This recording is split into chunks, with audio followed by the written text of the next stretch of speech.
Stream time. I need to do my makeup. Yahoo!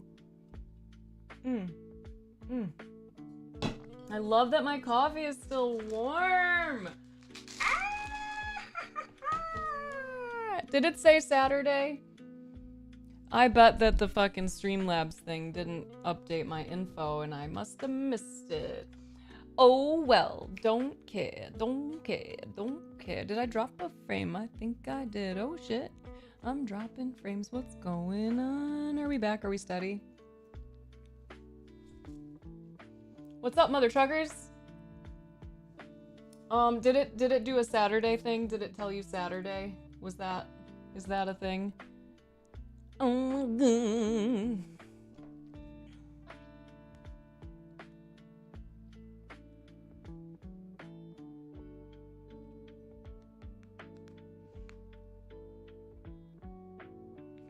Okay. So anyway, I'm gonna do my makeup. So how you doing? Wow, it's weird not having socks. And I just have my slips. My slippies. My slippy salamanders.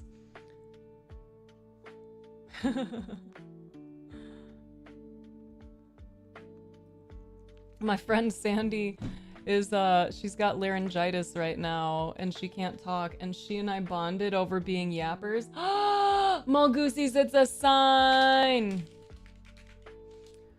Bruh, literally last night I put on my favorite Punk-O-Rama volume 5, and I was literally like, I wish I could just like send a message to Malgoosies and be like, you're in my brain now, because I'm pretty sure this is when we started bonding. And I just put on lo-fi and I'm like, no, I think I want some punk again. Yesterday I was feeling a little like amped, and so I felt like I needed it. I was a little like tired and agitated, but volume 5 is my favorite one. Doom, Big Daddy, Kimmy, Shadow, Malgoosies, Atomic. Ooh, get that cleaning done. Maddles, what's up? It was. Yeah, okay, so I paused it for a second. So if you're watching the VOD, I'm very sorry if this mutes it. I hope it doesn't, but I don't remember what happened the last time I played this. So sorry, but I really was just like, dang, lo-fi is not the vibe today. And I almost put on some copyright free, what do you call it, like electronic, but I was really enjoying this punk, and so I'm gonna put that on. So sorry, not sorry.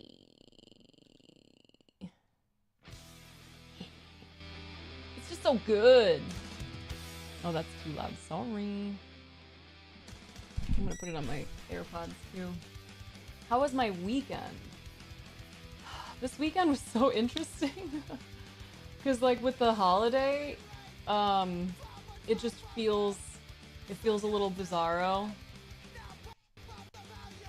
Oh yeah. Don't lose it, you got it.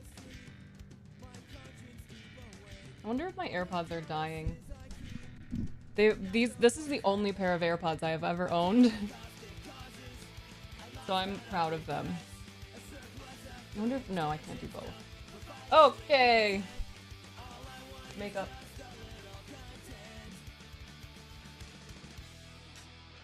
We're doing a cute little leaf today, a little leafy stick.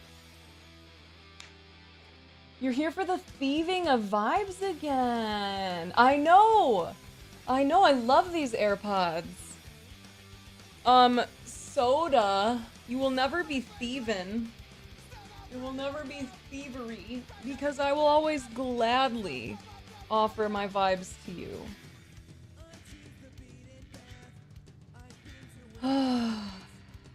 Lucky girls.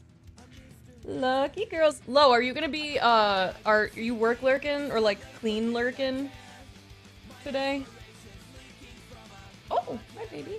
So I can just occasionally like yell random shit out at you, even if you don't respond. You love a bit of thievery? Well, I love you getting what you desire. I love you doing the things you love. Okay, so we talked about this. I have to do my makeup. I'm very sorry. I love you so much. But I'm gonna do my makeup and then you can snuggle with me, okay?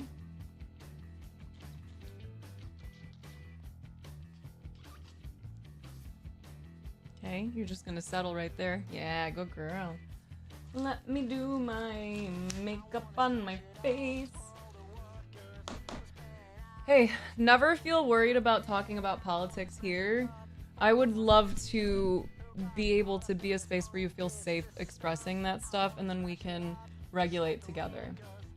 So what aspect of everything, sorry, is weighing on you at this moment?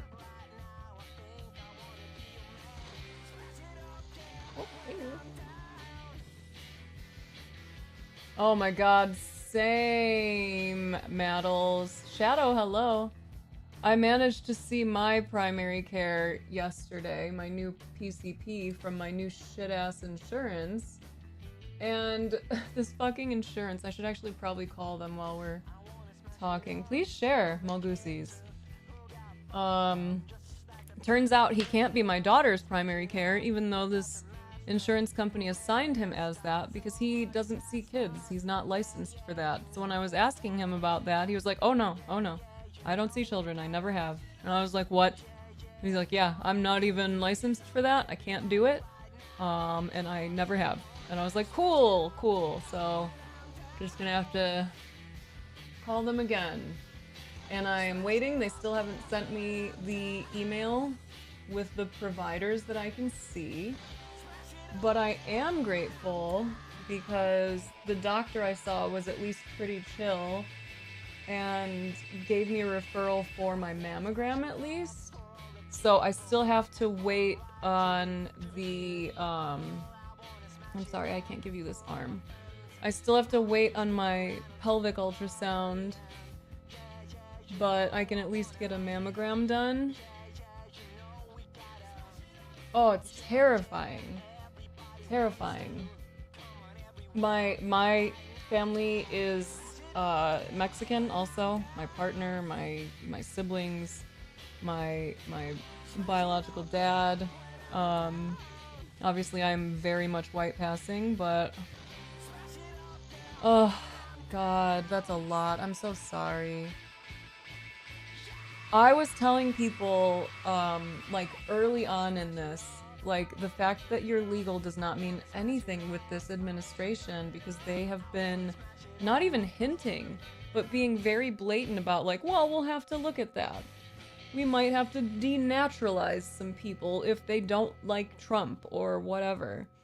We're definitely in the midst of not only a fascist takeover, but like multiple wars now, civil wars, and it's so fucked, and it's so like, it feels like living in Bizarro World. Like to be experiencing all of this and to have so many people who are not aware how dire things are. And, you know, people who have lived through collapse of other empires have kind of expressed, like, it's always very normal up until it's not. So it's so weird, because, like, I am trying to establish, like, goals for myself and kind of plan out my life. And I'm also like, sure, I'll plan for this, but the world as it exists today may not be that way soon. Yeah, literally Nazis, yes. But I will say, as annoying as it is, calling them that, if part of the goal is not just to like point at a tree and say it's a tree, if part of the goal of communication is to foster like shared understanding, and the way I heard this worded once was so good, to help articulate to people their lack of freedom, calling the Republican Party and the current administration Nazis means that some folks are just going to immediately tune right out. And some of you may say, good, fuck them, but I think it's really important to remember it's not us versus them. Propaganda is a hell of a drug. None of us are immune to it. There's probably loads we're all getting wrong. And ultimately, it's us versus the billionaire class, which should be eradicated, which does not need to exist. So, calling them Nazis, even though they're being very fucking Nazi, it's not changing anything. Because if I were to go on my Facebook right now and like browse through some of the posts of people back from like my hometown, from the northwest suburbs of Chicago, they are sharing White House posts as truth. Because why wouldn't you trust that a government post on a government website is accurate? They are sharing AI videos and claiming those as fact. They are taking all of these things that, you know, right-wingers are using to counter the left, the radical left's narrative, and they are just believing them. And these aren't bad people. They are not Nazis. They absolutely are behaving in an awful way. And they also think they're the good guys. They also think that what they're doing right now is supporting an administration that is sparing us from violent criminals. That's the angle, that's the view. So if we want to lament the absolute fuckery, the absolute bullshit of this, and point out that these are fascists and that these are Nazis, yeah, by all means, I don't disagree. And what's the goal? What's the plan? What do we hope to have happen from that? Are we just looking for people to confirm our worldview, to confirm the things that we're already seeing with our own eyes, or are we hoping to see a different world? What did I miss up here?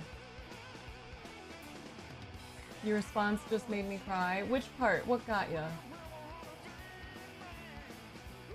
Oh, goodness, Maddles. I am so sorry. And you know, I don't... this is maybe not the most, like, encouraging thing to express, but I don't think that right now our goal is to be hopeful that any of this is gonna get better. I think for me, hope is coming in a way of me feeling confident in my ability to persevere. It's also coming with this little bit of fuck you energy that is coming up that's saying, like, I will outlive this administration. I will outlive this bullshit. I will be a part of the team that helps to rebuild when this shit crumbles, because the patriarchy is absolutely wiling out right now. The empire is absolutely wiling out right now. And I have seen some people point out that if things were going well for them, they wouldn't be going into overdrive, right?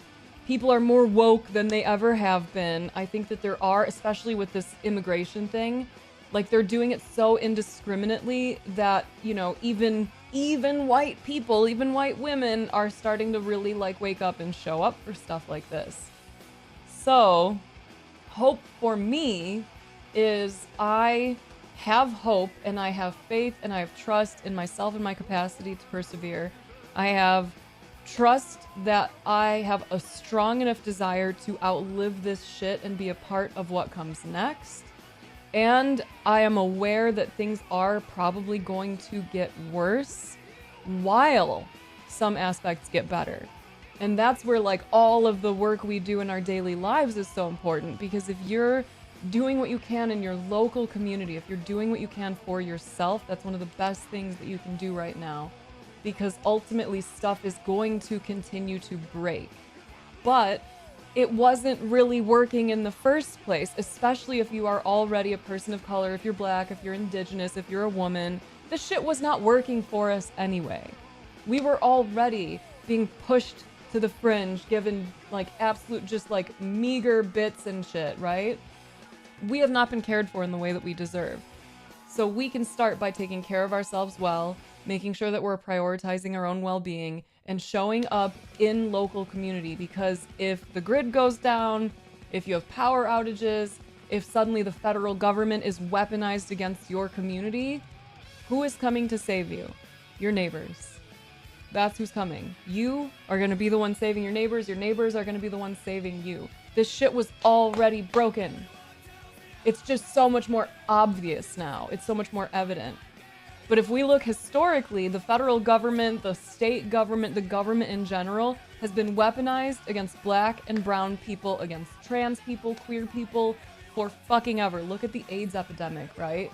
We have seen them abandon people in Katrina. We've seen them abandon people during the AIDS crisis. They don't give a shit. We live under capitalism. So as long as we live under capitalism, it's us and community.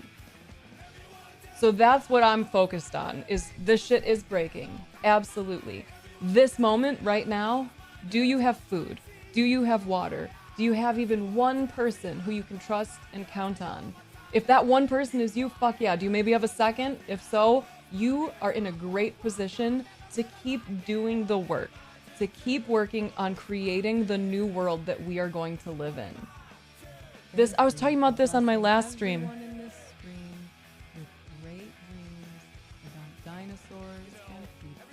There you go. You all have great dreams about dinosaurs and pizza. I'm not gonna get up and whack it for you because I'm doing my makeup, so you get a dinger. But thank you so much, Zany Mongoose.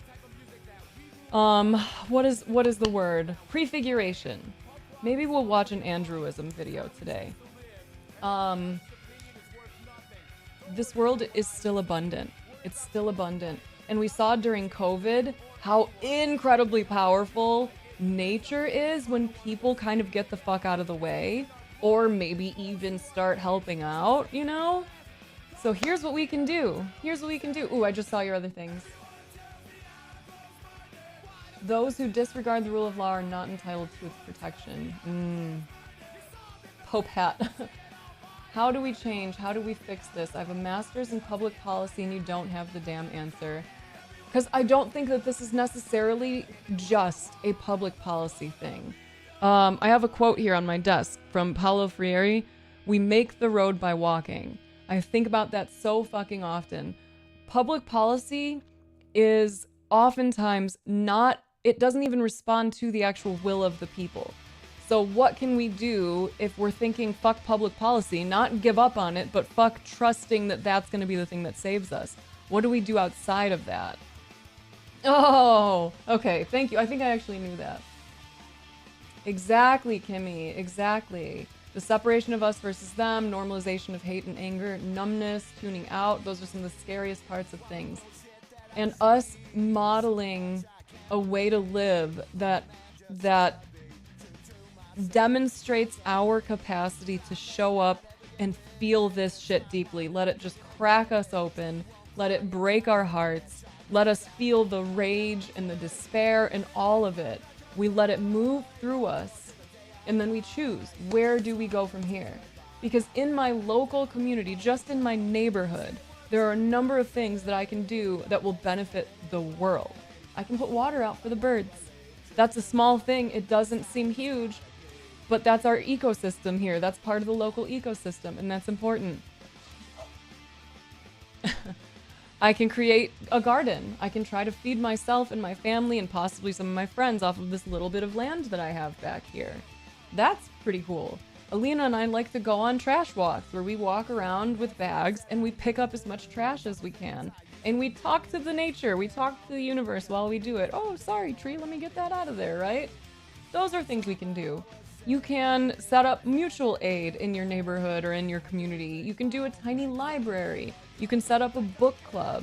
Because really, you don't even need to be meeting with people just with this intention of, let's burn this shit down, let's create this new world.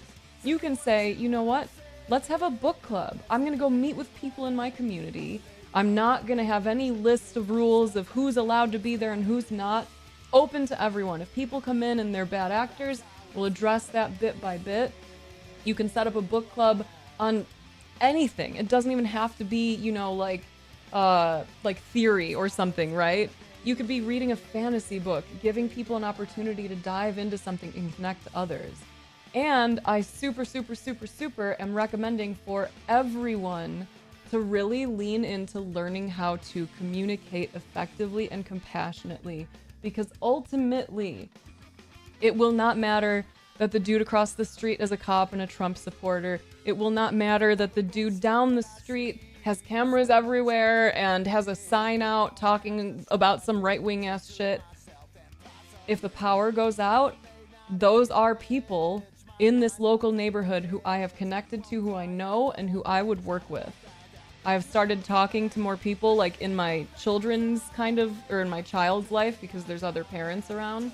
I started talking to them more about some of the things that they say and some of the stuff that comes up, and I do it with as much curiosity and compassion as I can so they feel safe telling me some of these things.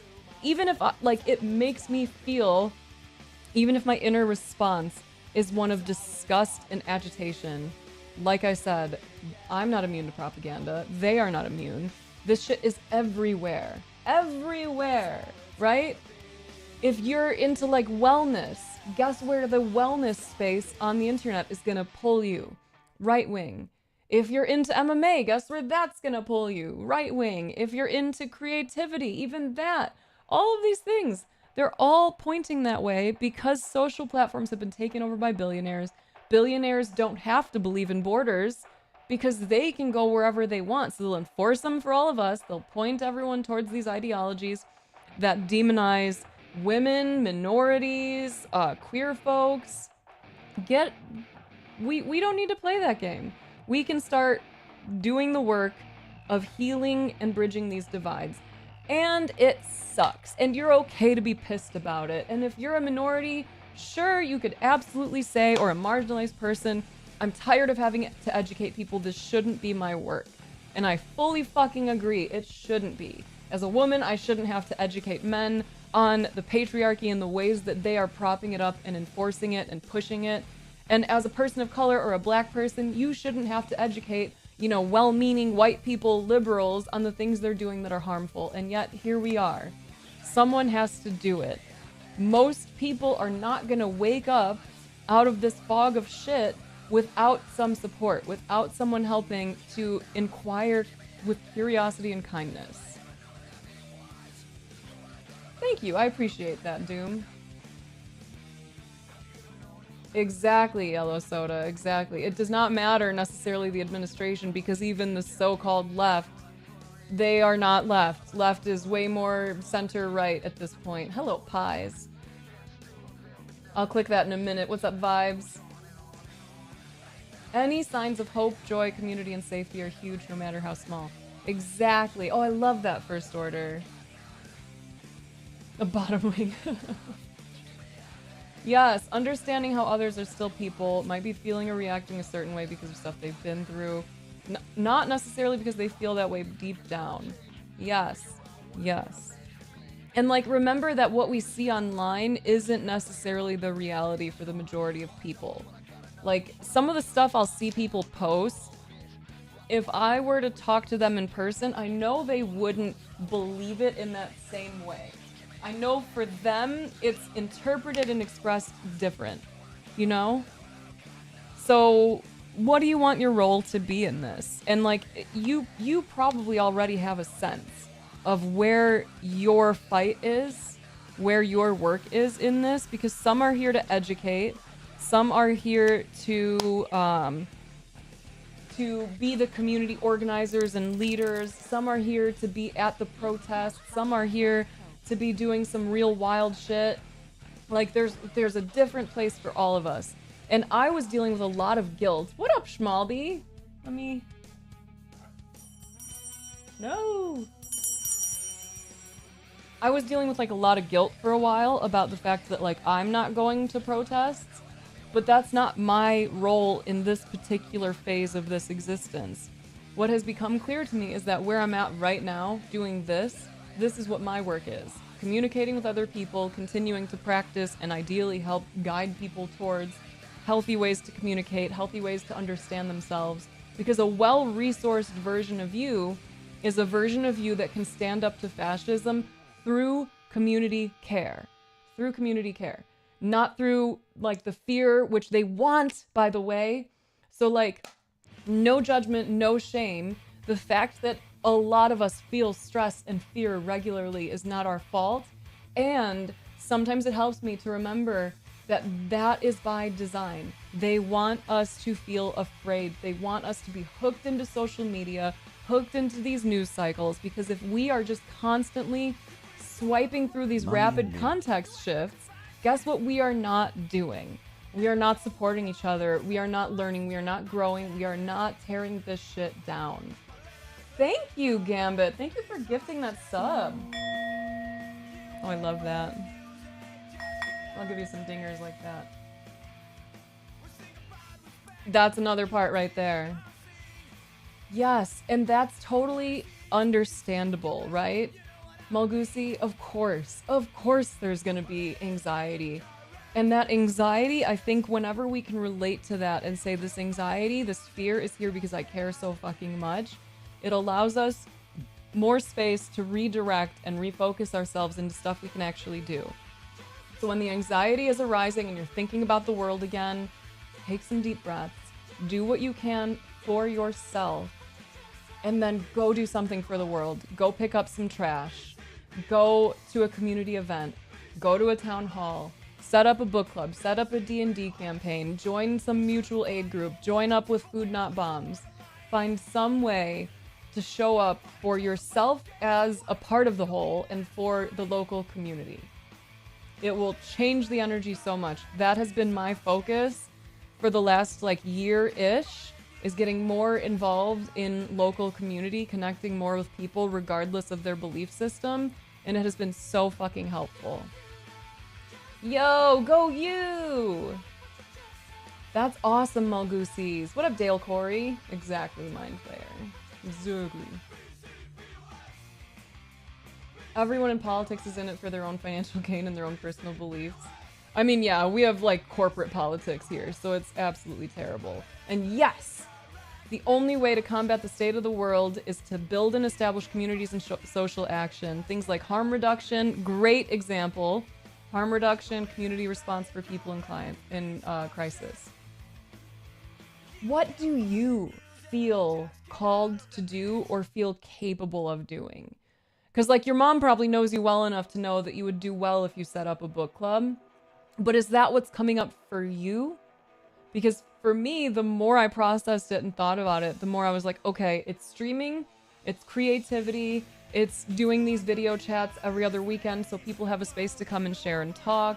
It's ideally doing more meditation workshops, and then it's my local work. One of the things I've been trying to figure out, because I have a vision of growing my stream and growing my income in order to have access to healthcare and to be able to support more, right? So one of the things that came up for me is okay, when I have this money, what up, Jared?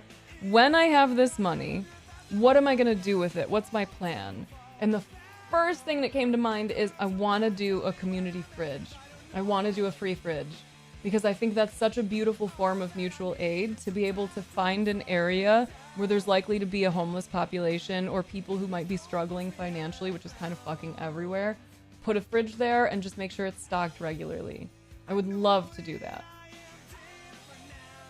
Yeah, for sure, Soda. Coloring is in constant rotation. Love that. Schmalby, I'll probably smoke with you in a while, but not right now. Jared, I'm happy to see you here, my guy.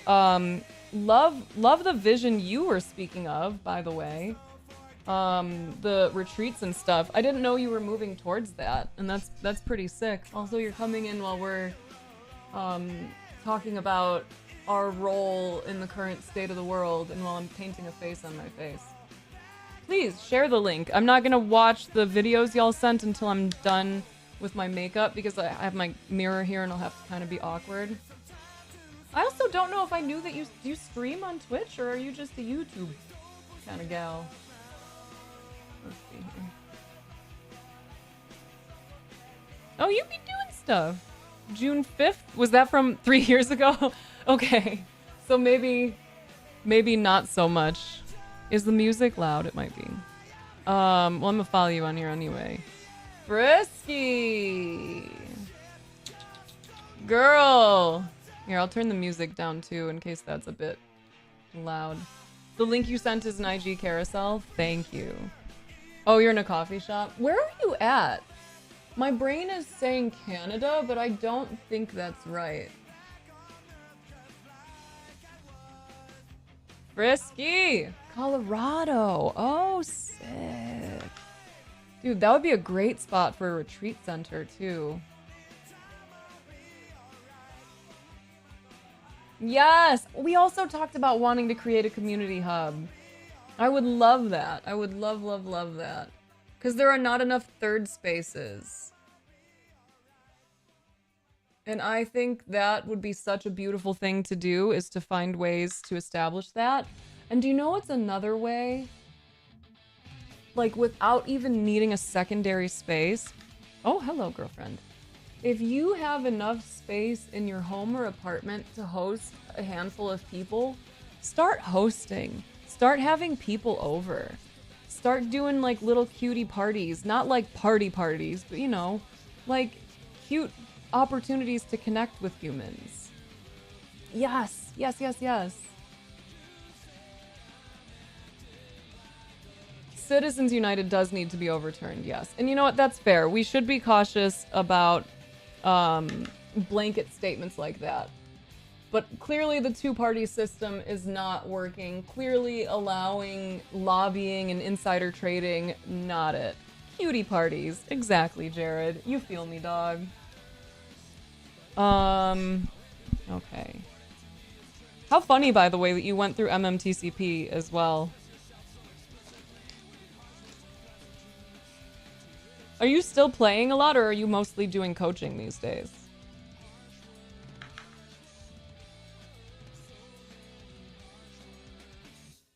ACLU?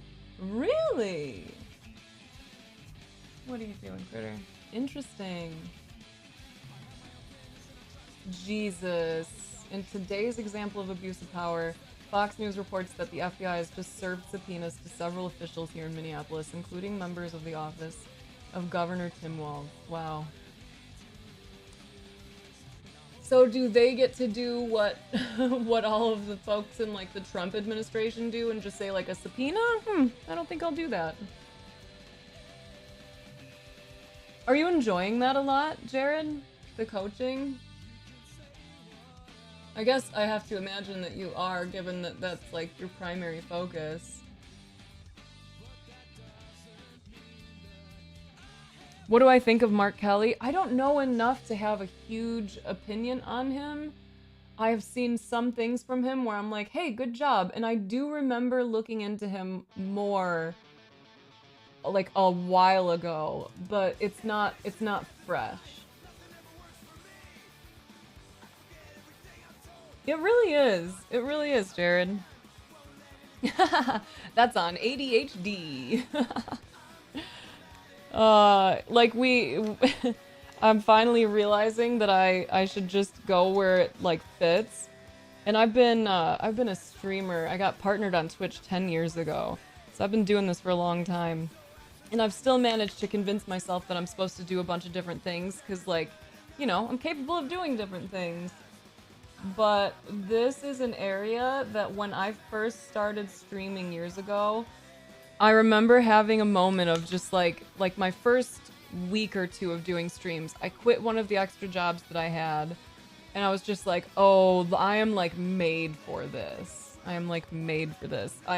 Based on all of the experience I've had in my life and on the fact that I read really fast, have like really quick reading comprehension, and am ADHD as fuck, like I love this.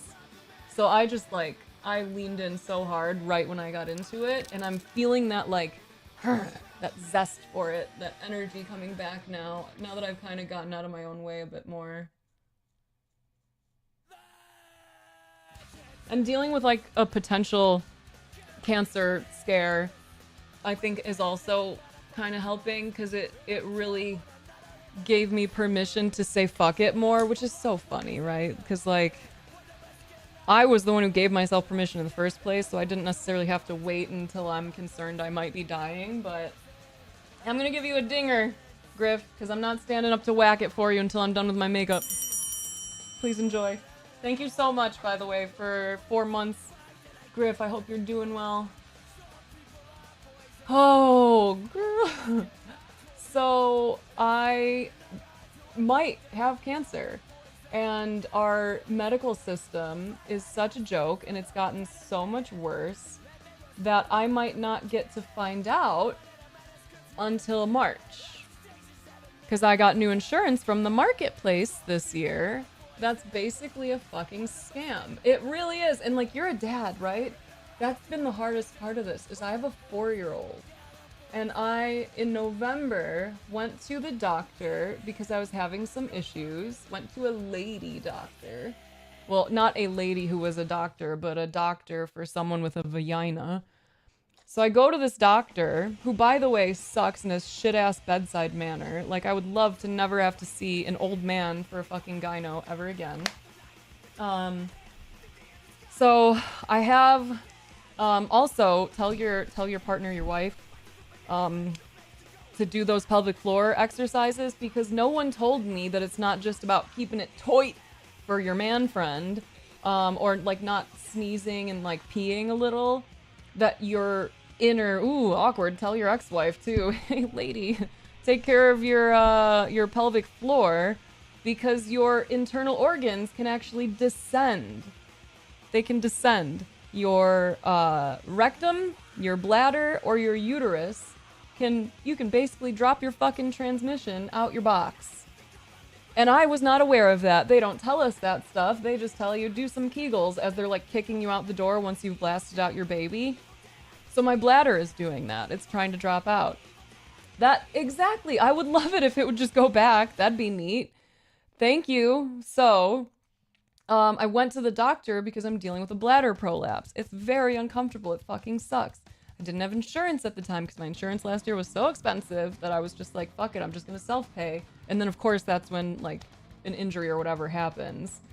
So while I'm at the doctor, this fucking guy, he is looking over my like cycle information and all this stuff, and he just goes, well that's not good.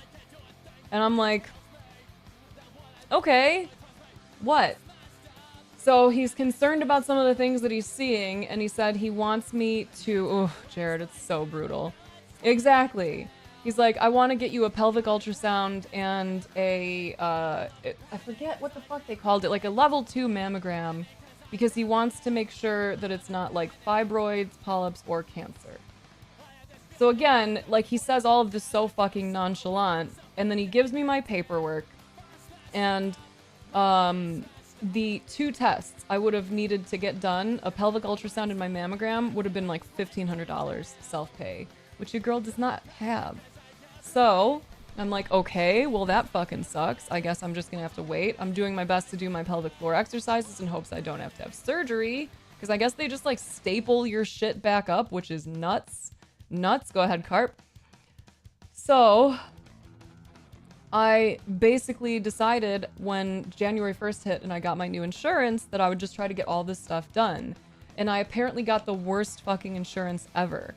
So I have been trying this whole month to just find a doctor that takes this insurance so that I can go into an OBGYN and then have them say the same thing. You need to go get these tests done, and then the insurance will actually pay for them. The one doctor that my insurance company provided me with won't be able to see me until the end of March, which is not neat. I would really love to not have to wait that long because this is a lot on a person's nervous system. So I'm waiting for the insurance company to send me an email with more possible doctors that might take their insurance, because they don't know for sure. Why would they? They're just the insurance company. So yeah, it's been like all of November, or like the end of November, all of December was me processing like I might have cancer. And like, what the fuck do you do with that, right? Like, I'm a mom, I've got a daughter, I've got family that depends on me. How the fuck does one process that? And it turns out the answer is surrender and release.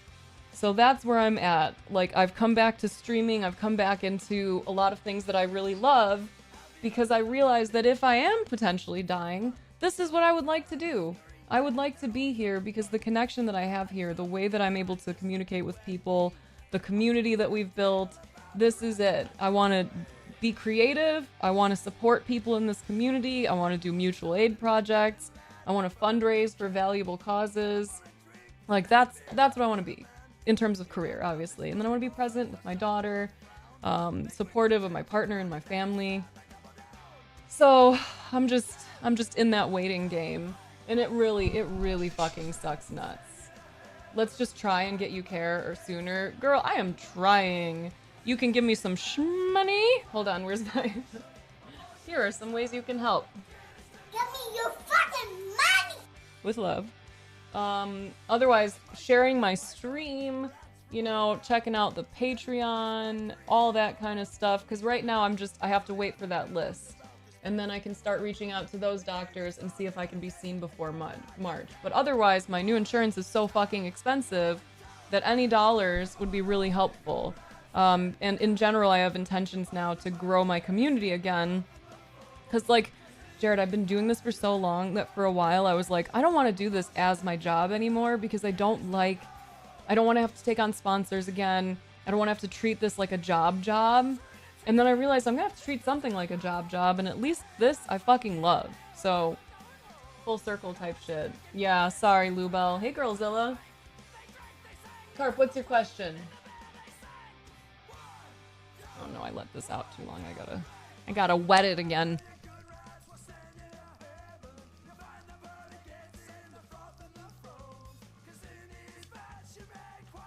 You would think that's something you learn in primary education? Yeah. Bruh. And you know what else pissed me off also about all of this?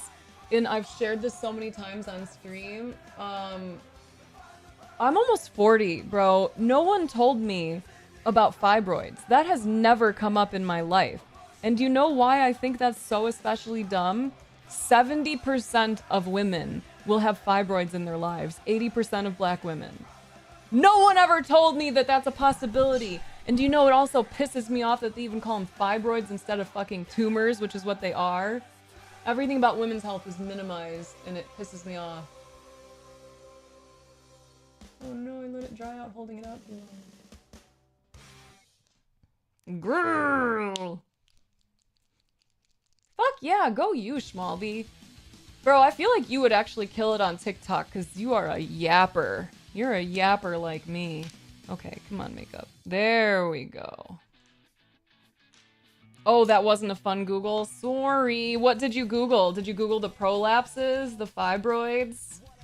Sorry, all vagina havers. All uterus havers.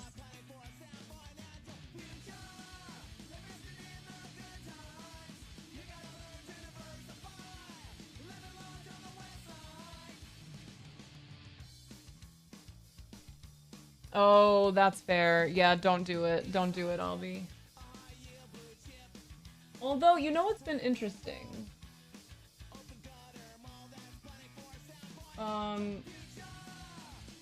Before I... Jeez. Yikes, Lubel. How are you doing now? I don't know if we've talked about this before. I have realized...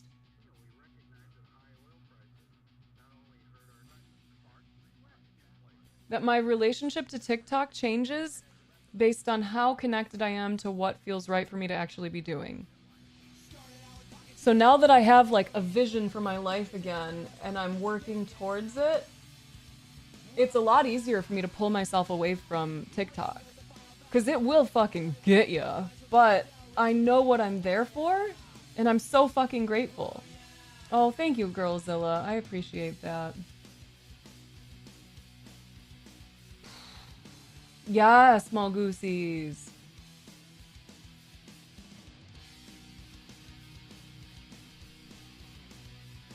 Please just tell me. Yes! Oh, hold on. I gotta do my eyeliner before this fucking thing dries out.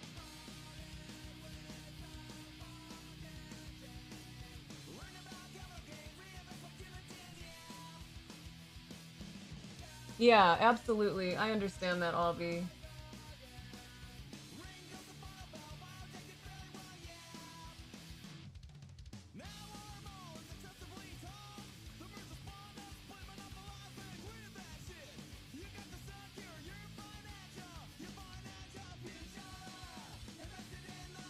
Am I facing for anything in particular? Got a hot date? Yeah, with myself. No, I like painting a face on my face.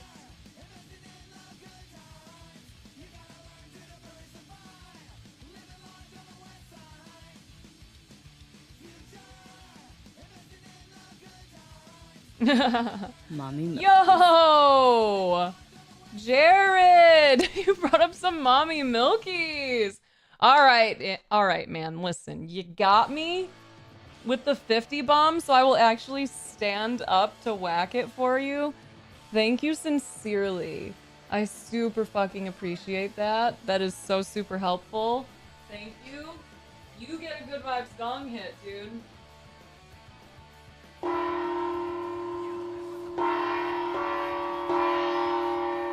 do you think about that, Frisky? Come on up here. Yes. Yes. That is so kind and so fucking helpful. By the way, if any of you are into poker, Jared's a poker coach, and he also just puts out some really great mindful content. Didn't even know a gong hit was involved, and you got one. I was gonna give you a dinger, because I'd be giving dingers when I'm not ready to get my foots up. But I'll whack it for ya. Thank you. Thank you. Hey, friends, a whole fucking bunch of you just got gift subs, so make sure you tell Jared how cool he is. You're into poker? Then follow Jared. I found him through my partner, through Alex. He really loves Jared's content, and like genuinely, I've watched so many of your videos because Alex really likes them. And then now, like since you and I started chatting a little bit too, when I see your stuff on Instagram, I'm like, even though this will relate to me this much, I will like it. Next time bong hit, my bong is a guest bong these days, Grim Reaper, so I don't really use it anymore. Her name is Sunshine, and I save her for when we have guests. I have a little vape, and I think I have a teeny bit of flour, so it's a possibility for later. But yeah, any of you who like poker or like people who are kind, I think you would enjoy Jared's content, so get at him on YouTube and Instagram. I don't know where else you be showing up. Hey, what's up, Shady? Wow, Lubel. Launching your own meditation app, so stay tuned. Fuck yeah, go you.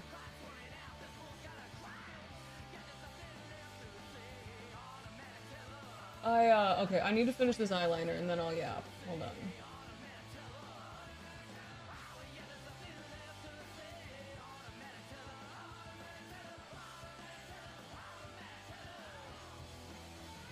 Oh yeah, Jared, do you know Jamin also? Cause Jamin hangs out in here and talks some shit from time to time too. He's fun. I feel like the online poker world is pretty small. Y'all probably know each other. Oh, and Ebony? You don't know? Jamin Burton. I don't even, like, I have never, I'm so sorry, I've never really given a shit about poker. But I'm interested in existence, so, like, I'll watch just about anything. But he's got, I think, one of the better poker blogs out there, poker vlogs. The Drawing Dead. Drawing Dead. And Ebony's a little sweetie pie.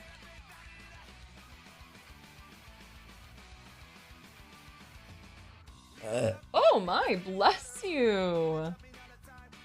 Blessings, children. Blessings on your house. No. Hold on. I'll come back.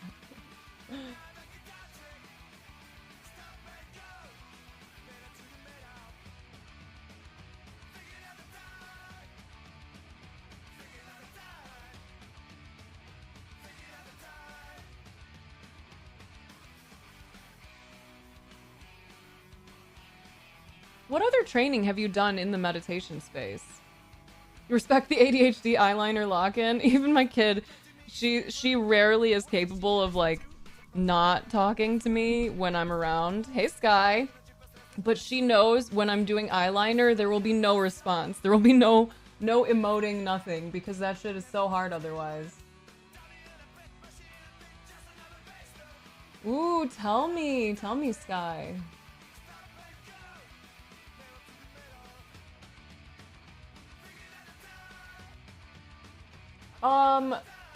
Like, when you mentioned you were doing retreats, obviously, like, there's potential for certifications, but, like, we're still very much— Oh, Malgoosies! Thank you for gifting those subs to Dabs and MP. Thank you. Where did it go in my brain? Oh, I remember when I was going through MMTCP, they kind of mentioned that, like, this is not setting you up to be able to do, like, residential retreats. That would take additional training. And they were specifying like you're not a Buddhist teacher, which I was like, girl, I knew. So I wondered if you're doing or if you had done some other forms of training in order to feel prepared to lead retreats. And again, I don't think that it's necessarily like a requirement because this is such a like special space. And I think sometimes it's like, if you got it, you got it. If you know it, you know it. Not in like a logical knowing, but you know, the knowing. MP, what's up? Hey, Mac, what's up? Oh, nice. Nice. Oh, these are still, that's how delayed they were? Wow. Worked with many teachers? That's great. Dude, I only got to do one silent meditation retreat so far, and it was the one that I did as the prerequisite for the MMTCP. But it was so good. It was so good. I had a herniated disc in my back at the time, and it was doing better, and then it flared up on the first day of the retreat, so I got to work with that, and I think I already had a pretty cool relationship, or maybe cool's not the word there, but an interesting relationship to pain. It was. And then getting to experience it through the retreat was so mind-blowing to have that experience of feeling joyful when the pain would hit.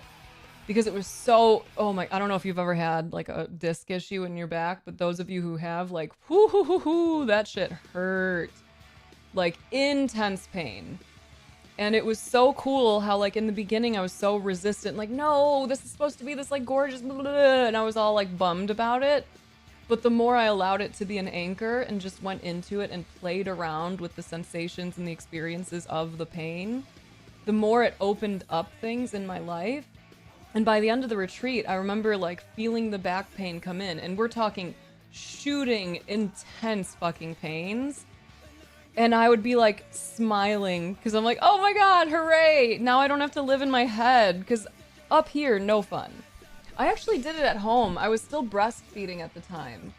So I like sectioned myself off. My partner and my family like really stepped up, and I was able to just hide out for the whole thing. And it was just so beautiful. We have a really cute little yard here at the house that we're renting, and it's perfect for like a nice little walking meditation. So I felt it was really nice. It was private. They left the house a lot, and it was just so nice. And it was the quietest my mind has ever been. You've never done something like that? What, breastfeeding?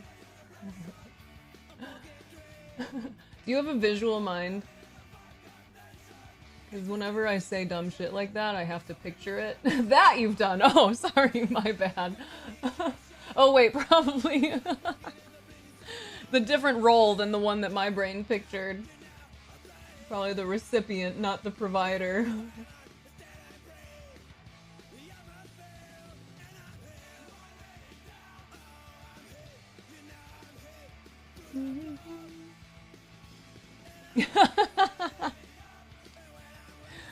Oh, man.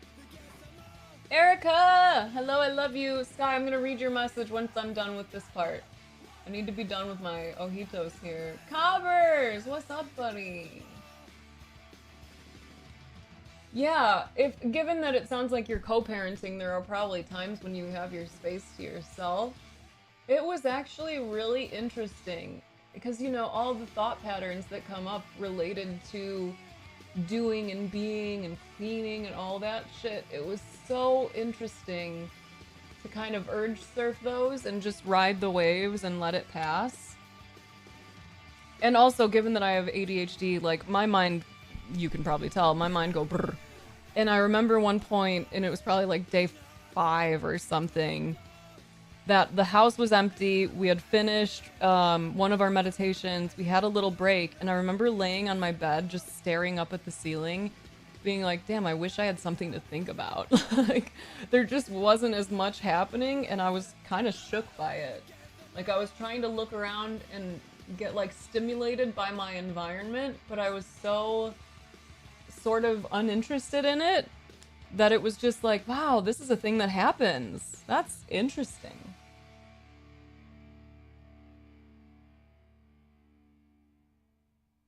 Like fellow neurodivergents, I think a lot of us are like, what the fuck, boredom?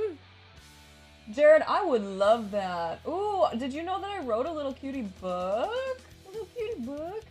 Because I actually have an acronym that might be valuable to share with your community as well, because it's helped the people in this community quite a bit over the years, and myself. Like, it's my kind of check-in as well when I'm feeling a little poopy or a little off.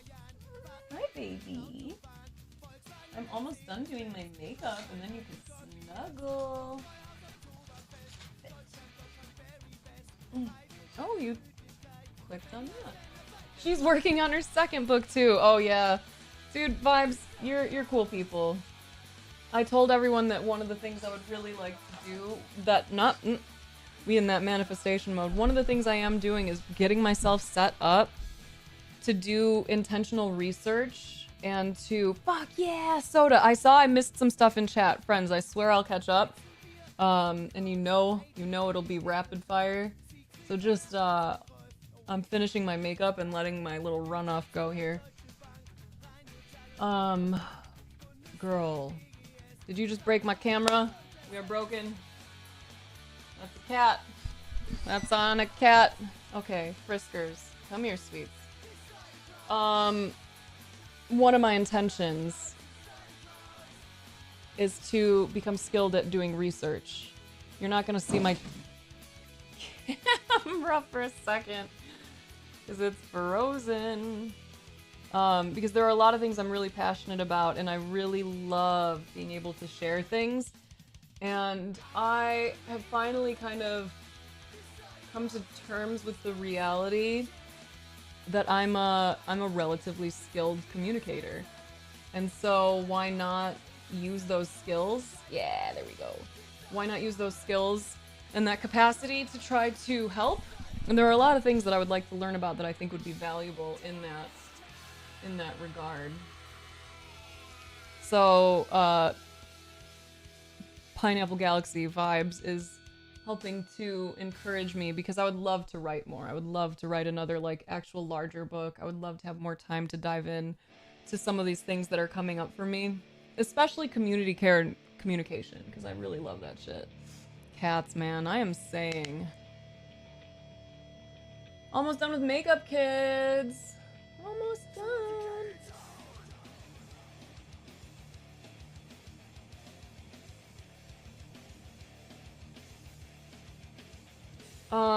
But yeah, Jared, I would love to work together. Are you still doing interviews and stuff?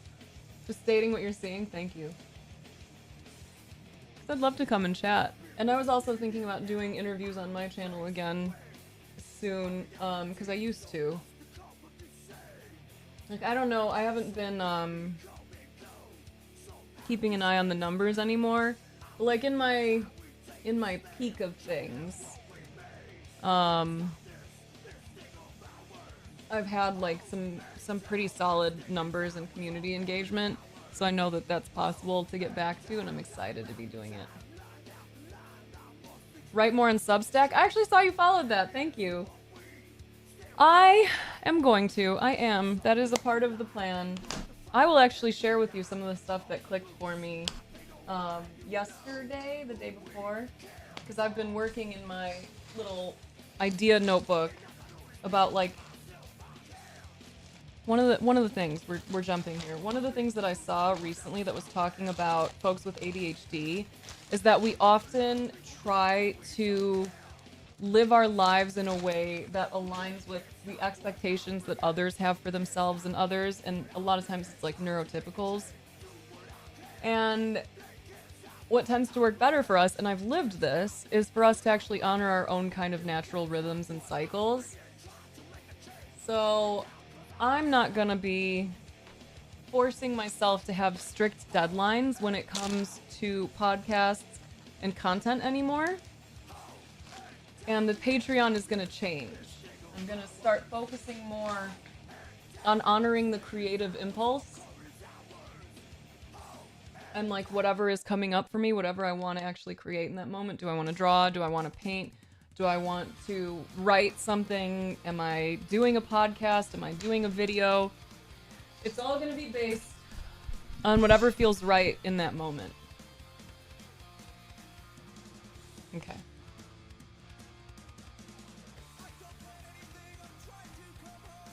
Makeup is done, babies. Let me catch up on chat here, and then I'll fill you in here real quick. Because there's one thing, Jared, in terms of something that I think would be valuable for your community, it is shades. So I'll come back in just a sec. Let me just ADHD speak on some stuff. Hey, go your cousin, Dale Corey. Carp, I just scrolled up in time to see if I was hot, I'd be such a slut. Okay. Fuck yeah! Starting tea is on the horizon! Hell yeah, Soda! Okay.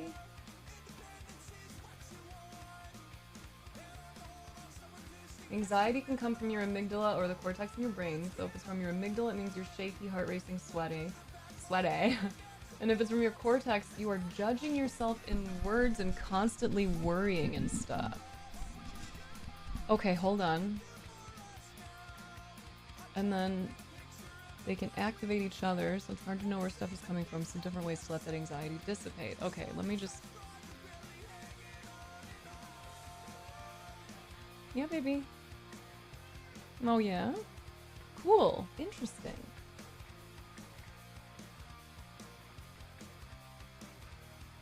I learned the acronym for when you are feeling a lot of anxiety or thinking too much. TIP. T-I-P-P. Temp change, which is like an extreme temp change to your body. Okay. Intense exercise. Progressive muscle relaxation.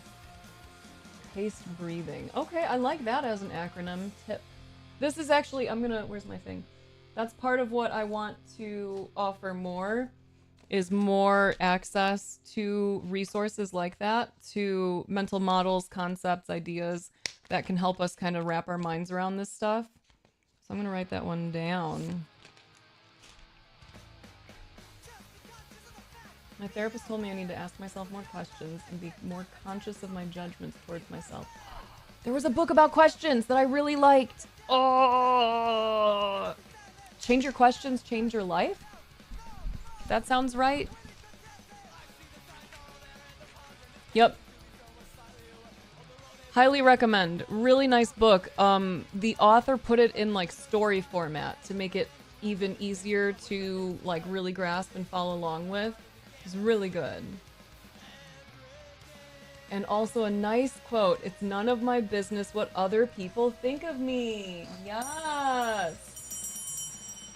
It's none of your business. And it doesn't fucking matter because the thoughts that they have about you, their brain is just shitting them out. It's just stimulus and response. Like there's nothing that deep about it, you know? Oh, I love that. If I'm being too much, go find less. Yes, Erica. Yep. Oh, interesting, Sky. Good for you, though, Soda. Good for you.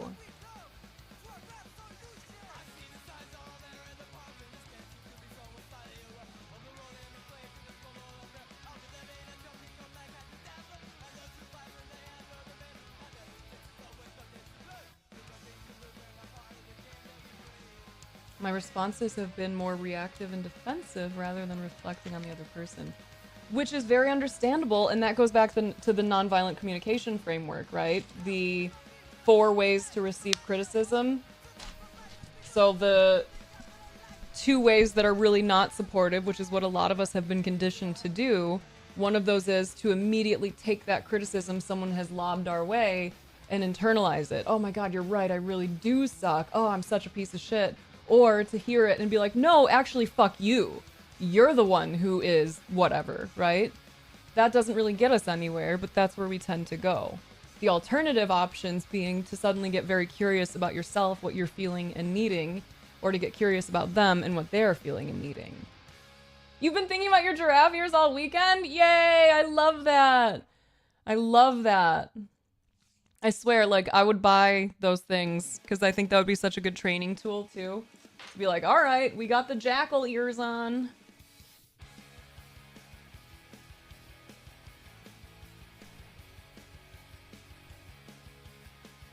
I bet that she has heard of it, but not everyone is, like, trained in it. It's just, oh, I love that song. It's such a good framework. Yes! Good, Sky. Good, because, like, who are you ultimately responsible for? Just yourself, girlfriend. All right, what is this? This is a carousel, you said? Oh, I stopped the music, and I don't even need to. Let's put it back.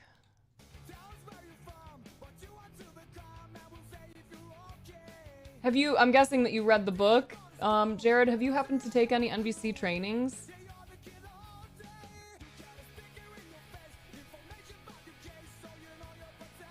Oh, this is related to ice.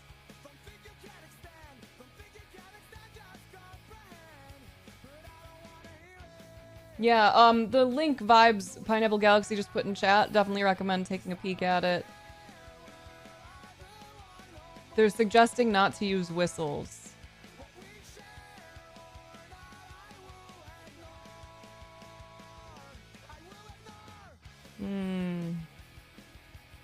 Thank you. I'm gonna look into this more. I'm gonna save this so that I can...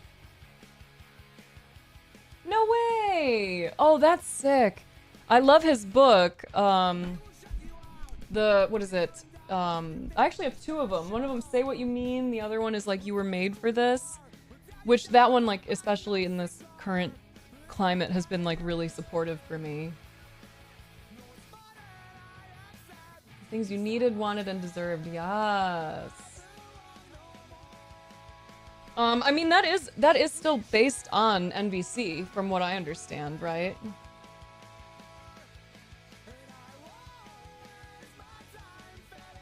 I would love... I got to do a, like, 5 or 6 week NVC workshop online, and that was really cool. It was a cool opportunity to, like, really get in and practice more, because I think that's what's really crucial with this particular framework, is, like, you just have to practice it so it stops feeling so mechanic, you know? Because it feels weird to a lot of people to do the, are you feeling blank because blank, you know? Are you needing this because you're feeling this? And people are looking at you like, shut the fuck up.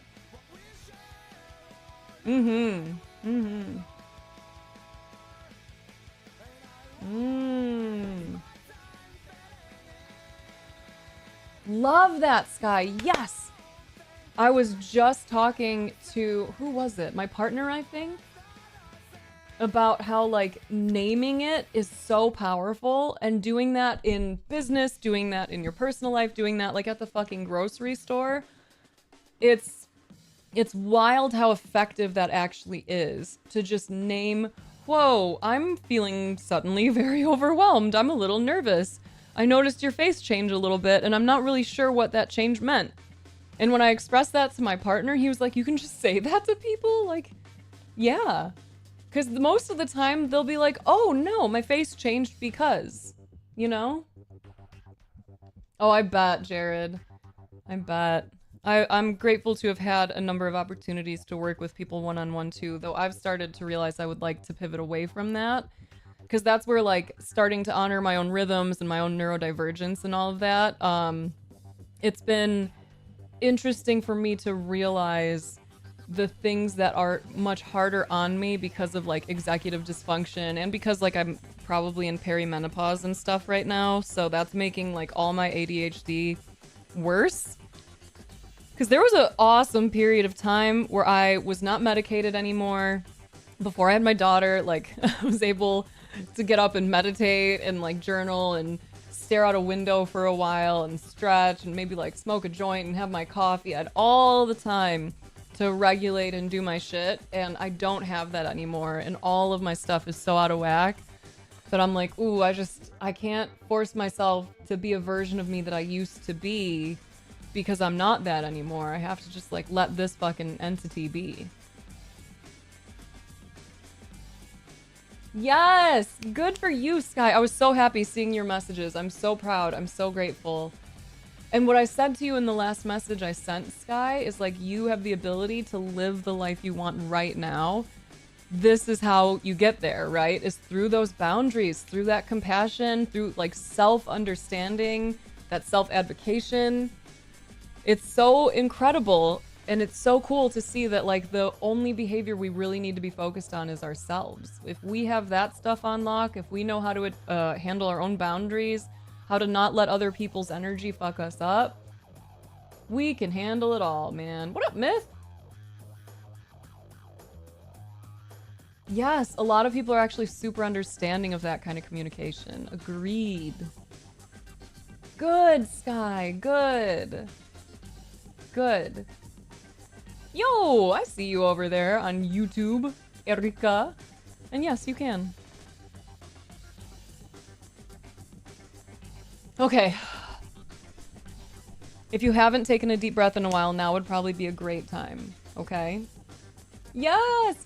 But also, like, this is one of those turning points, Sky, where I think that the natural inclination of your brain is gonna be to like, why didn't I do this the whole time? Why haven't I? Like, come on, I've just been hurting myself.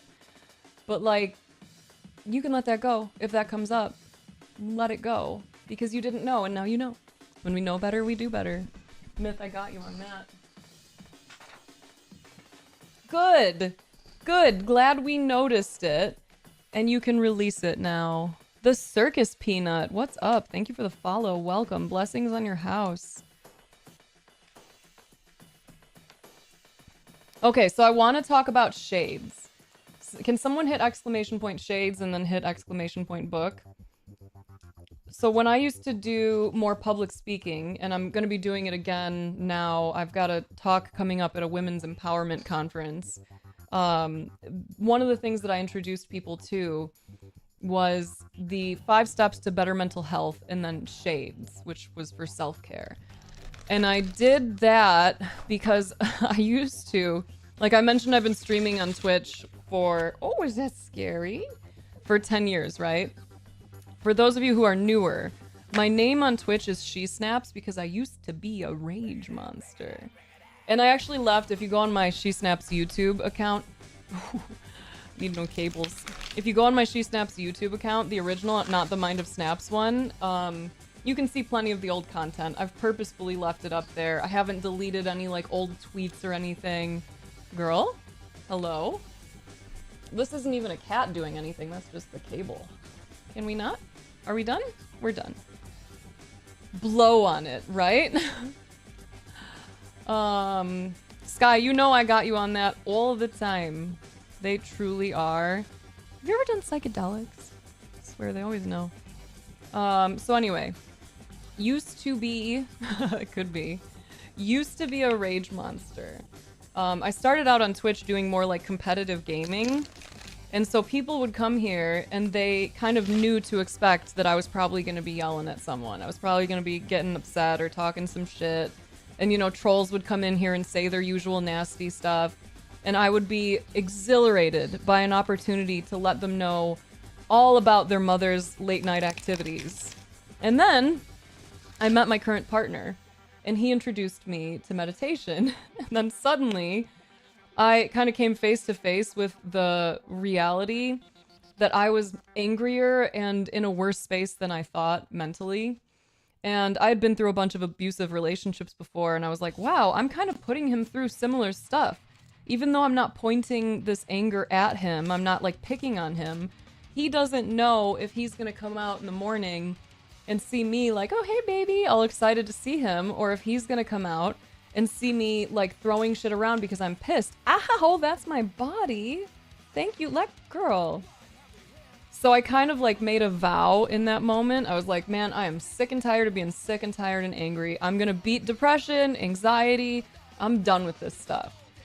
And so I started that work. I started going like balls deep into reading everything I could about mental health and mindfulness, and I started meditating consistently.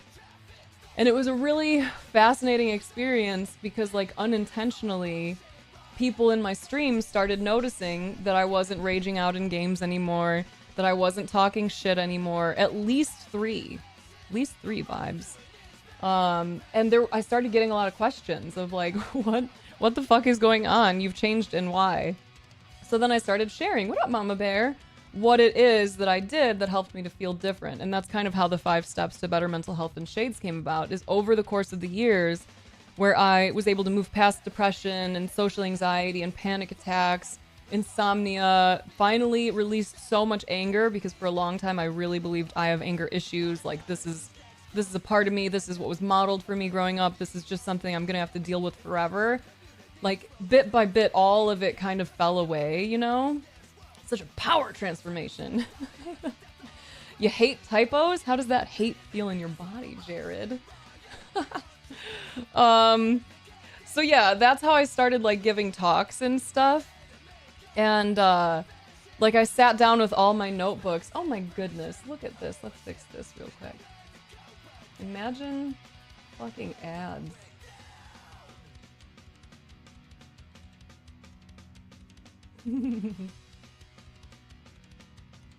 Ad break ends in 25 seconds.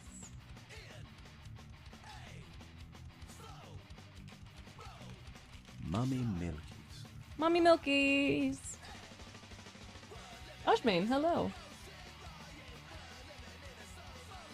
No, thank you.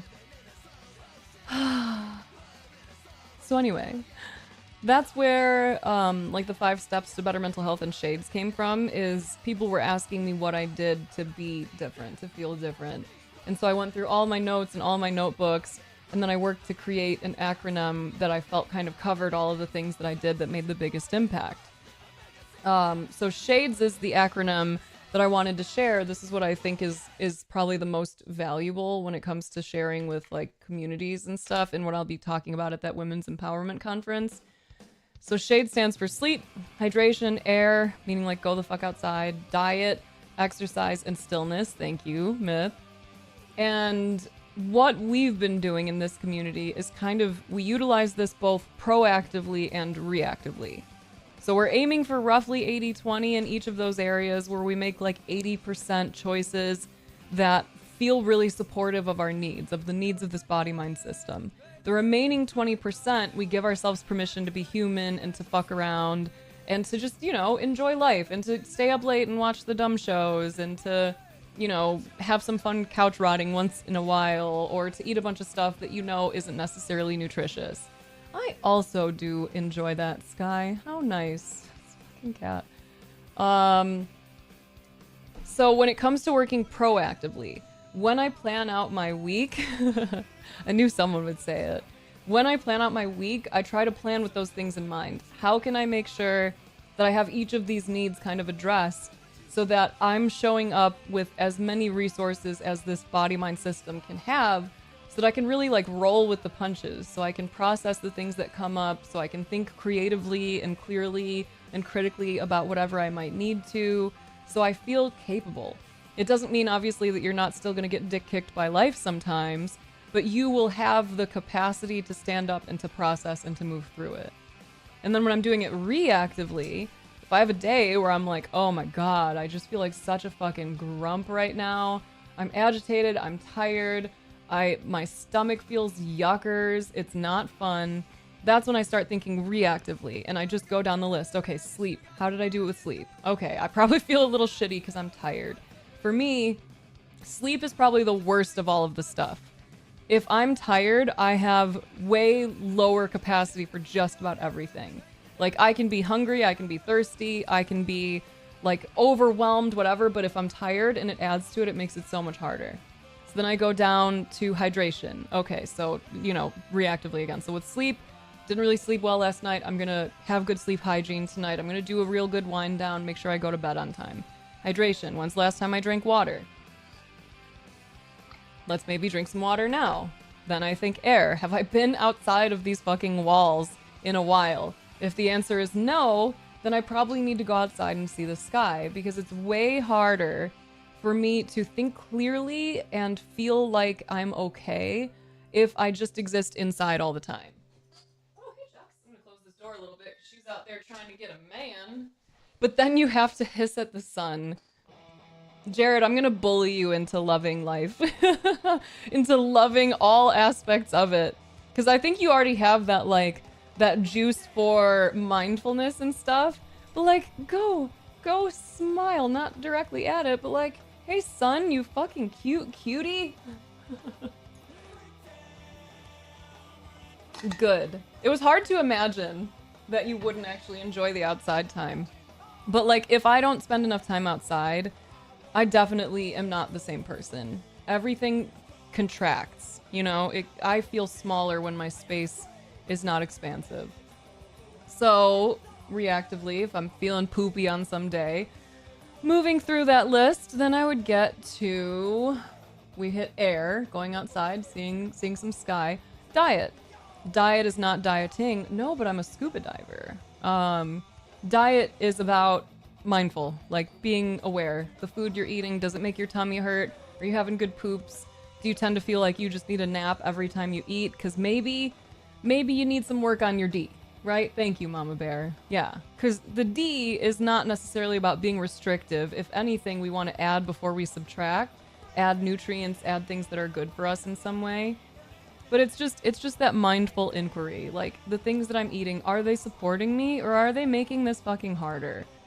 And then E, exercise, it's just physical activity. We just trying to move our body, like dance, vacuum, and bump some music, you know? Hey, good for you and your D, Ushmane. And then stillness, meditation, journaling, practicing gratitude. Those are all those areas where we can start to release a lot of the things we've collected throughout the day, throughout the week, throughout however, and just be free of it. Start freeing up our mind again, start getting to a space where we can kind of process what's coming in and we're not just dealing with this backlog. So that's, if I were to like collaborate with you on something, I think offering shades to more people is what I'm leaning towards most of the time, because I've heard from so many people the way that this like simple framework has been so useful for them, and it's really useful for me as well. So I wrote a little book about it, a little book breaking down each of the areas and giving some actionable steps and stuff. So that's, this fucking cat. That's where I'm pointing myself. No, I haven't, and I really appreciate it, Jenny. It's on my list. Would love to, Jared. Would love to. The fact that I have the stuff in my DMs from you, Jenny, by the way, has been like alleviating a source of stress. Because, you know, this sucks. Like, it sucks that she's in heat. I feel bad for her. Would love to not have that. Oh, we started the playlist over. Okay, kids, I'm going to change the vibes here a little bit, because as much as I'm enjoying the punk, I also am realizing that I'm already today, and so I'm going to go with something that has, like, maybe fewer distracting words.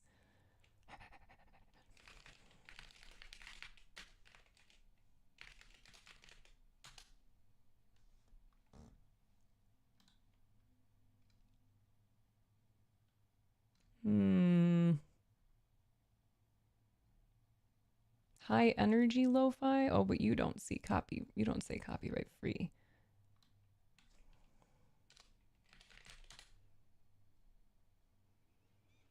Yes! Sky! I remember when I was quitting cigarettes, kind of realizing that I missed the deep breaths. And that was a long time ago. That was before I had even been introduced to, oh, what are you? Mindfulness and meditation. Okay. Yeah, we'll try this. This does not seem like this is all copyright free. I think this is a fibber. I'm leaving this. I don't want to get fucking...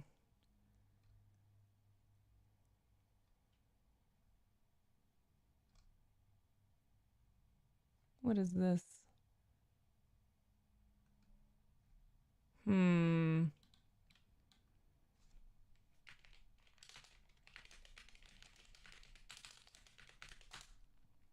Enjoy your lurk.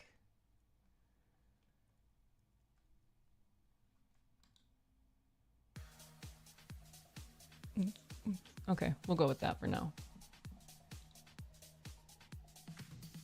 You have shades on your mirror in the bathroom? I am gonna make stickers. Okay, wait, Myth. Do you want your affirmation card?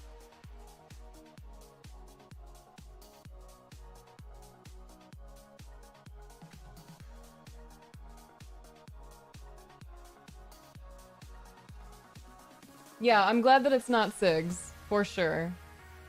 And, you know, we've talked about like escape versus enhance as a framework that I think can be valuable for trying to determine if it makes sense for us to be smoking.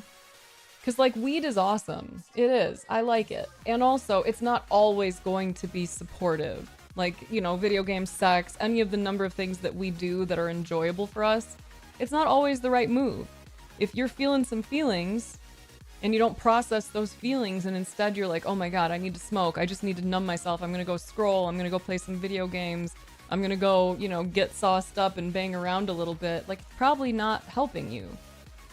But if you are recognizing you're feeling some feelings, you process it, you work with it, and then you say, okay, I'm feeling all right. Now I'm ready to smoke. Now you're enhancing your existence. You're not just escaping it. You're saying, like, I'm ready to bring a little fuckery into this, you know?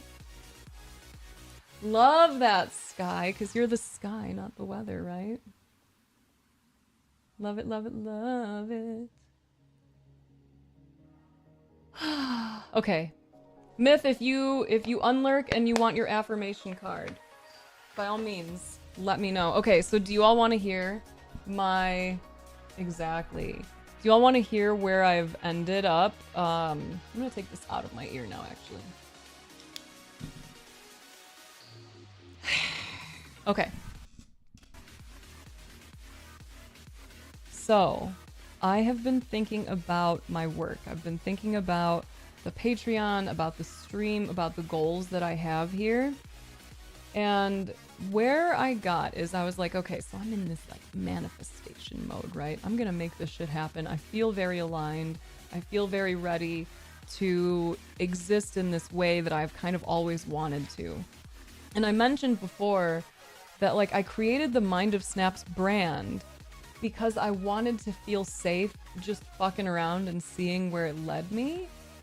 And then I got so caught up by how everyone else told me that I should do things, by the ways that other people do things, that I stopped allowing it to just be Mind of Snaps, whatever comes up, whatever I'm into, whatever is interesting to me. And it started being like, well, I'm a meditation teacher, and so therefore I have to do these things. And like, that's just been fucking me up. So I started thinking, and I'm like, okay, I need money. This is a fact. In order to have quality healthcare, quality education for myself, for my daughter, for my family, I need money. In order to have secure housing, I need money. Like, this is all important stuff. So if I'm gonna set goals for my existence, like, what are they? If this is the thing I'm gonna do, how can I make this work? How can I make it to where I don't ever need to take a sponsor because I don't want to work with companies. I really don't. How can I make it to where not only do I have enough, but I have access, a surplus, in order to start doing more in the community, to start offering more to you all in terms of resources, like being able to take time to do research, to write additional books, being able to take time to plan out community projects, like setting up a free fridge, that kind of stuff. Am I only a robot to you? Maybe. So I sat and I was like, let's just come up with like a random number. Did my audio just go weird? Hold.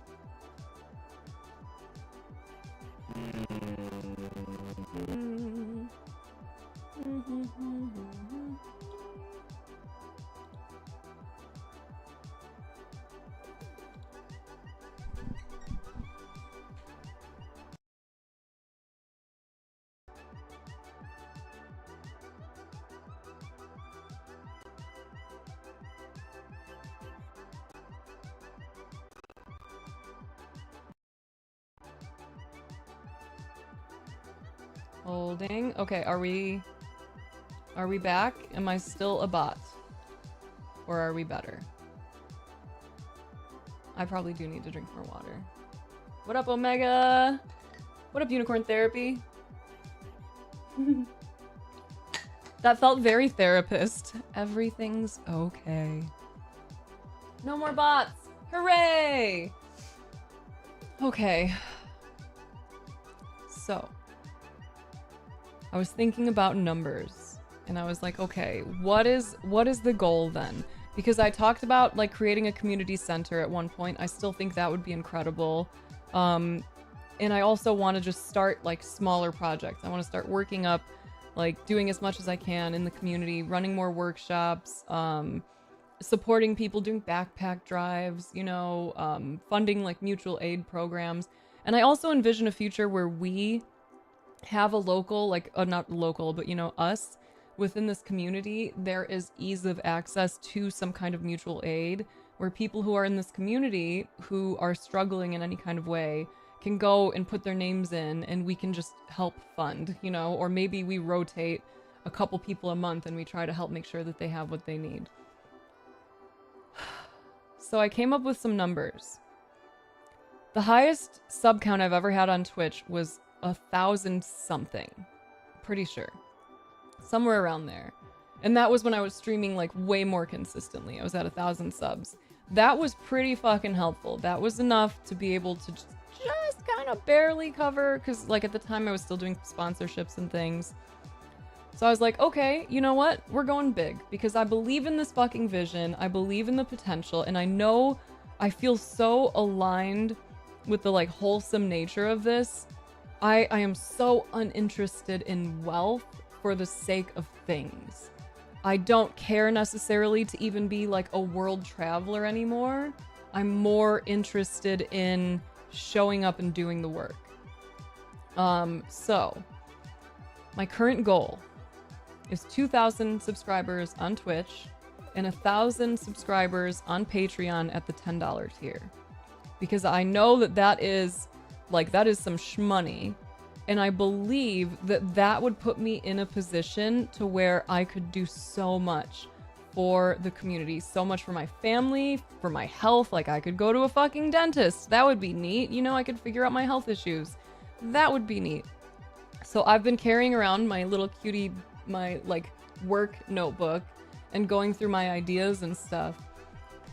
And I realized, hell yeah, dentistry. I realized that I'm changing the way that I do my Patreon, because like I was saying earlier in stream, instead of trying to force myself to do a podcast every week, which I really love doing, but I can't force myself to do shit at this phase in my life. The podcasts before having a kid, I just took that day to like smoke and think and journal and write it out, and then I would put together a podcast, and it was so enjoyable. I don't have that same time. I don't have that same access to my own mind even. So I'm like, man, I'm just stressing myself out because I keep saying I'm going to do it, and then I don't do it, and then I feel like shit for not doing it, and then I finally do it, and I'm like, oh man, but I was like forcing myself to do it. So even though I like it and I agree with the message, I wasn't like, yeah. So instead, the $10 tier is going to be the creativity tier. And here's what I've got so far. Let me break this down. Actually, you all can decide. Do you want to learn about my initial goals for Twitch subscribers or my initial goals for Patreon subscribers? Another shirt on for every new sub? Both? Yes? Okay, I'm going to go left to right then. I'm going to go left to right. Okay, so for the 2,000 Twitch subscribers. Right now, here's what I'm thinking, is that the tier 1 benefit will be you get a sticker and a handwritten note, or a hand-typed note, like put on a little cutie piece of paper or something if my carpal tunnel's all hurdy-hurdy. But after you've been subbed for 3 months, I'll send you a sticker and a little cutie note saying what's up. And then for all of the current subscribers who are past that point already, I'll just do like a regular, probably either daily or weekly raffle. I've been pricing out stickers, so I'm not sure. It might be a weekly raffle for everyone else to get a sticker and a note. But in order to encourage the growth of new subs, that's where I'm at, is that when you sub, as soon as you hit 3 months, you'll get a sticker and a little note saying, happy anniversary. Or something like, I have a vision for that. I'll get into it deeper about the handwritten notes, right? So for the tier 2 on Twitch, right away you get a sticker, because the tier 2 is a higher cost, so it should help offset that, and a handwritten note. For the tier 3, you get a sticker pack and a handwritten note, and you get access to the $10 tier on Patreon, because I can gift Patreons. Ooh, I'm so glad you're asking. Okay, cool, Sky. We're gonna get to that. We're gonna get to that. You got me wiggling. As Judy would say, you got me wagging my tail. So that's where I'm at right now for Twitch. Stickers, notes, and then for the tier 3, since that's like a bigger cost thing, I'll make sure that you have access to the Patreon, because I think there's a lot more resources on my Patreon that I really enjoy being able to offer. What is this pack of sticker? It'd be like 3 to 5 stickers, depending on cost. I started looking into it. I don't have them purchased yet, but it's on the list. So for the goal for the Patreon subscribers, right now, the $5 tier, we do the bi-weekly calls. I throw some other stuff up there randomly, various resources, videos, things like that. So for the $5 tier, we're going to continue to do the bi-weekly calls. I'm going to put out more just like random encouraging videos, because I think that's something that I don't do enough, but it comes up in my brain often.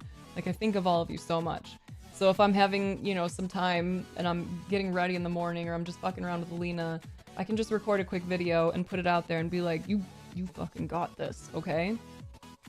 I also want to use that space, that $5 tier, as a place to share some of the things that I'm engaging with. Podcasts that I'm listening to, videos I've been watching that I find interesting, just any of the stuff that's kind of playing around in my brain. Maybe there's a blog post, or maybe there's a study. Just sharing the stuff that I'm enjoying, right? Then, for the $10 tier, this is the tier that I feel the most excited about. You get a sticker, and you get the handwritten note, again, with the sticker. And then you also get access to whatever creations I come up with for the month. So I made a list. Where did it go?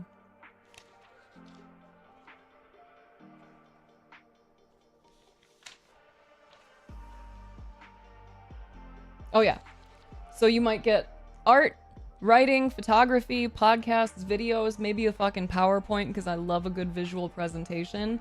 So that's going to be the space where, like, instead of me saying, okay, you have to sit down and write a podcast, you have to sit down and write a blog post, it's going to be, oh, I have this thing I really want to write, so I'm going to write it, and it's going to go there. If I created something, if I drew something, if I painted something, if I created random art on, like, Photoshop, I'll be posting that and sharing it with that $10 tier. So the $10 tier is you fueling my creativity. Anything that wants to come out of this system, that's what will help fund it. And then what I was thinking is, like, at the end of the month, depending on all the various things that I might have created, I'll probably just raffle some of them off and send them to people if they enjoy them. Because one of the things that actually stops me from creating art sometimes is that I don't want to waste. And that has been hard to work with, because some of the things I create, I don't necessarily want to, like, hang up somewhere. Like, I'm just having fun creating it, right? But if I knew I was creating something and that someone who actually liked it or enjoyed any aspect of it was going to get it, happy to send it out. I think that would be really fun. So at the end of the month, any of the things that I'm, like, ready to get rid of, any of the things that I'm willing to share or offer out, those I'm going to raffle off between any of the people on that tier, and then I'll just send it out to you. Same thing, more encouraging videos, and then everyone who's at the $10 tier, you get everything in the under tier as well. Janelle! Girl, I saw you on my Discord today. How fun. Not in my Discord, but, like, it showed that you were streaming, and I was like, oh my god, you exist, and I love you. All right, I'll get up and whack it for you, because you're great, and you've been having a really great day, and I love it. Yes! Hello! Your brain is fritzing, tell me. Corpus, I don't think I said hi to you with mouth words, so hello. Janelle, thank you. Jaden, hello. You were thinking the same thing? How fun. Dude, you're a mom now too, right? I hope you're doing well. No way! Fun! Oh yeah, I'm an internet person again. I'm a person on the internet.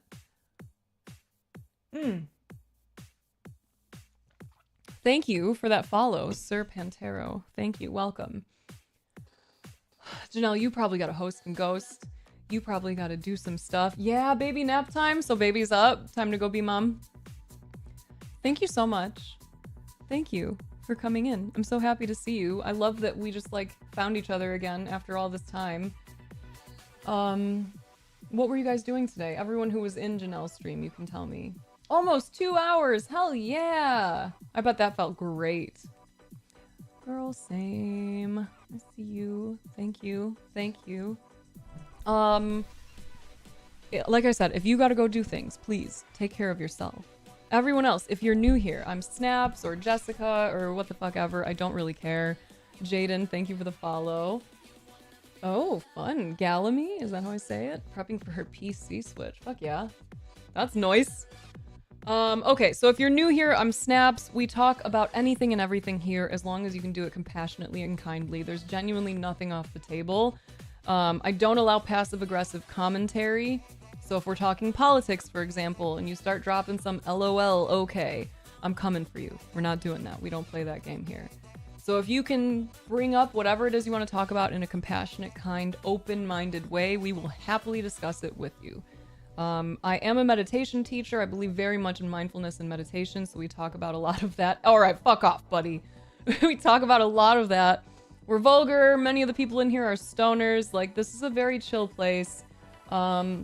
And also, if any of us ask you how you're doing, what you're feeling, what's coming up for you, we mean it. If I say, hey, how are you doing today? I really want to know.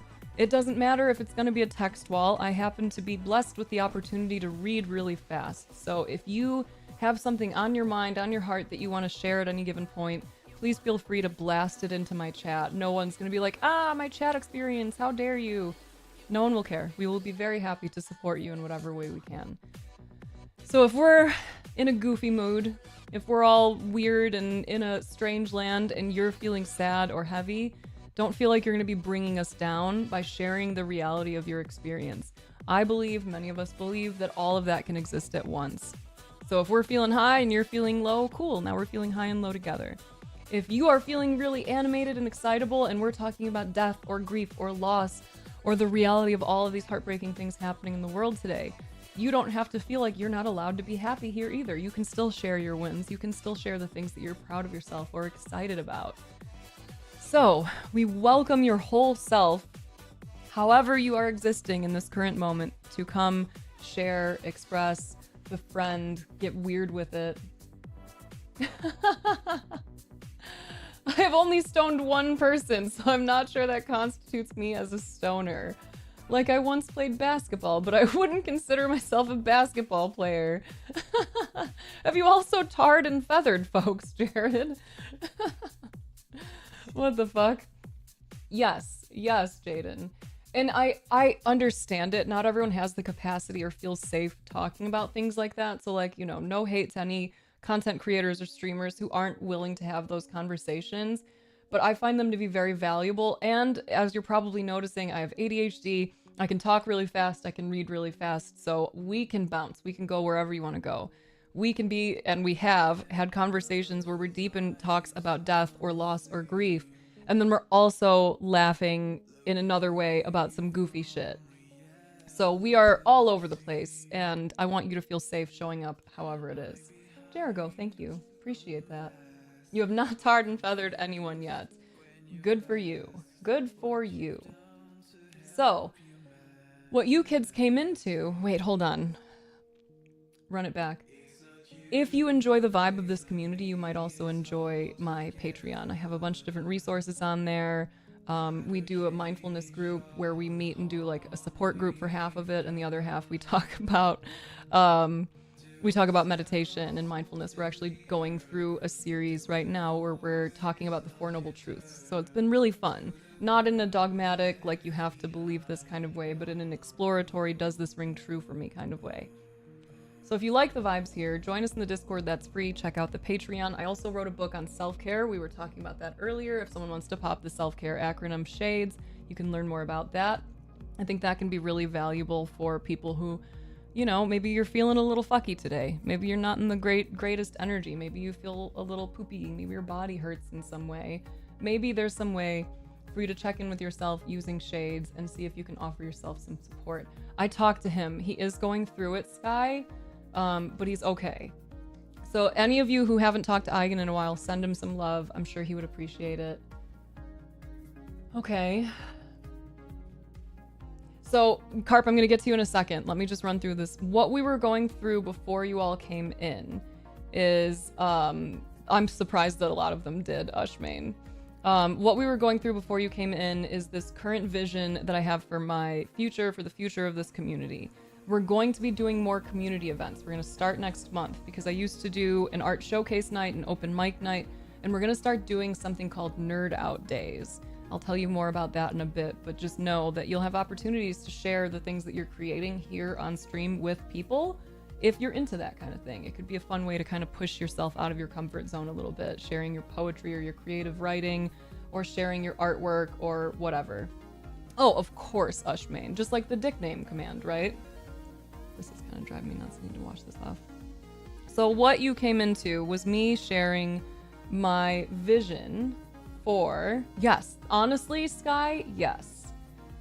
It doesn't say it for me, eGadget Guy. Does it say it for you? Because I would try to skip it if I could. Right now, my current goal. A dick named command is pretty epic. It's actually just dick name. Jared, you're all about, you know, introspection and self-inquiry. Maybe you should find out what your dick name is. Or your snatch name. Or both. Or your dick smell or dick flavor. That's also a possibility. We're very serious here, friends. My current goal is 2,000 Twitch subscribers. My intention is to start making it to where if you sub at tier 1, you get a sticker at your 3-month anniversary with a handwritten or hand-typey note, and I'll send it out to you. For the tier 2, you get a sticker and handwritten note right away. For the tier 3, you get a sticker pack, handwritten note, and then you also get to, hello, Galamy. I hope your potty was nice. Hope everything came out okay. And you also get access to the $10 tier on Patreon. That's information you're happy never being revealed to you. I bet it would be interesting. So that's what I have in mind right now for Twitch subscribers. There will probably be more coming. I've been playing with this for a bit. For the Patreon, I'm working on growing the $10 tier. I would like to hit 1,000 subscribers because I believe that would give me the space to continue to create, to get the healthcare that I need, because right now I'm trying to figure out if I have cancer or not. It's kind of a whole thing. Talked about it at the beginning of stream. If you care to go back, you can catch up on that. But I have realized that with my particular brand of neurodivergence and health issues and life complications and challenges right now, that I really can't focus on pushing myself to do a certain thing every time, right? So instead, the $10 tier is going to be all about creativity. Whatever kind of creations I'm putting out, that's where it's going to be going. Great question, Ushmane. It's worth exploring how this really makes you feel, he said with glasses, stroking his chin hairs. So yeah, handwritten notes. I planned like a day basically every month where I would probably do all the shipping out of that stuff. So I feel really excited because when I think about what I would include in these notes. Oh, and this is for the $30 tier, which like my Patreon hasn't been updated. This is stuff I've been working on the last couple of days. Love that, vibes. For the $30 tier, it's everything in the other tiers, and you'll also get like a bigger package. That's kind of the plan. Like each month you'll get a little bit more. You'll get the note, you get some stickers, and you'll also get like a Polaroid. You might get some like little snippets of like magazines or books put in there. Yes, I think for these I would be willing to ship anywhere. I don't see any reason why I wouldn't, because there wouldn't be anything like I can't do food. It wouldn't be anything like that. So, are you sure? You can always check your size. Do ! How big? Gadget Guy. Yo, that's amazing, Ellie! And also, I don't think I did this. Thank you for 84. I might have done that actually, now that I'm thinking of it. Okay, so that's where we're at. That's like the main plan right now. For all of the different things. I want to create more. I want to research more. I want to share more. I want to have those stickers created. I was actually going to talk to Ellie about possibly helping to design some of them. She's already working on a Mental Oasis one. I'm going to try my hand at making some of the stickers myself as well. You think my bot is borked? That's interesting. Oh, you know what? It's probably just because a lot of people were using it. It just might be behind. Oh, maybe not. Maybe not. Okay, so Carp, going back to your question, and also everyone who just came in, what are you feeling in this moment? What's alive for you? What is your energy right now? No judgment, no shame. Okay, so this was your question. I am deathly afraid of being hurt, and even more so of causing someone else pain. I hear so many stories about how women absolutely despise being approached by guys. Seems like a perfect storm. What do I do to shift your mindset about this? What have you done so far? I'm gonna start with that. Ooh, I'm sorry for the pain. And also, you're feeling zen. Beautiful, content, love to see that. The first thing I want to say, Carp, is we talked about this, I think, the last time I streamed as well, that you're very afraid of being hurt and you're very afraid of causing someone else pain. I think one of the most important things is going to be coming to terms with the reality that both will happen. There is no version of this existence that I think any of us get to exist in where we don't accidentally cause harm or where someone doesn't hurt us. That's part of how we learn how to be in community, in relationship with other people. And what matters more is not, are you never causing harm, but what do you do when it happens? How do you address it? How do you handle that? Where do you go from there? Ooh, tell me more about that, E-Gadget guy. What do you mean? Before the big femme blowout. Is that like a hair blowout? Is that, we're talking like volume? Is that what we're talking about?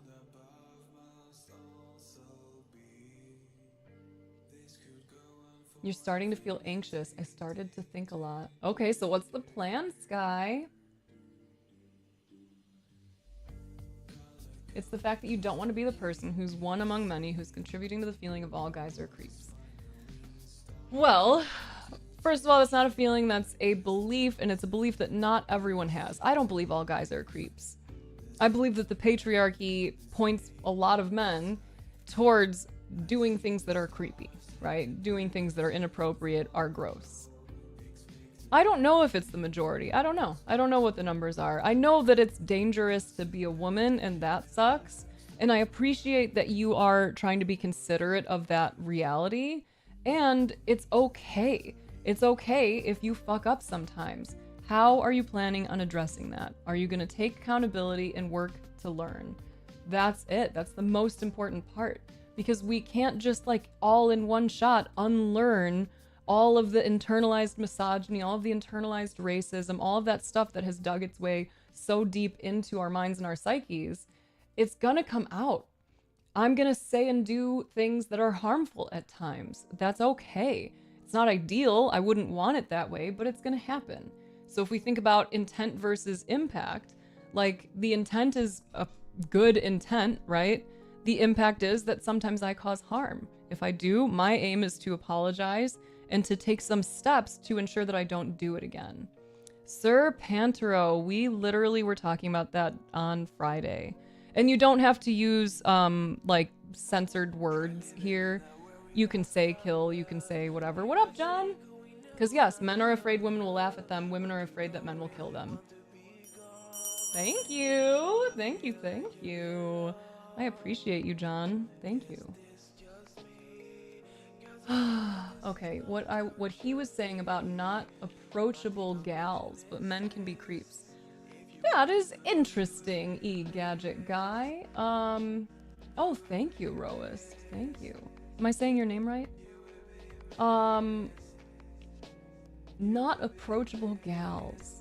So what I find interesting, E-Gadget guy, Roist, biddies always get kitties, thank you, is Carp was pointing at his concerns of not causing harm, especially towards women, marginalized folks, right?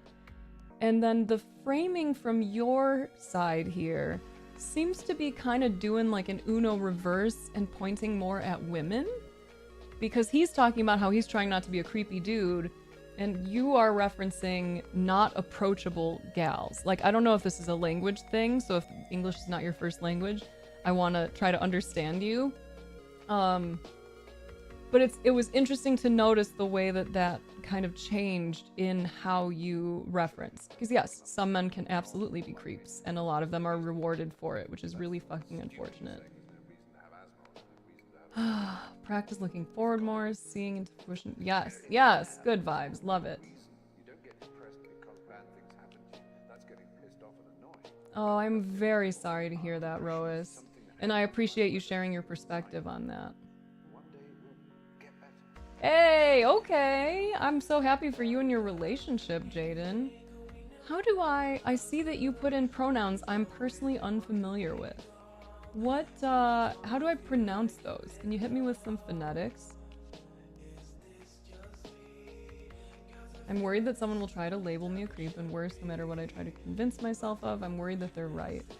The worrying of that is going to get in the way of you showing up in the world in a way that is supportive, in a way that is empowering and compassionate. It's a nonsense word? Okay. So you don't care? Laugh with me, I'll laugh with you. Love that. Yes. Okay, the reason, I think you know this too, Ellie, like air. Okay, cool. The censoring is because on other platforms, you will actually, like, you'll get limited, or you'll get like terms of service. It'll get, what is the word I'm looking for? Censored, suppressed. So if you say suicide, if you say rape, if you say some of these words, death, murder, kill, like those are words that on some platforms, no one will see your content if you say them. Or if like you're on YouTube, you lose the ability to monetize. And given that most creators really need that monetization, they have to make a choice, and it sucks. It sucks for them to be in a position. By the way, that's part of the reason why my goals are not including YouTube. I want to use YouTube, but I don't want to have to rely on monetization of that, because I don't want to have to use language that I think is stupid. I agree, like, it sucks. I don't want to have to do that. So I don't want to have to consider like any kind of platform monetization like that. Because on Twitch, I can talk about what I want to talk about. You know, on Patreon, I can talk about what I want to talk about. Good for you, Vibes. And also, thank you for being willing to express that. Because the first thought that comes to mind is typically the one of conditioning. The second thought is the one that you put there. So good job. Nice work. Kerfuffled. You were so close. You were right there. Ah, okay. E-Gadget Guy, thank you so much for sharing that and the way that you worded it. I'm gonna read this out loud, okay? And I want to encourage everyone in here to remember what I said at the beginning of the stream, is that we can talk about anything and everything here, provided that we do it compassionately, kindly, no passive-aggressive commentary, no name-calling. So, E-Gadget Guy, what I want to share is that the way that you worded this is likely to bring up some feelings for a number of us, of frustration, agitation. So if any of that comes through in my voice, I want you to know that it's not you, it's the system that keeps these kinds of thought patterns moving. So, here's what was said. It seemed that he's nervous about approaching women, and this is something that some women have created because of them being offended by some men. Okay, Roas, thank you for that follow. This is not a thing that women have created at all. This is not, that's victim blaming to put it back at us. This isn't a matter of us just being like, oh, I'm offended that, you know, men are saying gross things to us. Because it's not just something like a quick, like, oh, I didn't like that. I don't think that you, I'm assuming that you're a man, could possibly understand how violating it feels to be a woman in the world and to have really no safe spaces where you can exist without harassment, without some kind of sexual or inappropriate commentary towards you. So you may be a good guy. You may be a cool dude who has never approached a woman with any kind of weirdness. If a woman says no to you, you might be the type of guy that says, hey, no problem, you're beautiful, have a great night, and you walk away. But women in here, have you had just even one experience in your life? I'm asking all women in here. Have you ever had an experience in your life where you tried to kindly decline a man's advances only for it to go wrong. Only for that man to become belligerent, angry, violent, aggressive. Because I'll raise my hand and say I fucking have.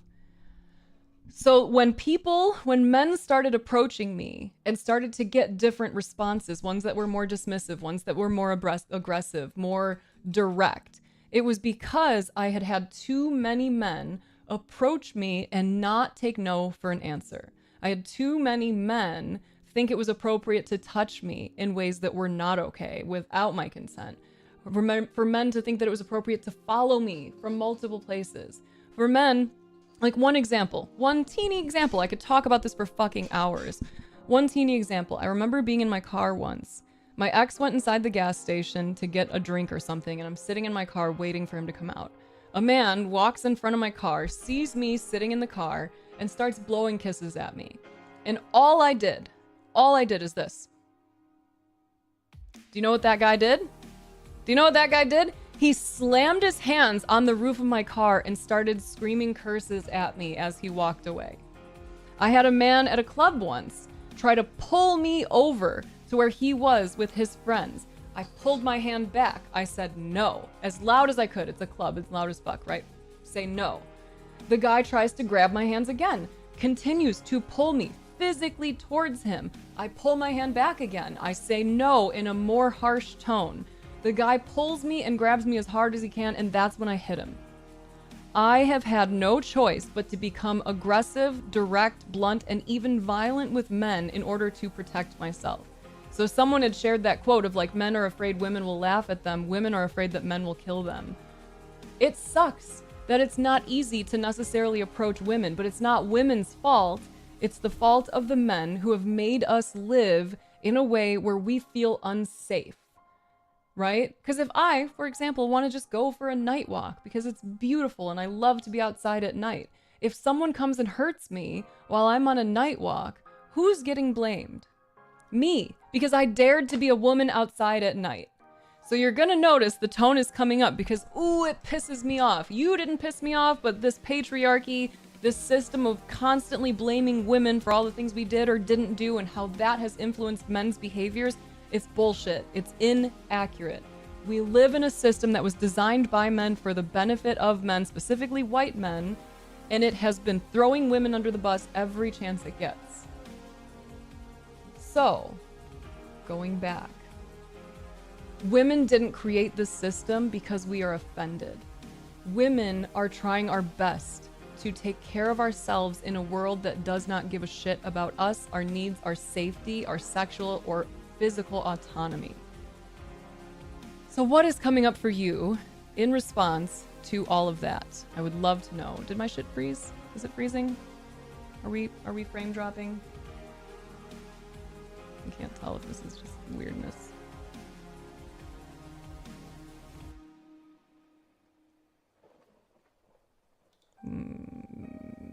Okay, no. Yes? Are we? Yup, it's freezing.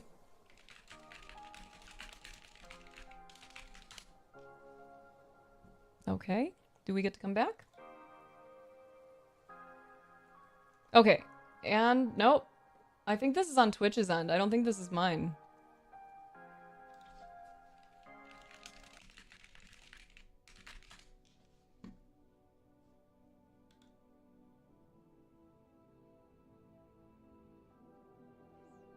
Oh, are we back? The patriarchy! Not the fucking patriarchy again! Alright, F5, I think we got it.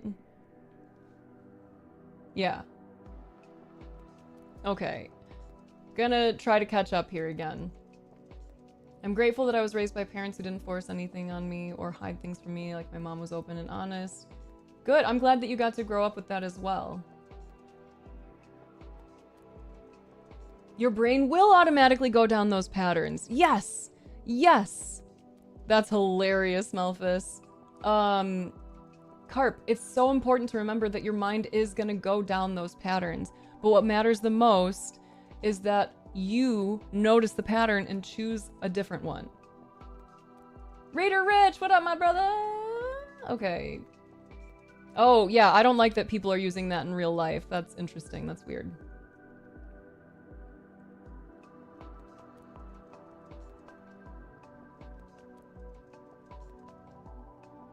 So you're concerned that that automatic thinking, that the kind of conditioned stuff is palpable, that like we're gonna notice it and it's gonna contribute to us thinking that you're a creep? Chani, what's up? I've been buying you drinks all night and you didn't even sleep with me. Ugh.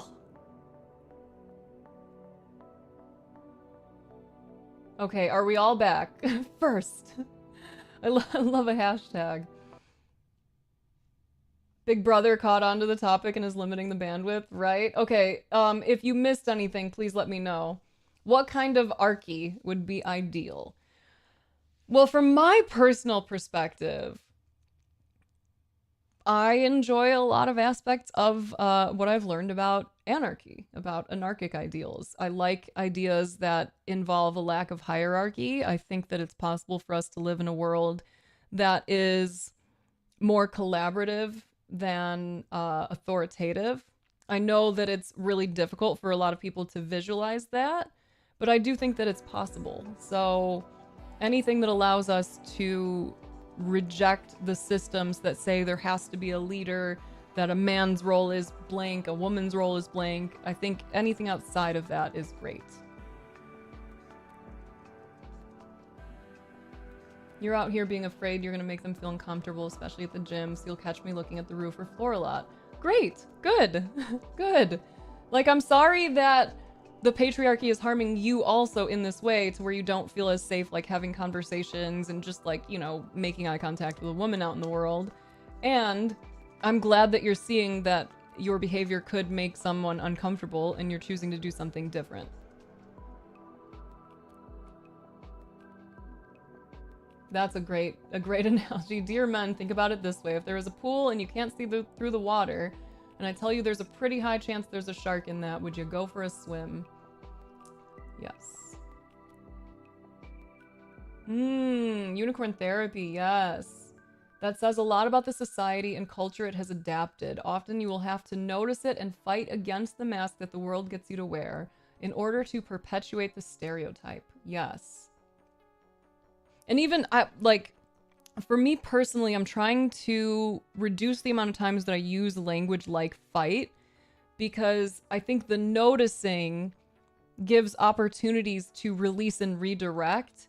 And I think it's common for a lot of us to establish this sort of adversarial approach to dealing with our minds and society and all of this kind of stuff. And whenever possible, I think that subtle language shift for me is useful. I don't know that it's necessarily useful for everyone, but it is for me. Exactly, vibes. Exactly. The conditioned behavior is definitely problematic, which is why we were talking last week about how we should all be doing the work. You know, sorry to should on you, but if you exist in this world, it is very likely that you have internalized racism and that you have internalized misogyny. So and potentially internalized bigotry, homophobia, transphobia, whatever. Because our society has been really trying to point us all in that direction.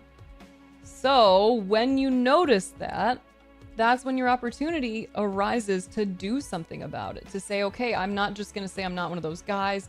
I'm always kind to women. I do whatever. You gotta go deeper. You gotta find all the ways that your behavior may be unintentionally helping to perpetuate patriarchy. Because most of the time, if you're not actively undermining it, that is what you're doing. You're continuing to benefit off of it in some even just small way. And the same thing goes for white supremacy.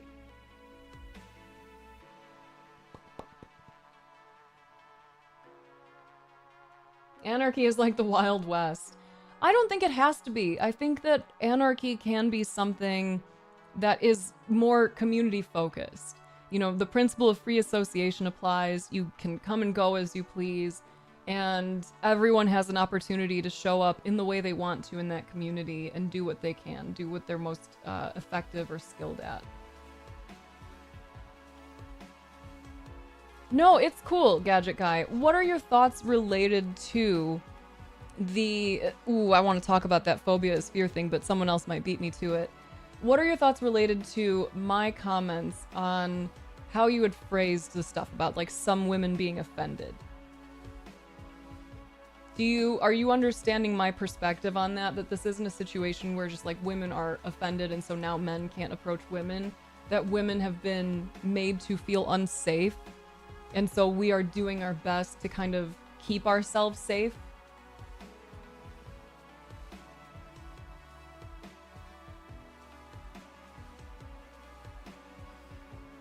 Yes, it's been conflated with chaos to try to keep people in line. I really appreciate you saying that, Sir Pantero, because that is what people want you to think, is that like people, what like the billionaire class wants you to think, is that anarchy means everyone's just running around, running wild, but it doesn't have to mean that. It can just mean collaboration. It can mean that there are no hierarchies, that everyone works together for the common good of each other and for the planet. Wow. Vibes. I'm so glad that you know that too. Okay, so phobia is fear. It's not a phobia. If we're talking about like homophobia, transphobia, I would say that it still does play like the messaging, the propaganda that people get that helps them to kind of turn away from trans people, queer people, people who are not like them. It is rooted in fear. And especially if you see the current kind of round of, and like really the resurgence of this continuation of messaging around trans folks, it's all, they're coming for your kids. Women aren't safe if trans people are around because they want to get in the bathrooms and see them. When like, I have never had an issue with a trans person using a bathroom, but I have had men try to hurt me in places like that. So they are using fear. There's a fear of something being wrong with them and that hurting someone that you care about. That's also where like a lot of these immigration concerns are coming from, because right now the current administration is stoking this fear that everyone coming across the border, they're all rapists, they're murderers, they're thugs. And if you have been raised under white supremacy, then you probably already have some internalized images that Black people, people of color are dangerous and to be feared. Like if you look at the representation of Black folks in media over the years, you'll see the majority of it is those Black folks being represented as criminals, as violent. I'm so excited for you, Soda. Okay. Yes, Galamy, thank you. Thank you. So what's your plan, Carp? So what's your plan? If you're recognizing this stuff, like, how do you want to work with it?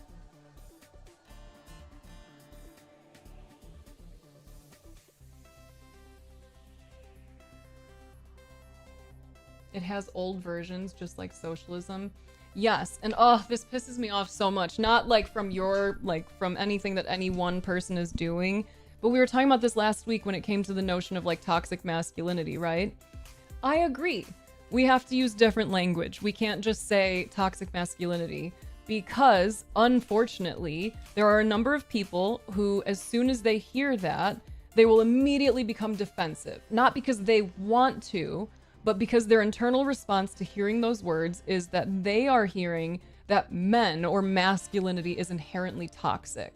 And that's not what it means. But unfortunately, your ability to express that to them when they've already been activated is basically like inaccessible. It's not gonna happen. So anarchy, socialism, any of these like words, the patriarchy, I think that it would behoove us, unfortunately, to find language that feels more accessible and understandable to people. And I said this earlier in stream too, but I had heard in a video once that one of the best things we can do for people is find ways to articulate their lack of freedom. And I think that's what one of my goals is to try to find as many ways as I can to point at those things without naming them the things that activate people, because it does not really help.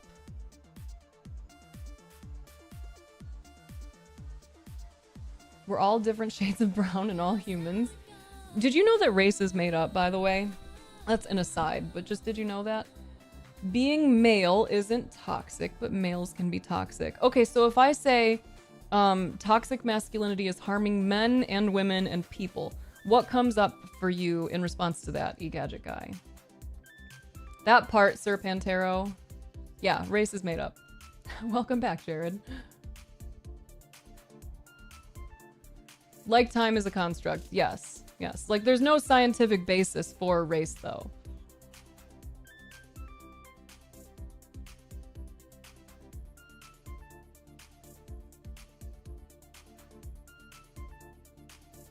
I'm glad that you're recognizing that you're asking for disaster in that regard, Carp. I'm glad you're seeing it. Thank you, Jaden. I love language, so thank you. Yes, Sky. Now I'm hungry. Dude, we're gonna do a soup share on Saturday, and I'm so excited. The dudes, we're all gonna try to make different soups so that we can each have a little bit of different kinds of soup when we're together.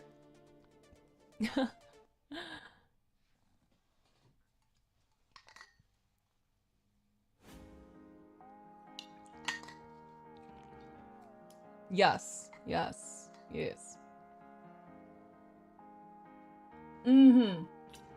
Race isn't real, racism is. I know, everyone wants soup now, huh?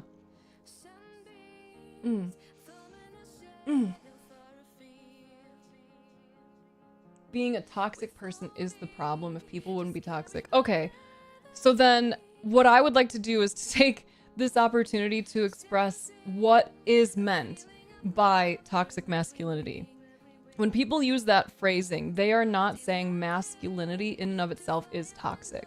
They're saying that rigid gender norms, i.e., a man being told you're only a man if you show up in the world in these ways, that is toxic. That is detrimental to men and to all the people who coexist with men. Hey, Bless, thank you for hanging out, Sir Pantero. Thanks for all the input, too. So I understand... Ooh, yum. I understand that when you hear toxic masculinity, the thought might be that, like, you're under personal attack. But it's the patriarchy that is really being pointed at there, the system of thinking and behaving that says you have to do these things in order to be a man. But the reality is that those things are constantly changing. How it is to show up in the world and be masculine today is different from how it once was. Right? Like, men used to wear, like, skirts and dresses, right? Men used to wear pink more comfortably. Like, gendered clothing is a pretty new thing. So this idea of, like, you have to be this way to be a man is harmful because it is forcing men to continuously try to check in with other men around them to see if they are performing masculinity appropriately or not. And if they're not, then they run the risk of having someone take their man card, tell them that they're not man enough. That's not a man, that's a boy. Or like, that guy has small dick energy. Or what are some other great examples of it? You're not a man if you go down on women, because that's some sub shit. Like, if you go down on women, you're basically gay. That's also where, like, homophobia kind of comes in too, because oftentimes it's sort of is a way to essentially, like, feminize other men. Real men don't cry. That's a great example. Exactly.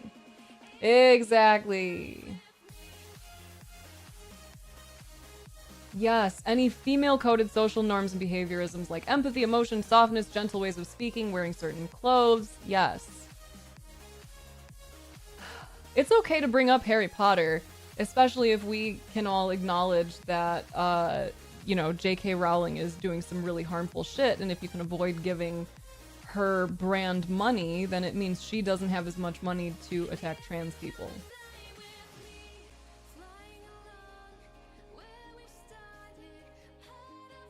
Oh, yes. Yes, beautiful. And he cried, and he loved music, and he loved dancing. Ooh, it's gonna be chilly. Make some soup. Make it. Ooh, thanks for hanging today, Unicorn Therapy. Have a great day. Blessings on your house and your poops. So, now that we've kind of dove into the language of that a little bit more, eGadget Guy, I'm curious what's coming up for you in response to the conversations about that.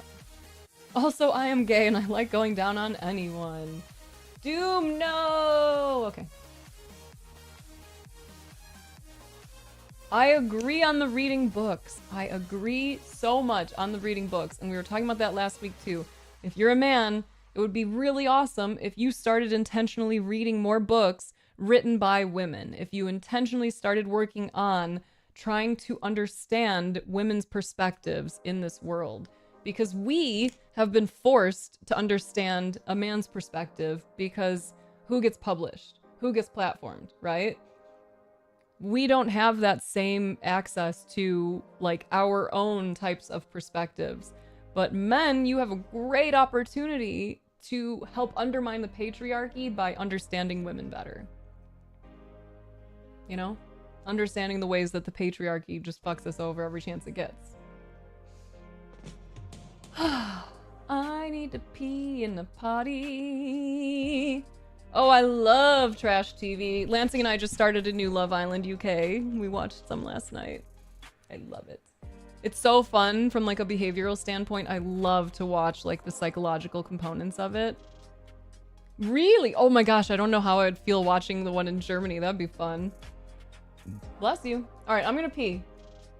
I'll be back. Oh, I know which one it is if you're talking about Iroh. I can't do it, but I know what you're talking about.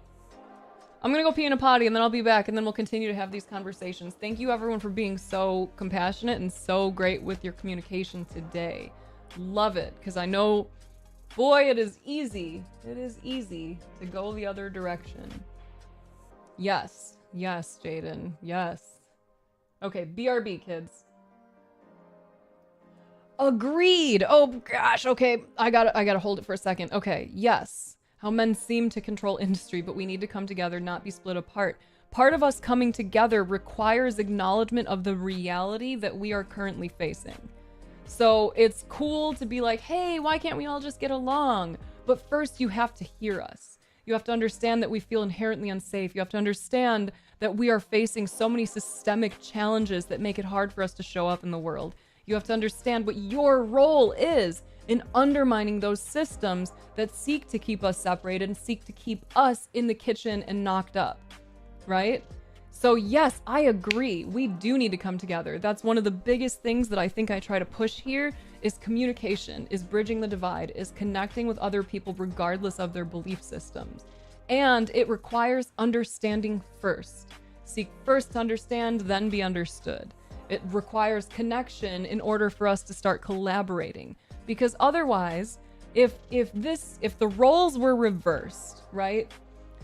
If the roles were reversed and we lived in a world where there were men's violence shelters or women's violence shelters because men were being assaulted and violated by men at such a rapid rate that we needed shelters specifically for men who were being harmed by women. If we had such high instances of rape and sexual violence towards men from women to the point where you had to have a buddy with you everywhere you went or else people would blame you for your own sexual assault.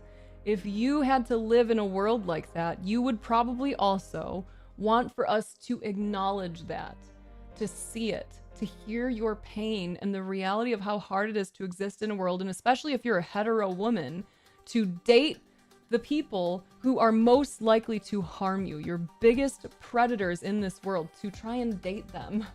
Like, I think we can't reconnect and work on us coming together if part of the group is saying like, yeah, I agree with some of it, but like, can't we just get along? Do you see what I'm saying? Because that's really fucking hard to hear, is for us to say we are being hurt. We are being hurt every day by this system. And to hear someone say, but like, we shouldn't be divided. Let's come together. Cool. Yes. Agreed. Now do your part. Leaves from Vine, it was that? Oof. It's not that? Oh, okay. Let me look really quick. Oh, yes! We've rewatched that series so many times. Alina loves it so hard. Now go pee. I'm gonna pee. I'll be right back.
Hey, thanks for chatting with us, eGadget Guy, and I hope to have a chance to talk to you more about everything, especially since you have daughters, because I would love to have that conversation. Ooh, Melphis, I will read to you. I am gonna get the Witch's book, because I know Ushmain was excited for me to keep reading it. Quacked, were you confused? Dude, the ADHD, like, not peeing, not drinking water stuff will definitely get me sometimes. I gotta remember to take my meds when I get back. Whoa, Mulgoosies, I want that! That's fun. Okay, hold on to your butts. So if you're new here, and even if you're not, you probably noticed that the title said, like, ask for advice on anything. I use the word advice because it makes the most sense to people, like, just in passing. But really, it's just an opportunity for perspective. I enjoy sharing mine, and there are a number of other people in here as well who would be willing to share their perspectives. So if you have something, really anything, that is weighing on your mind in some way, on your mind, on your heart, if there's something you've been kind of like mulling over and you don't really know what to do, feel free to ask. Ask whatever questions you might have, and you will be met with the perspectives of the people in this chat and mine. So, what's up? How are you all doing? How are you feeling? Is there anything that you're finding really challenging lately that you want to talk out? Is there anything that you'd like to vent out or share and have us hold space for you? Hey, Judy! Is there anything you're excited about that you want to share? Anything you're proud of yourself that you'd like to share? Please, do share. I am gonna grab a little sweater because I'm a wee bit chilly. I'm gonna grab that book, Melphis. Then I'm gonna come back, I'm gonna take my meds. I'm probably gonna smoke a little bit because we have been having a party. Life, that's always challenging. Amen. Amen, sister. Aren't we growing old? You look older and calmer. That is fun, Max. That's fun. And yeah, I am older. Calmer, it depends on the day, but yeah, largely compared to the 10-year ago version of myself. Go you, Mr. Quack! Okay.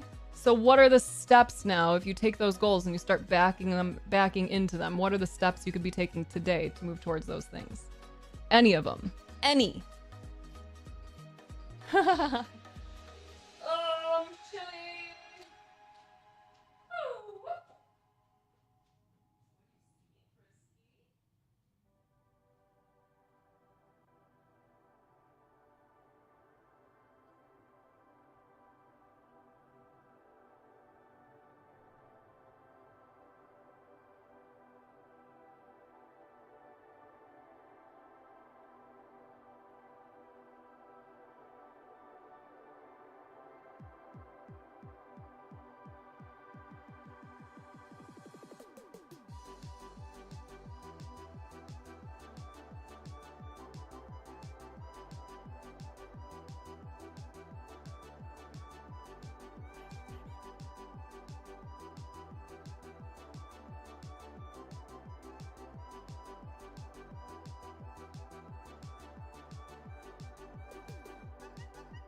Yes! Soda! My brother. How fucking cool is it that you're just doing so many things? Like, I'm so happy that you came back to us when you did. I know you were working through a lot. I know you've been feeling a lot, and I'm just so proud, and I hope you feel proud too.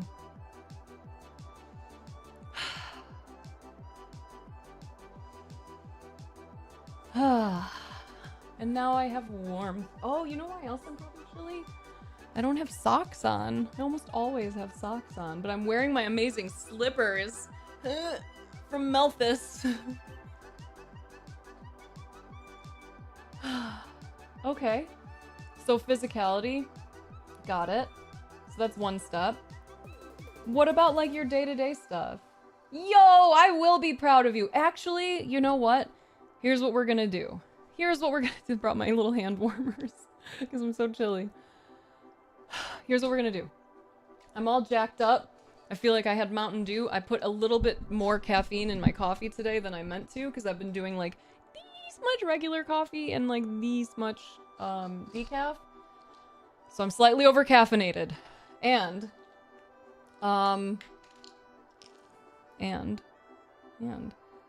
I got that dog in me. I got that energy in me. So I'm ready to stand for a minute. So here's what we're gonna do. Here's what we're gonna do. How tall am I? What's your guess? I want to celebrate all of you. I want to celebrate everyone. So we're gonna start giving out gong hits for all the things that you're proud of yourself for. So I want you to share your wins. Good idea.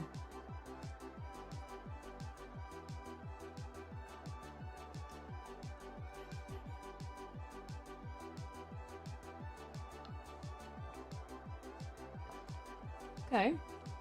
Who's the streamer? You can share, by the way. I think there is more than enough to go around. What up, Maddie Bagels? Yo, I hope that's going well. Oh, yeah, I'm sure that's really hard. I'm glad you're going through the therapy though. 5'11". Ooh, I would love to feel that powerful. I'm 5'7". Tate Taylor presents. Cool. We have like a consciousness check-in, a way to kind of see like, are you feeling one with the universe? Because that's a 10. Are you feeling like really, really low? That's a 1. You're 5'7" also. Twinsies. Okay. I don't actually need those yet. What we're gonna do right now is we're gonna smoke this bowl. Because it feels like a great day to smell-a-brate. So, your camera angle makes you look taller. You're feeling sick as fuck? Oh, I'm sorry. My brain first interpreted it as like, yeah, and then I was like, oh, you don't mean like that. I am. One of my friends is a trauma therapist and she does EMDR. You can tell I'm like, everything's doing the runoff. So, we're gonna smoke this. I'm gonna stand over there, I'm gonna whack the gong to celebrate all of you. I've known people who have really enjoyed it and got a lot out of it, and people who were like, meh. It's just like I think with any therapy modality, if it's not for you, it's not for you. If it is for you, that's fucking awesome. So, if for some people it super does, for some people it doesn't really. You gotta just kind of try these things out and see what lands for you, you know? Oh my gosh, y'all, we've been blessed. Oh, we've been blessed by a Mimi girl. All right, my big gorgeous girl. Do you want to lay on my desk? Will you stay in here? Look at this big, beautiful baby. She's so big compared to little Friskers. And she's silk. She's made entirely of silk. She's very huggable. Okay. Big, beautiful. I gotta weigh her. I wonder how much she weighs. Oh yeah, and we'll start reading more of this book shortly. After I whack it and smoke a bit. Don't fuck with the camera. Okay.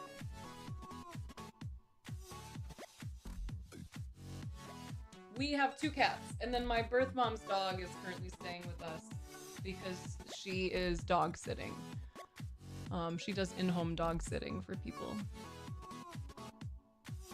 You keep imagining... Ooh, I want to see that again. I just need to, like, move my thing. I keep imagining that having my day charted out day by day, hour by hour would be beneficial, and I can't make it stick. How many times have you tried? What have you tried? What has gotten in the way? No! Oh, good! You're still here! Ushmain, when we were reading this, when you were here, was it the chapter on teenage girls? Was that the one? Because I was like, I don't remember if we were reading the chapter on teenage girls or if we were reading the chapter on weightlifting. Okay, cool. Cool. I don't know if I have, Carp. Okay, first, I want to say congratulations. I'm proud of you. I'm excited for all of you who have done some good self-prioritizing. What did you even push, Mimi? This week, today. Nice, thanks, Ushmain. There is a weightlifting chapter! Well, it's more about women's sports, but there's an emphasis. This is for all of you who did laundry, who paid bills, who did the things you needed to do today, who signed up for the stuff, who are going to therapy. Proud of all of you.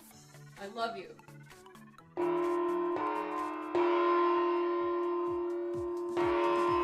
And I am blasting through sound waves all of my love and support right at you. And I'll give you a dinger as well.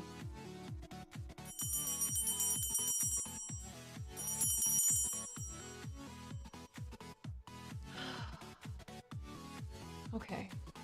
Oh, the pockets.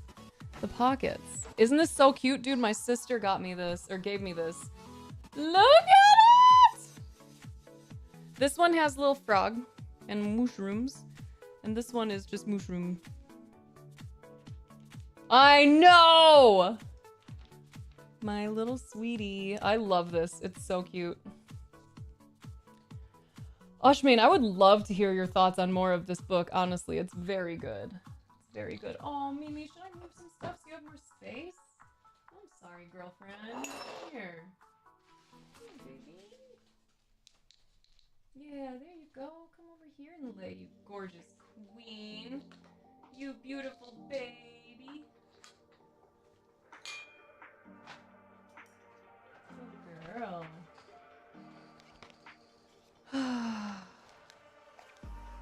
Thank you, Underground.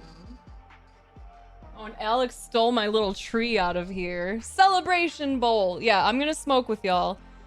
Because I'm gonna let my nervous system relax a little bit. We've been in, like, amped mode, which I have very much enjoyed, by the way. I love when I have opportunities to, like, rapid-fire ADHD talk with people, so thank you for that. This has been really fun.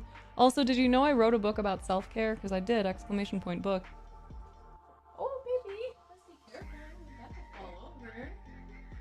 So sweet and cute. Okay.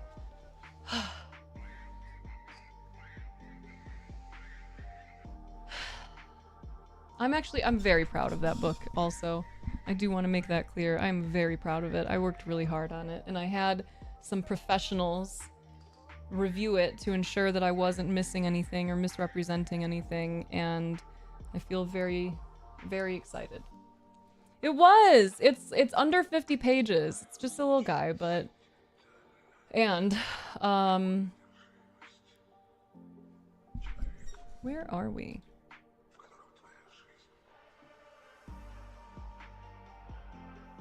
Okay, it says this is still no copyright. Yes. Yes. Please buy the book. If you don't, I'm not allowed to go to the gym. Yeah, Ushmain's grounded until someone buys the book. Default mode network. Okay. Non-ordinary state of consciousness. Okay.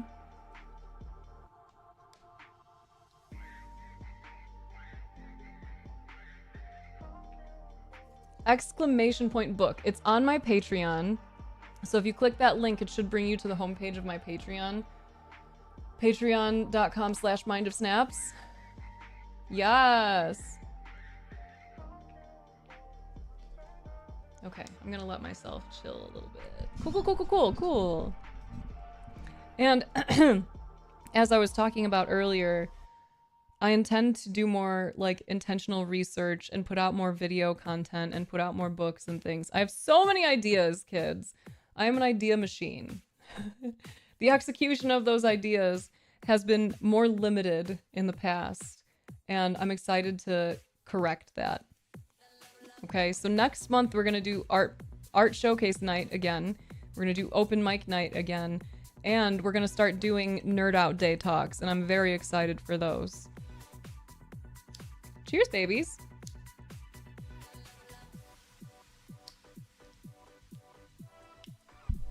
Also, I've been streaming on YouTube, so any of you who use YouTube a lot... Ooh! Boy, I'm so surprised that you asked, and I'm very glad that you did.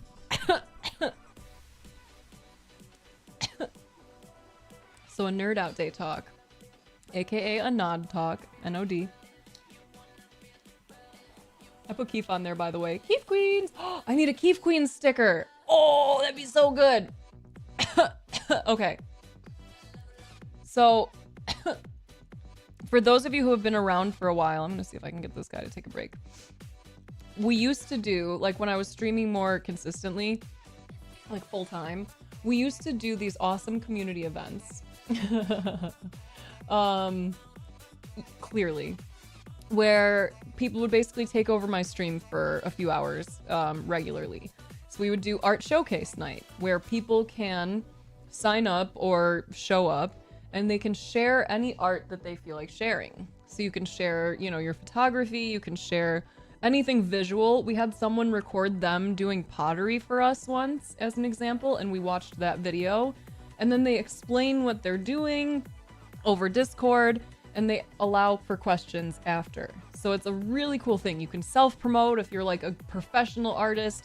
If you're brand new, we also had people show up to art showcase night and share things that like they just started learning how to draw.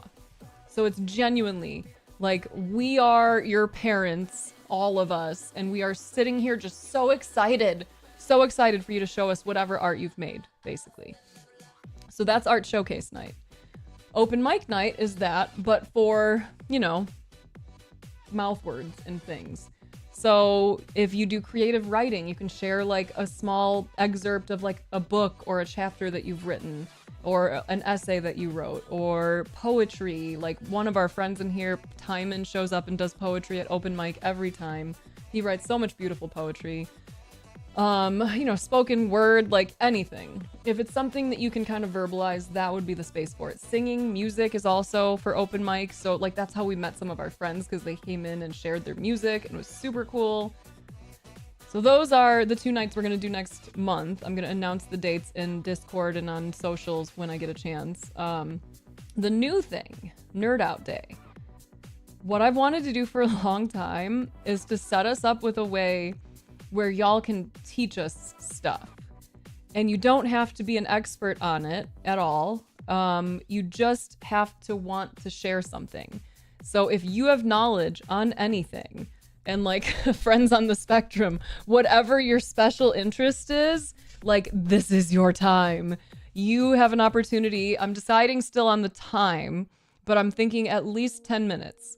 So whoever does a Nerd Out Day talk, you will have roughly 10, possibly 15 or 20 minutes to do a presentation on my stream about whatever the fuck you want to talk about. So you can educate us, you can entertain us, you can share just some rabbit hole that you went down that you find really interesting.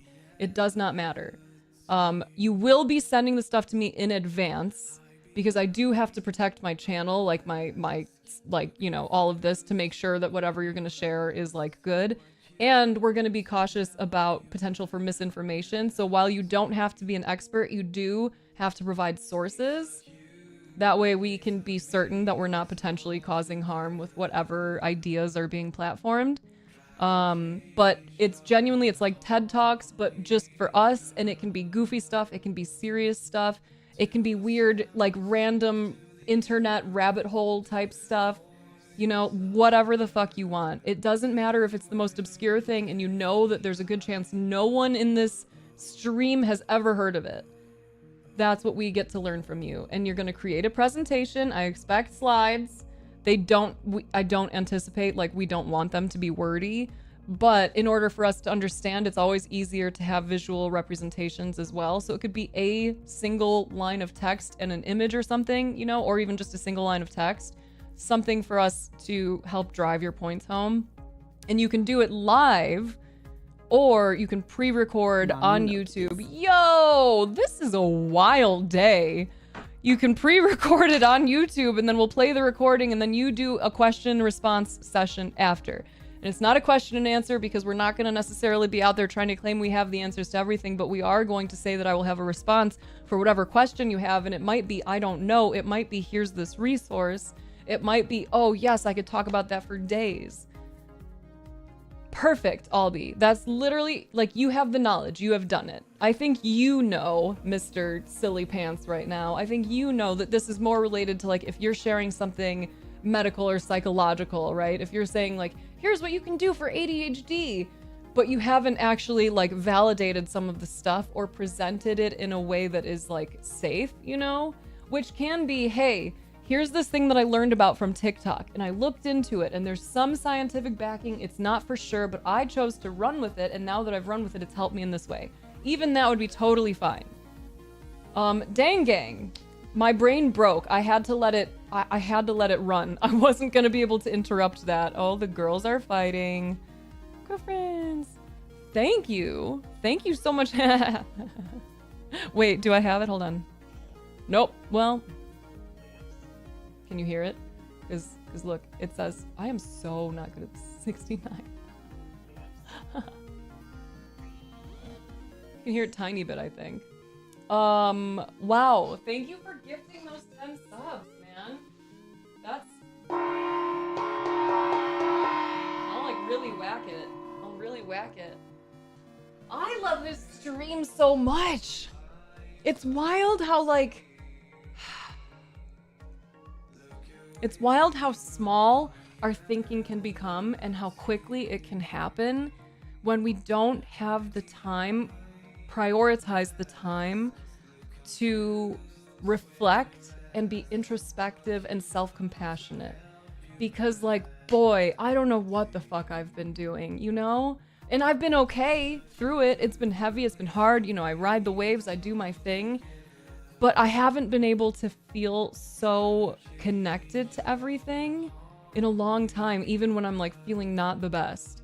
And I feel so connected to this vision right now that I'm, like, so fucking jacked up from it. And I'm remembering that I've had this fucking experience before, pre-mindfulness and post, like in my corporate life. I remember getting to a place in my job and just being like, ooh, I feel it. I am gonna fucking crush it here. And I did. I fucking nailed that shit. Do you know I'm really good in a corporate environment? Can you imagine such a thing? I am actually really fucking good at things when I do things. Because I'm a tryhard, okay? But anyway. I remember being in my corporate job and being like, ooh, I'm gonna fuck this up. Like, I got this. And having that feeling, and it just propelled me, dude. I crushed it. And then going from that to my business. Businesses, actually. Anytime that I started, like, a business with my partner, my ex, and now my current also, they have been successful. The only thing that has gotten in the way of their success is that I realized I didn't want it. That's all it is. And, like, once I realized I didn't want that version of success, but I was still kind of committed to it, then, you know, quality declines. Or I just stopped doing it. Like I have had so many different little businesses, little different attempts since I was a very young little snaps. And I've had a lifetime of experience telling me that I will know it when I feel it, and yet I didn't listen. And I am hoping that in this, you know, almost maybe 4th cycle of this, because I'm getting close to 40, that maybe this is when I really learn the lesson of just listen to your fucking body. Because for me, it seems to be like 10-year cycles for some reason. Like it was 10-year cycles for getting my hair cut. Roughly every 10 years, I learned this because of streaming. I would chop my hair. I would grow it for 10 years, and then I'd be like, I need a change. And then I would chop it. And then I'd be like, I want my hair long. So 10 years seems to be a very interesting number for me. But anyway, whenever I have like really felt connected to what I'm doing, it has been so cool to see how things shift to being effortless, even though I'm doing a fucking lot. Because I know that this particular being can do a lot. Like, she's got some go juice in her, you know? This thing doesn't really know the like sitting still thing. The dudes came and made dinner here on Saturday night. Duple and Lansing. Oh my god, and the raids? And the raids! I'll even get up for this. Look at me standing with my legs. And I whack it for you. I whack it real nice for you, Christy. Thank you. Blessings on your house and your butt. Blessings on your cookies. Hello, welcome. Saucy Rossi, what's up? Jared Shane, hello. Dude, my little sister gave it to me. Isn't it amazing? Look at this, buddy. Oh yeah. So, Duple, Lansing, and Chach, they come every Saturday. And this last Saturday, Duple and Lansing made dinner in my kitchen. Because, like, it's always at my house because I have Alina, you know? So they come over every week. We hang out. We fuck around. We do whatever. This time, they made dinner. Because a lot of times, it's me making dinner or me deciding what we're going to have. And I didn't even realize that that was what was happening until they, like, stepped in, basically. Wait, try Slut Out. Christy, I feel like you don't mind. I think we've already done this. Do Slut Out. Maybe I banned you in the bot. The bot doesn't think you're a mod. Hello, Softly Sedona. How are you all feeling? Blessings on Doe's titties. Respectfully. Thank you. Oh, thank you. God. So they came over. Anyway, oh, if any of you are new here, by the way, my name is Snaps. We talk a lot about mental health and mindfulness here, but we also talk about anything and everything as long as you can do it kindly, respectively. No passive-aggressive commentary. I will bite you. I won't actually. I'm no longer violent, but we don't do that. Yes, my cat is in heat. I'm sorry for her. Cody, hello. So yeah, we talk about anything and everything here as long as you can do it kindly. Today we have gone all over the place. We've been talking about my ultimate vision for things. We, of course, had some experiences discussing things about the patriarchy. Yes, she is in heat, correct. Where else? God, where have we been today? It's been energy, though. Like, I've been feeling it. And, like, there's been sub-bombs today, and I'm in the middle of a pipe, so that might also be why I'm not remembering all the things. I put a decent amount of keef on there. Oh, thank you, Big Daddy! Oh, it did work. It did work. Okay, Ushmain, I thought maybe you've been unmodded in the bot. That's what it feels like, Pharaoh. I'm so glad that you brought it back to that. So that's where we're at right now. So we're talking about how I may have finally allowed the message to sink in that the body knows. Like, the body knows. The body knows. Dia, thank you very much for that follow. That any time that I have been in a space where I feel in my body that I'm in the right place, that, like, I've been asking, first of all, I'm actually asking the question, is this the right fucking spot for me? Am I heading in the right direction?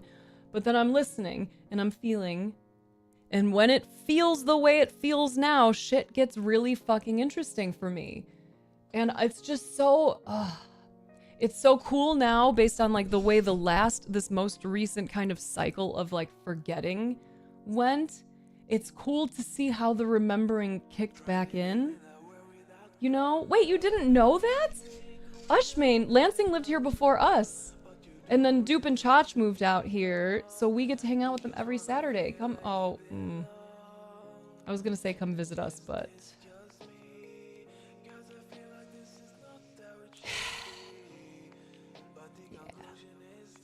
What's your business, Pharaoh? Did we already talk about this? Are you one of the other web designers, developers?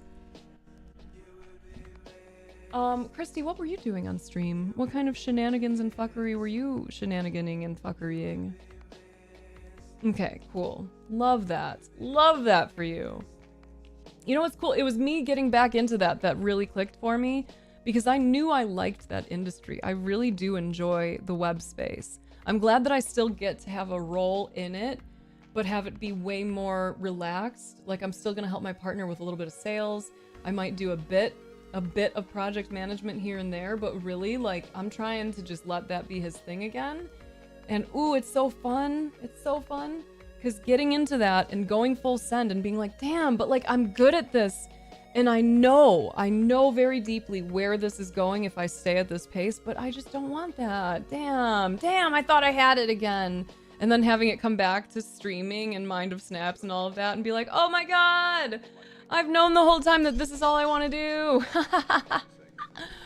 I've known. But now I like, no. Yeah, that's exactly what I was thinking, Ushmane. Because I was like, yeah, dude, yeah, you could come. It would be so fun. Like, I loved hanging out with you, Ushmane. And then I was like, damn, but you are a brown person. And that is not a safe thing to be in this country right now. And if you have to cross any kind of border, that is a very scary thought. So that sucked to remember, Ushmane. That's why I was like, the fucking fascist takeover of our country and all of this. It's just, Anyway. Not even just anyway, like we can talk about it again if we need to. Yeah, you're a brown... Have you had issues at airports already? Because like there's a person in my life who absolutely gets stopped every single time. And he's very like racially kind of ambiguous, but like you would probably guess Middle Eastern, like probably. But like very much like don't know, but you are brown and have curly hair kind of stuff. Cooler, how you doing? Lots of chats, Animal Crossing, talking about no way. Yo, you fuck off right now, Christy. Money is flowing today. Bro. Literally, I've been telling people that like that has been back in my life again, and it's been so fun to play around with it and work with the connection to it in a different way than I used to. I have decided, I like that, yes. I use that on people because I know that sometimes it lands. I'll be like, oh, I've actually decided that you're gonna have a good day today, and they'll be like, the fuck? Okay. Like, yeah, I did it. Hello, Dia. Hello. Is that what you would prefer for me to call you? I have decided I will get $1,000 today. Yes. I'm so excited because oh, this relates to what I was just talking about. Okay, I'm a little high. So we're gonna slow things down so I don't get too lost. But first I have to let my brain read this message. You're okay with D? Dia? D? Rosa? I usually get selected every time. Funny story, when I was coming to DestinyCon that time, I almost missed my flight because I got pulled into the side rooms and they made me wait for an hour and a half and then questioned me for another half hour. That's not a funny story. Dea. Okay, thank you. Thank you, Dea. My brain is, it's been in fast mode today, and I think we're moving back into a slower mode, so I need to allow this to simmer. Oh my goodness. That's fun. That's real fun. Wait. No way! Fuck yes, Christy. Yes. Girl. Yes. Children, welcome. So happy to have you here. Okay, first things first. Whoa. First things first. I need you all to know the most important thing. There is a frog on my sweater. Okay? There's mushrooms with the frog. This side, also a mushroom, not a frog. Still awesome though. Hello, Rumi. Thank you so much for that raid. That was really fucking kind of you. Ooh, I'm gonna fuck this name up. Rickhote, we're gonna start with. What do I call it? Can you just hit me with the phonetics so I don't have to embarrass myself just like throwing consonants together? Demon the Queen, thank you for the follow. Please tell me how to say your name, person. And thank you very much for the follow. Welcome. My name is Snaps. This is the pack community. Everyone say hi. Some of you are new pack, but you are all. Oh my god, you can name the frog. Absolutely. Absolutely. Alina said shit yesterday, and it was the funniest thing ever. Sorry, my brain just went there. That's my 4-year-old, and she dropped a shit on me and Lance. Oh, no, that sounds weird when you say it that way. She dropped the word shit while me and Lansing were hanging out. And I just looked at her, and I was like, huh. And he's like, did she just say? And I was like, yeah, she definitely did. And then she's like, shit. Shit, shit, shit, shit, shit. And I was like, okay, well, you know that one's a grown-up word, right? You know that one, like, you can't use that at school, right? And she was like, shit. And I was like, okay, but seriously, like, I'm just trying to confirm here that you're aware that you can't say that at school. Are we on the same page here? And then finally she was just like, yeah. And then she didn't say it again. But they were so clear, they were so good, and she dropped a Jesus earlier in the day, and that one I was like, I really gotta work on that. But she uses them in context so appropriately that it's really good. Like, she drops damn it's when it's like truly a damn it moment, and it's the cutest thing in the world, you know? She'll be like carrying a bunch of stuff and it'll fall, and she'll be like, damn it. I'm like, girl, yes, that's exactly what I would be saying. Rumi, thank you so much. Thank you. Where am I from? Originally Illinois, but currently I am living in Arizona. Pertrud, Viper Army, welcome, welcome. Toastman, greetings. Demon the Queen, also you. Salvatres. We're gonna go with that. Thank you. Hello, welcome, good day. Janet for the frog. Hello, Slow Cloud. Yes. Thank you. Thank you for bringing your people in, your friends in. I'm gonna check you out so that I can see what you're about. I very much appreciate that. Oh my god, immediately just clicking on your profile? What a frickin' smile. Get a grip. Alright. Didn't even get to the profile yet, and the little profile picture, the little icon. How do I make that go away now? Damn it, Janet! I don't want this. I don't want... Okay. Oh, I like your setup too. Ooh, do you do music? Oh, you're probably leaving. Don't feel obligated to like stay and say words to me. I'll do my creep. I'll do my creep. When I can. Okay, there we go. All right. Where was I? So, you do love to listen to music? Oh, your setup, the equipment you had around you, it kind of looked like my friend's DJ setup. It was cool looking. So what do you typically stream? What's your deal? Oh, here we go. If you have time to stay and chat. If you gotta go, don't worry. I will bounce. I am ADHD as fuck. I'm feeling great. And I had a bowl with like a good amount of keep on it. So that's feeling neat. Hey, Roki. Oh. Christy, are you still here? French bread pizza, living the life, Thea. Living the life. That sounds good. Oh, alright. Fuck yeah. Also IRL streams. I haven't played COD in so long. That's fun. I really do miss gaming. I was talking about that the other day. I might actually end up gaming at some point again, but I don't know what I would even want to play. Because, like, Destiny, it's not worth playing at this point, right? To the max. Okay, so, what up, Justin? If you're new here, I'm Snaps or Jessica. I don't really care what you call me, honestly. This is our community where we talk about anything and everything with a distinct emphasis on mental health and mindfulness. I would say those are central themes. They come up quite a bit. Community involvement, communication, those things are very important as well. Everything is on the table here. Whatever it is that's on your mind, on your heart, whatever you have bubbling up inside of you that you would like to share, questions you might have, this is a space for them. Nice to meet you as well. Oh, really? Yeah, I haven't played it in a long time. Arc Raiders, unfamiliar. Unfamiliar. Alfred. You have a distinguished dick, Rumi. It's a very distinguished dick. You refuse to acknowledge that the party is over? You're playing Destiny 2 currently? Poop Burglar. God damn, I love your name. Thank you. Poop Burglar. The last time that I tried to play Destiny Poop Burglar, it was unfortunate because I had a team of 6 and we found one match, I think, and then after that it was like, sorry, there's no one playing. And that hurt. That was a bummer. Blessings on your house and your poops and on every piece of food you have from now on. Please have a great night. Thank you for bringing your friends in. I really appreciate it. It was really sad, honestly, because I was like, yeah, we're gonna play some fucking Destiny today. We did some customs after that, so that was fun. But like, it was so goofy.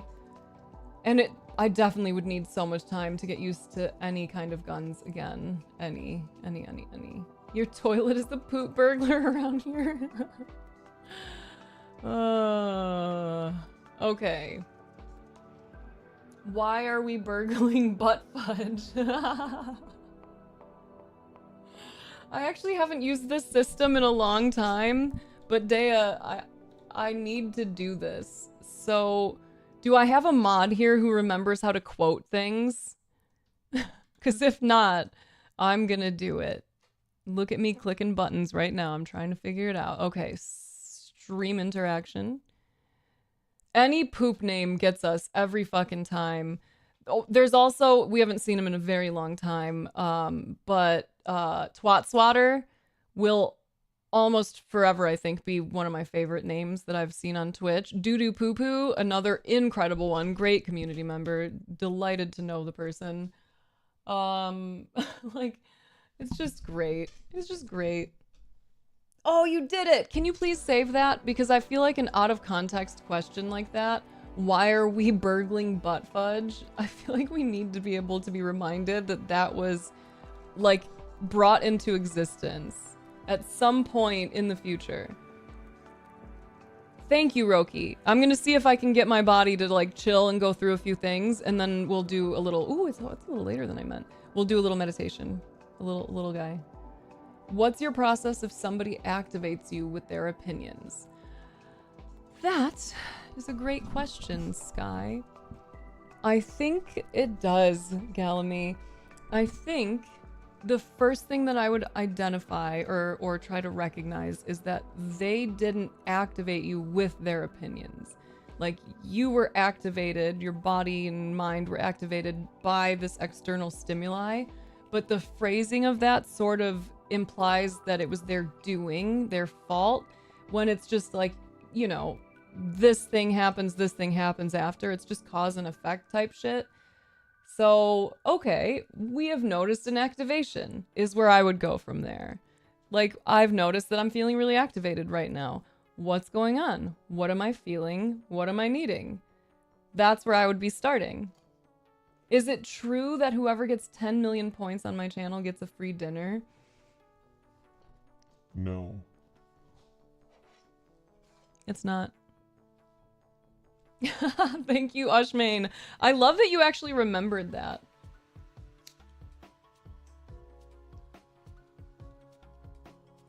This is the general variety of chaos. Yes. It's a bit of a joke. I'm always the same. No, you're not. You're new in every moment. What do you do if you get activated by an opinion? I think that that's, like, definitely a closer to it. What are you feeling? What are you needing? Start there. What is the feeling? You're activated. Activated into what experience? What's the emotion that's present, or what are the primary sensations that you're noticing? My brain decided to remember only the most important things. Thank you. It's so helpful. Oh yeah, we were talking about manifestation. Okay, so what was really fun, we're gonna see if I can bring this back, was I realized that now that I am feeling so deeply connected to my vision again, to like what I want to do with this platform, with all of the things we're gonna do, what it means to me, what I would do with the money as I start to receive it. It was so cool to remember how, like, I don't love all the woo-woo talk, right? So even saying manifestation does feel weird to me, but I believe in it because I believe in non-duality. Like, it's all one fucking thing. So why wouldn't we be able to manifest? Like, I don't stop at my skin. I'm bigger than that. I'm awareness, right? Like, I feel that. So the idea of being able to kind of consciously like manipulate and do things, I buy into it. I think there are some people who present it in a way that I'm not a fan of. Like, I don't buy into the like law of attraction, because it as far as I remembered, it's been a long time since I've looked into it. It was just so reduced down to like just like good vibes type energy. And I think it's so much deeper than that. I think a lot of the important stuff that comes from something like an idea like manifestation requires a lot of inner work first.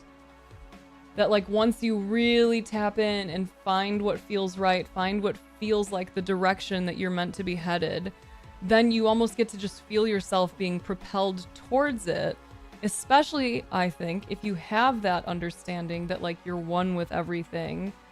And that, like, if you are desiring it, it means you already have it. It means that this possibility can just blip into existence and then blip out like everything else does. Anyone with me? I like the language of shadow work. I think it's fun. It feels so, like, ominous, even though it kind of isn't. Like, some of it really sucks and is deeply painful and dark, but, it's not, like, bad, you know? You're part of the lore of the chat. Yes. In year 10, you came in and gave us the phrasing of burgling butt fudge.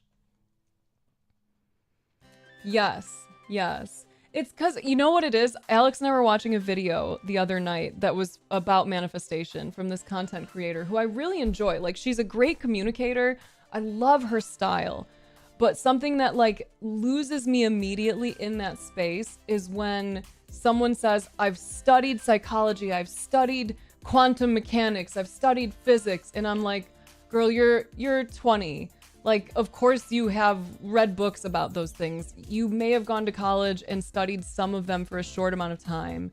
But like, when you bring quantum physics and stuff into it, I'm like, come on. Come on, did you actually study that? And this isn't something just towards women, of course. Like, oh my God. But like when people start naming all these different, really advanced, really deep disciplines and almost claiming authority without being able to say, oh, I am a physicist. I am a mathematician. I am whatever. Here is this. Because they even present it differently. Well, the theory that I'm working on is, and not quantum physics tells us that, right? It's that kind of stuff that like loses me instantly when I'm like, no, I don't think that's like we're getting to the same conclusion, but the steps we're taking are different. And I enjoy the content though. It's just, those are the spots where I'm like, okay, I get it. This is how the message is coming through you. No judgment, no shame, whatever. But that's the stuff that I want to do differently. That's the stuff that if I'm going to talk about this stuff, I want to make sure that I'm making it clear that I don't pretend to be an authority on fucking anything other than my own experience and my perceptions of things and my biased understanding of things, you know? Noetics. A lot of people call it the phenomenon instead of woo-woo. Is that... How do you put a name on the unseen and untouchable? Exactly. Like, there's something we can all agree on in terms of a feeling, something bigger, something greater, a connectedness, right? Religions are pointing to it, all these different, all paths lead home, right? And it gives me a bit of an ick. It irks me a little bit when I see people who are presenting stuff like the manifestation things in a way that makes it seem like you can just make anything you want happen, and not that it's more related to what is most deeply right for you based on like your unique, awesome disposition and experiences and psychology, all of it, right? Like this is it, man. I'm unsurprised by that, Ushmain. Not because you, but because like everything is so weird. I feel it, therefore I am. Yes, I'm feeling very connected to that lately. Like there have been a number of moments because like scarcity mindset gets me. I was talking about this the other day. Like I have a tendency to self-sacrifice without meaning to in my household, and I don't say that as like, oh, I'm so humble, everyone. Like I'm just out here like not doing stuff, but like that's what I've recognized is happening. Like I'll buy fruit, and fruit is really fucking expensive. And I have a 4-year-old, and a 4-year-old can eat a lot of fruit. And I want my 4-year-old to always have fruit, and fruit is really expensive. So when I see fruit in the fridge, I usually am like, okay, that's for her. I'll save that for her. And all it took was like one moment of that, of like, oh, this is an expensive thing, so I shouldn't get to have it. That one moment of me seeing like strawberries or blueberries and just leaving them because I wanted to make sure she had enough was enough to where that's just like what my brain did all the time. Now I just don't get myself fruit. Like I don't want to be taking it from them is kind of how it was internalized. That's what like the self-sacrifice, if that's what you're talking about, Sky, is coming from, is that like there was a decision being made that said, we only have so much of this fruit. I want her to have it, and therefore if I take some for myself, it means I'm taking it from her. That I can't do. I can't take that from her, so I just won't have it.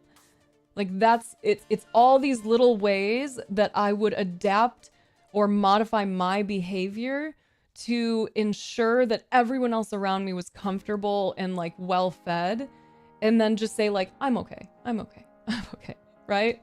Hey, Joe Fish. How do I ask this girl out? We only pass each other at school and she's always with a friend. I don't want to budge in.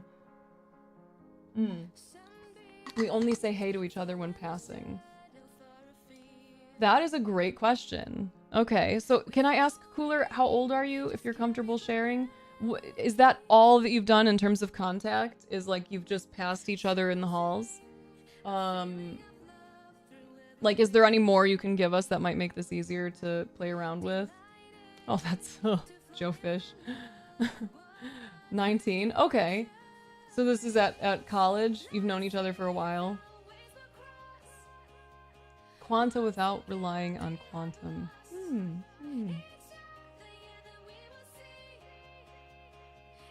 Whoa, that's so cool, Slow Cloud.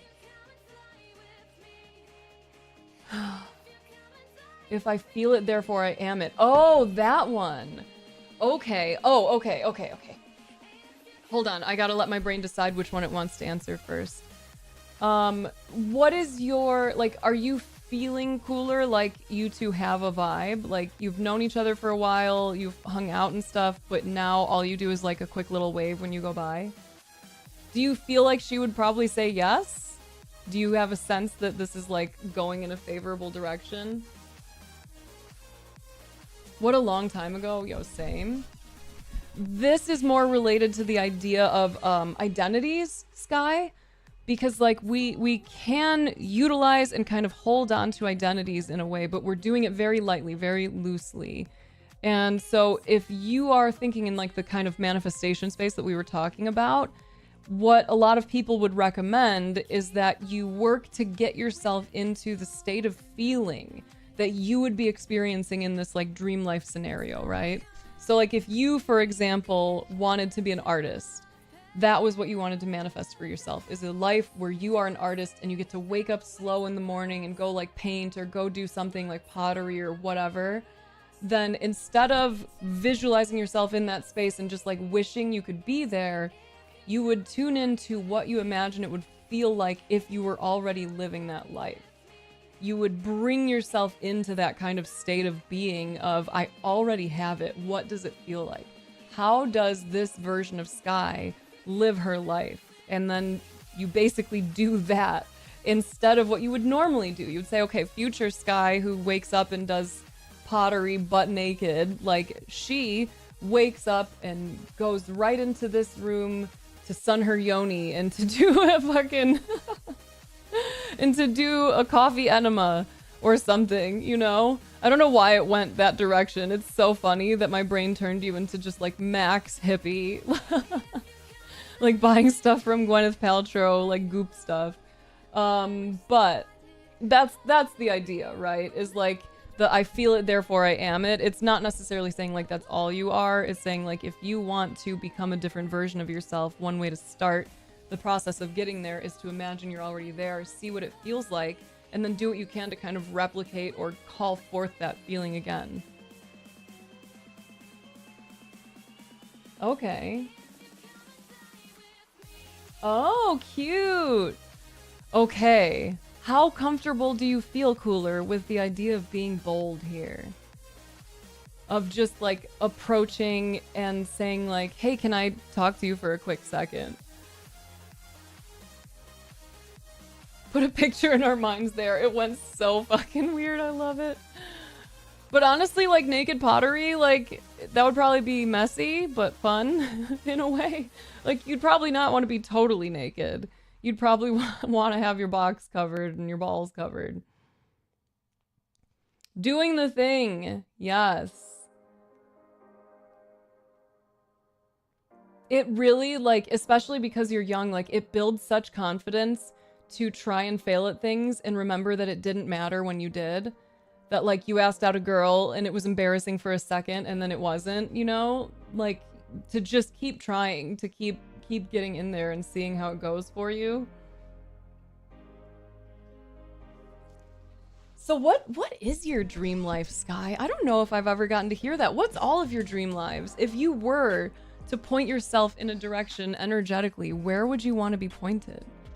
And what would your days look like if you were already living that life? Sucking at stuff is the first step towards being kind of good at stuff. Yes. And thank goodness, because it really is fun when you just let yourself, like, fail at stuff. You, like, get over it. Just give it a shot. How to Sun Your Yoni for Manifestations. That's my next book. Inscrutable art objects. What would your days look like if that was what you were doing with your life? Like, what would it feel like in your body to wake up and know that you could do that exact dream life? And then what would it actually look like? Yes, yes, yes. Also, I think the perspective of like you can choose to not consent to embarrassment is kind of funny because it is related to like whatever belief is running in that moment. There's something in there that's saying like, ooh, I'm really embarrassed. This is bad for whatever reason. And, you know, it causes those bodily reactions. But you can catch that and be like, actually, fuck that. I have no reason to be embarrassed. I just did a cool thing. Like, I just did a bold thing. I was kind, whatever. Another option is through DMs, but I don't know. You could boldly state, hey, I wanted to ask you if you wanted to go and get coffee with me. I didn't want to just send it to you in a DM. Like, honestly, whatever kind of comes up for you organically that relates to you just, like, addressing this head on, it's probably gonna be good. It's probably gonna be pretty chill. Do you have a vision of, like, what you hope to do with her? And it sounds like you do. You want to see if she wants to, like, grab a coffee. Instead of sometime, though, I will say, that's one shift I'll make, is name a date. That's, like, a sales tactic, but it actually is, like, really helpful for our brains to just be like, hey, I just wanted to see if maybe you'd like to go and get a coffee with me on Thursday. If Thursday is like a cool day for a little coffee date. To just name it. Because then she might say like, no, but how about Friday? But if she just says like, I'm busy, then that might be your cue. Wake up. Coffee. Trundle out to studio building. Go ham on whatever project is front of mind. Not that much different from what I do anyway, except no enslavement to capitalism. How does that enslavement show up in your day work like that? So what you're doing now. Like how much of that is stuff that can be released for the sake of like allowing yourself to be freer in a sense? Like, because obviously there's things like some days you have to go and like pay bills or deal with the government in some way, right? Sometimes it's right there. There's an actual like tangible interaction. Some days it's the weight of remembering it. And sometimes when you recognize that it's one of the weight of remembering it days, that can be worked with and like adjusted and shifted to, but you know what? I have this moment for me fuck you guys. You don't get to take this joy from me of creating and being able to exist in this type of life that I want. I got like 90% of it, or maybe not 90, because I'm sure there's much to be desired, but you get what I'm saying. Yes, I also heard that, Ushmane. You just fuck around and find out. I'm excited for you though, Cooler. I'm excited. I hope that you get to have a nice little coffee date. What do you like about her? You said she was chill? Yeah, drop the ask, go from there.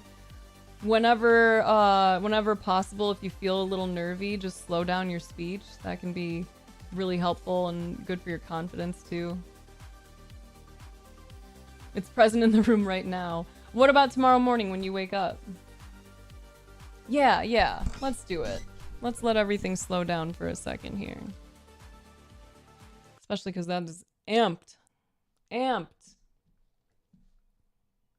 Okay, everyone, guess what?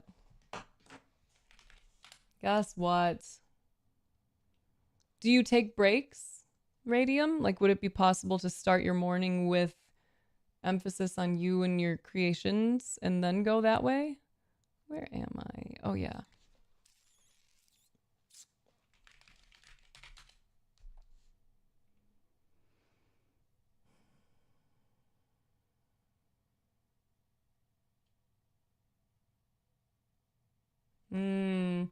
Dude, I was thinking about it earlier today, Slow Cloud. I don't know what we're gonna end up doing. Let's see what this feels like.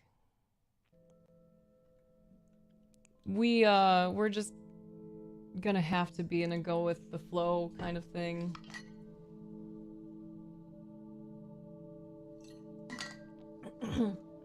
So you kind of are living your dream life. What do you think it would feel like to remind yourself that, to like check in with that more? Alternatives to coffee dates? Yeah. Plenty. Be creative. It would probably depend on like who you're trying to ask out and what you know about them. Maybe coffee dates. Some people are weird about like going for a walk on a date, but I think that's kind of cool. Yeah, that is the one thing that makes it hard to imagine leaving is the consistency of weather and how valuable that is for a mental health perspective.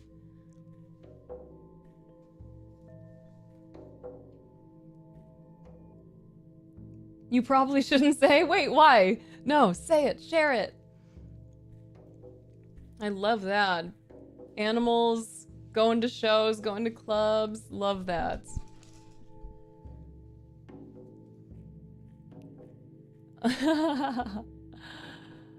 That's cute. That's cute. Aw.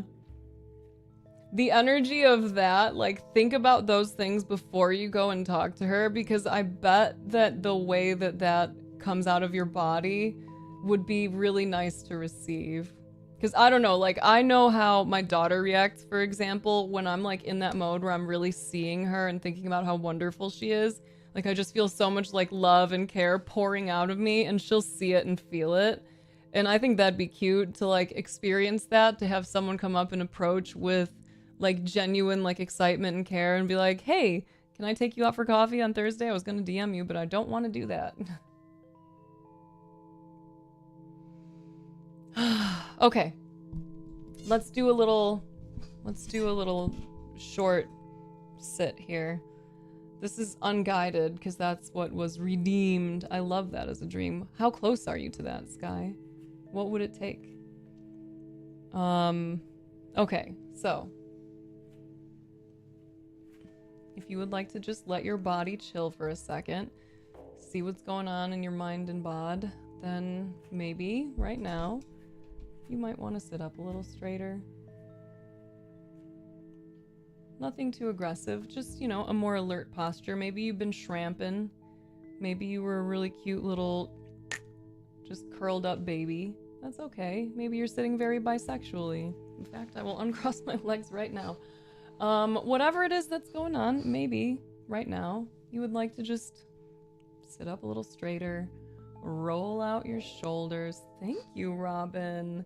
I got rated by so many kind people today, so I don't know either, but I'm happy you're here. Sitting bisexually, the bisexuals will know. Although I don't necessarily identify with that anymore, but like it's still just like, yeah, like pretty much I'm into people, you know what I mean? Compound, hello. Okay, I'm getting distracted. I told you today was very ADHD. Cooler, you got this. It's gonna be such a cute little moment, and if it's not, then you got some cool practice and you got to give someone some nice feelings. Okay, okay. Just a random visitor? Oh, well, that's even more fun. We're gonna sit right now. We're gonna sit for just a 2-minute meditation, okay? I'll mute myself. We're gonna sit for just 2 minutes, and if you're unfamiliar with meditation, all you need to do for this 2 minutes is to pick one thing to pay attention to. Maybe your breath, maybe a sound in the background, like right now my cat just wailing. I will mute for this. But pick anything that you want to draw your attention to and then try your best to keep it there. And every time that it wanders off, no judgment, no shame. This is like a point. We're very excited when we notice that it has wandered off. Whenever it wanders off, bring it on back. Hey, I see you got distracted by that thought. Thinking, go back. Okay, hearing, go back. Smelling, go back. Maybe someone did a booty tootie, I don't know. But just name whatever it is coming into your experience that has pulled you away from this object of your focus, from your anchor, and return. It's okay that it's there. You don't have to push it away. You don't have to try to slow anything down if it's moving fast. Notice it, return. So for me, I will be focusing on my belly. I like to focus on the rising and falling of my belly. I find that to be very grounding. For you, maybe you might feel the whole body breathing and you might be noting in and out as it's happening. Or maybe you're noticing contact points of your body on the chair or your feet on the floor. Just naming, feeling, noticing whatever you can actually feel, really feel from the inside out. So pick something you'd like to pay attention to. And then if you're comfortable, you can close your eyes for 2 minutes, or you can just lower your gaze. You'll hear a bell when the meditation is over. And every time your mind wanders off, bring it back. Bring it back. You're building your skill of focus, and you're going to get a sense of what's going on for you in this moment, you know? Yes, Cooler. Love that for you. Okay, so let's do just a little baby meditation. Hey, thanks for blessing everyone in Hey. here with money. Yeah, they're gonna Shasha. have some fat stacks now. That's amazing. You blessed everyone with fat stacks. It was this one. This is the one. Thank you, Shasha. Hello, I love you so much. We're about to do a little meditation. Sit for us. Sit for us. Sit with us. Okay. So again, relax your gaze. I would recommend starting with a few really slow, deep breaths. I think that's a great way to really allow yourself to settle into your body so that you can really feel it from the inside out. Remember, whatever comes up, it's okay. Even if it sucks, even if you don't like seeing it, it's okay. Let it come up, return to your breath, return to your body, return to a thought that feels really supportive or wholesome for you, whatever. Pick something to pay attention to, come back every time you go away. Okay, I'll see you in a couple minutes.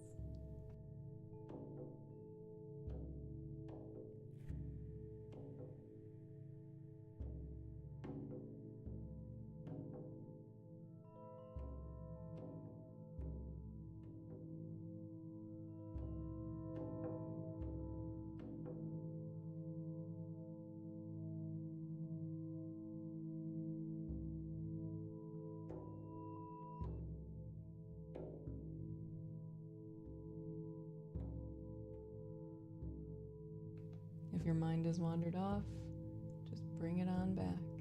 No judgment, no shame.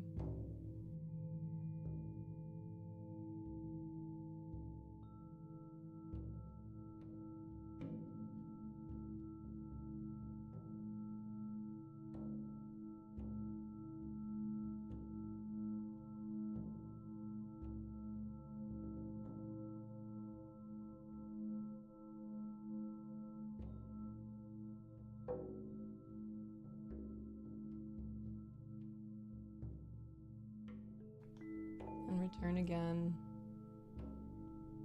Coming back into the body. Releasing whatever else is going on. If tension started to build, releasing that.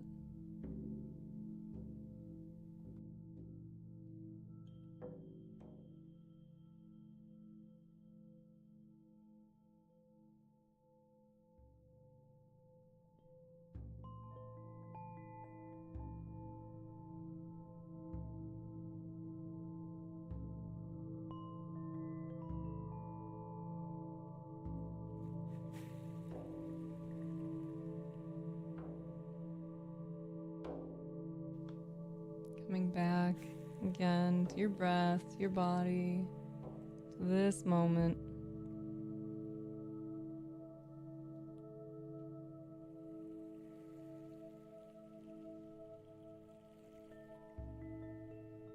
And taking one more nice, deep, deep breath, breathing it in slowly, holding for a sec, releasing it slowly, really emptying out those lungs. Give yourself the gift of a nice, fresh breath.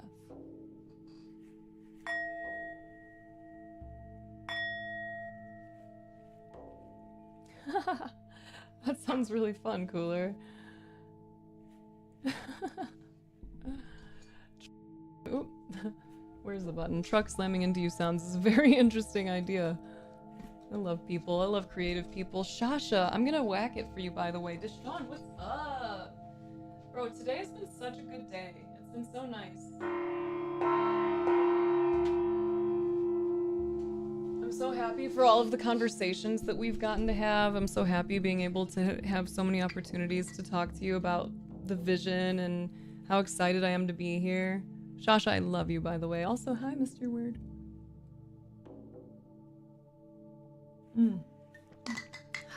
I need more water. I got a few more minutes in me. I'm gonna go get some water.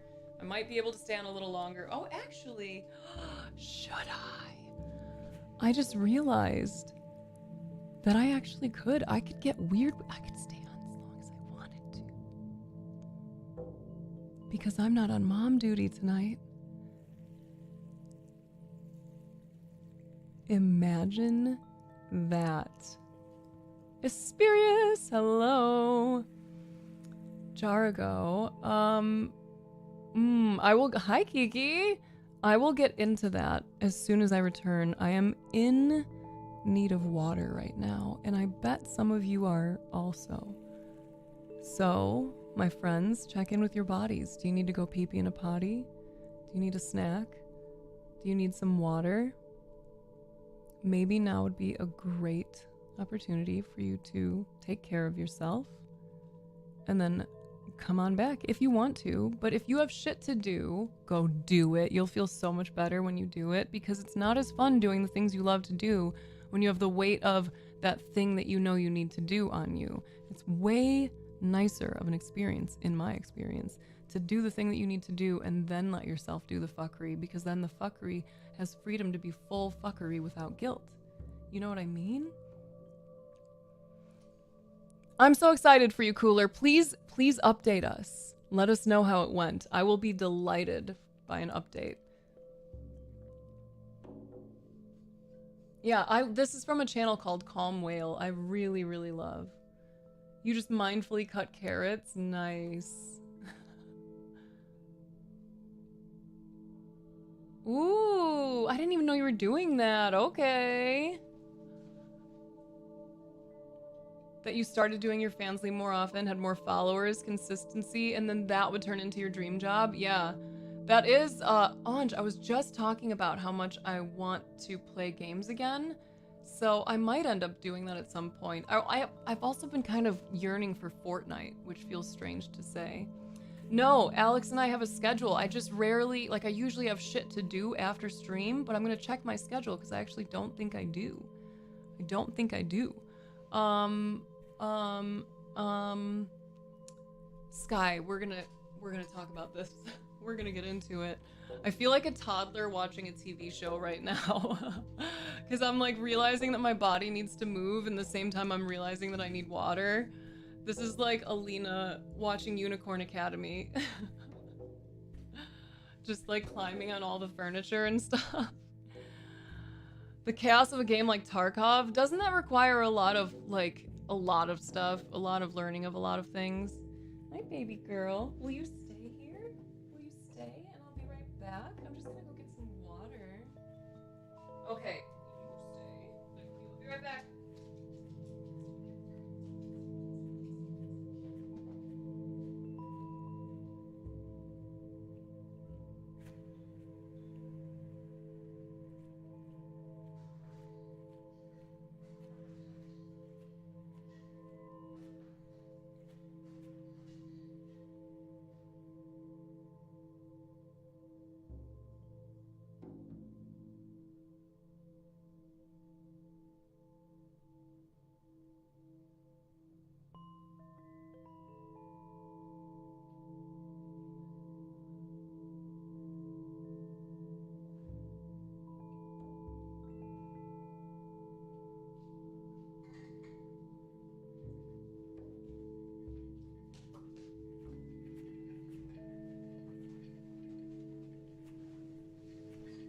My Fansly name is Snaps for all you sweet little hornballs, by the way. Okay. Going back. What's up? It's 10 p.m. Can't do shit. That's not the truth. You can rest. You can journal. You can color. You can knit. Okay. So, your dream job is the Fansly, or is your dream job something that you would be able to do because of it? Because you were talking about animals, like wanting to be able to have a lot of animals. Guilt-free fuckery. Yes, we deserve that, right? We deserve whimsy and silliness and guilt-free fuckery. I want to paint my nails. Okay, ready for it. Carp. You've taught lots of players. Oof. Immediately to Sean, I love you, I think you're great, and the idea of getting into a game that requires someone to teach me things, to like walk me through it, already my brain is like, ah! Because like I love to ADHD rant and talk to people, and it's very difficult for me to be in games with people these days, because I'm usually like, I like playing with them, but not when we have to say mouth words to each other, because then I get distracted from chat and it just like breaks me. And it's also difficult sometimes because I always want to be an active listener. If I have someone in like my voice chat, I want to make sure that I'm really hearing them. And I also want to be an active listener when it comes to stuff going on in the chat. So it's difficult because sometimes I'll have someone in my ear saying words, but my brain will also have read something on the screen, and then it's already reading and spinning up all kinds of stuff related to that, and it's trying so hard to hold on over here, and it's just bleh. This is why she was caca at PvE. Listen. Yes, it's because I was usually high, I was usually wanting to talk to stream, I was trying my hardest to pay attention to all of the things that they had to tell me to do, but I'm really more about it, I gotta do it to understand it person typically. Like in jiu-jitsu, when we're all like circled around on the mat, and the teachers are like running you through whatever it is you're about to practice, I miss a good chunk of it, probably the majority of the time. Most of the time. Oh my gosh, Roki, I just did the meditation. Yes. If you go back, you should be able to watch it though. I did 2 minutes, my friend. What did I say? What did I say? What did I say? Where was I?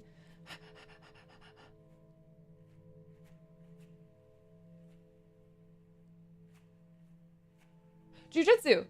Thank you! Mickle, what's up? How you doing? Dude, today's been such a great day, and it feels very appropriate to be seeing you on a day like this, where I'm feeling very aligned, and like knowing where I'm going, because I feel like you are aligned. You know what you want. You know where you're headed, and I think that's awesome.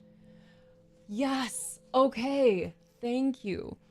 So in jiu-jitsu even, like I'm right there in front of people. My brain is like, pay attention to this, you know? Like I'm trying to pay attention to them explaining a simple move. Not always simple, but a move. And then every time I lose half of it, I'm just gone. And then I have to wait until we pair up and we start practicing the move for some of it that did get kind of absorbed to come back up, or for the other person to help remind me of what the fuck just happened. I also leave captions on when I'm watching shows these days, not necessarily just because the audio mixing is weird, which it definitely is, but also because I forget what's going on, because I'll have a random, like anything that comes up in the show that triggers a random thought or association and my brain spins up all of a sudden, I'll catch it and be like, oh, and then go back to the show. And I usually catch it fast enough that I've only missed a sentence or two. So it's nice that I can just read it at the bottom of the screen and never be lost. Yeah. So like playing PvE and having people walk me through games, it's a lot for my dome normally, and then you throw like chat and their amazing awesomeness, like part of it, you add that to the mix, and it's a lot for me. Yes, thank you, Roki, and thank you for bringing it up again, because I really appreciated that. I definitely needed that minute. 2 minutes. Okay, there's been a lot of turmoil in me about the demonization of male sexuality. It's beyond the scope of patriarchy to me. It's not just that to me. Beep, beep, beep. It's gone to the scale of any male expressing sexual desire is immediately a negative, down to other guys expressing interest in someone, even if not done in a gross way, and where only other guys like myself could hear it.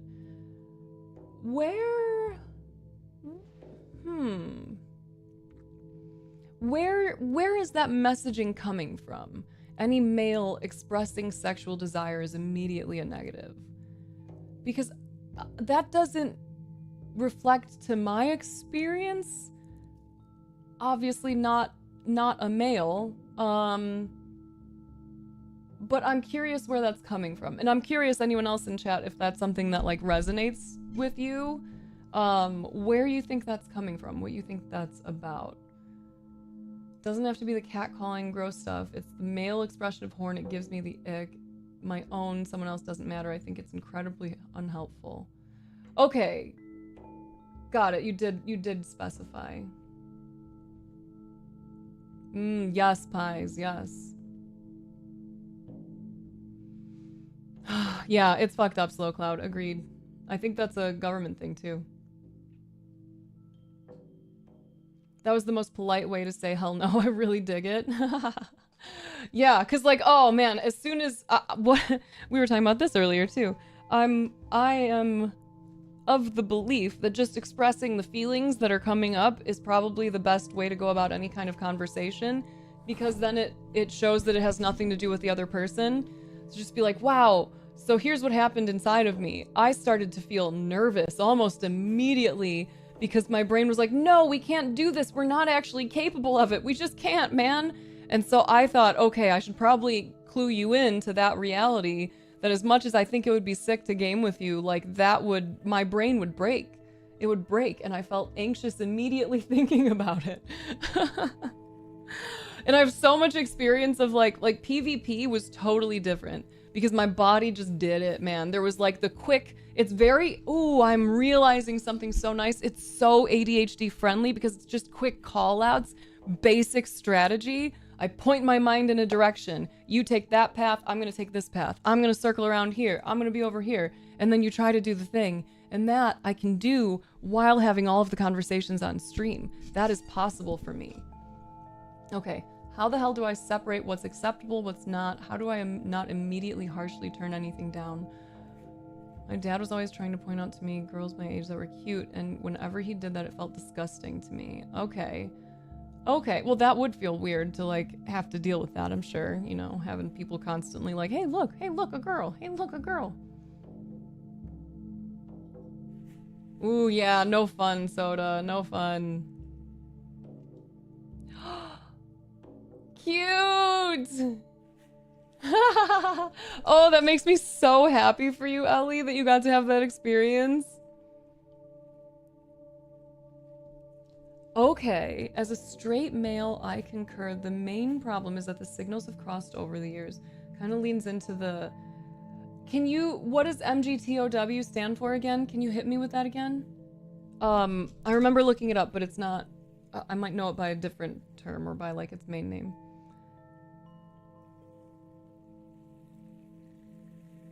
Men going their own way. Is that the same as incel? Is that like the same thing? Or is that like the men's rights movement thing? I'm very online, so I know I have seen those letters before in the context.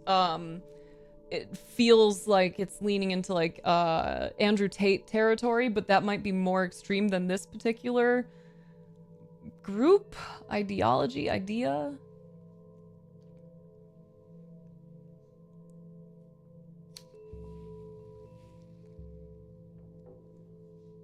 Okay, in the same camp, only incel is more... It's so interesting that incel was supposed to be like involuntary and now it's intentional. Okay. No, Ellie, never. Ellie, listen, you give me your little beautiful hand. I'm gonna give it a very gentle... No.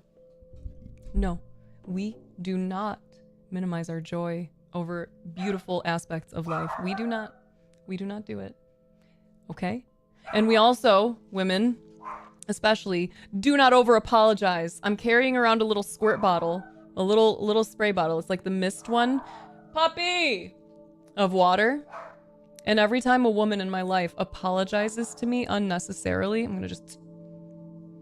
I actually just send them gifs of it right now because I don't see them in person enough, and I wouldn't actually do that. But I'm mentally doing it to all of you too. Come here. Chicken nugget, what you doing?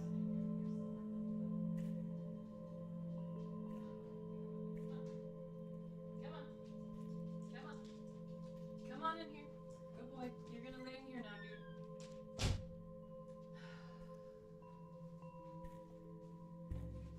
We're gonna let a little air in. We're gonna start airing out this room a bit. You are going to chillax, mate. Exactly, Sky. You may be right, but it seems that once a guy goes down that path, it ceases to be accidental and more intentional in expression. Oh, I love when we get to have this conversation. Okay, hold on, I gotta... Oh wait, I see, hold on, I'm coming back. Men going their own way, the premise that any interaction with dating or marriage results in a net negative experience, and it's just better to remain single intentionally. Okay, what, in this belief system, what is responsible for this choice? What is the cause of the net negative experience?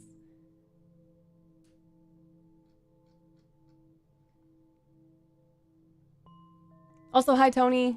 Hi. Okay.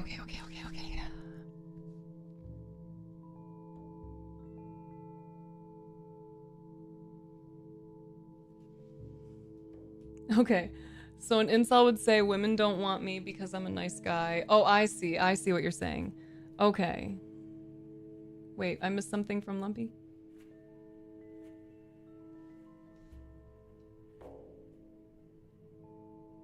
The extreme MGTOW are the Andrew Tates, the less extreme are just broken men.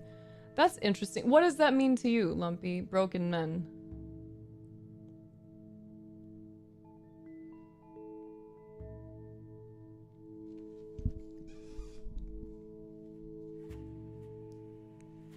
Okay, so I think, Dea, in response to the, like, it ceases to be accidental and more intentional in expression, I want to question what it means to be intentional in expression in this type of experience. So what comes up for me is that when it comes to expressions of things that are kind of born out of like delusion in a way, and I would say like anger and hatred and greed, those are some of those spaces, right, where we are so lost that we forget our place in all of this, and so we act out in ways that are not supportive of us or of like the whole of existence, right? Our minds and bodies are largely operating on, thank goodness for that, Asperius, are largely operating on autopilot based on how we have been conditioned over time to behave. Some of that relates to our internal experience and how we're, you know, relating and reacting to things. Some of that is because of the external, because of media, because of our parents, because of our teachers, because of our peers at work, whatever, right? So until we realize that we are not our thoughts and we start that process of recognizing that we exist within this body-mind system, this completely interconnected system that is just doing what it knows how to do, how it knows how to do it. Once we become aware of that, then we have the potential to, when conscious, do what we can to shift that being into a space where it behaves in the way that feels right to us, that aligns with our values, right? So I do believe that intentional action is possible in the sense that we can kind of influence the system to do what we want it to do. But I think that when it comes to how we speak of people who are doing things that I think can be like harmful or divisive or whatever, I don't see that as a conscious, like fully awake kind of space. So I don't think that there's necessarily intention happening there. There's this like automated choosing based on the understanding of what existing frameworks there are. Does that make sense? Okay, let's see what I missed here. There's a good basis for the argument given the legal spheres of the world. A person who, for example, is independently wealthy is exponentially more prone to being sued. Hold up.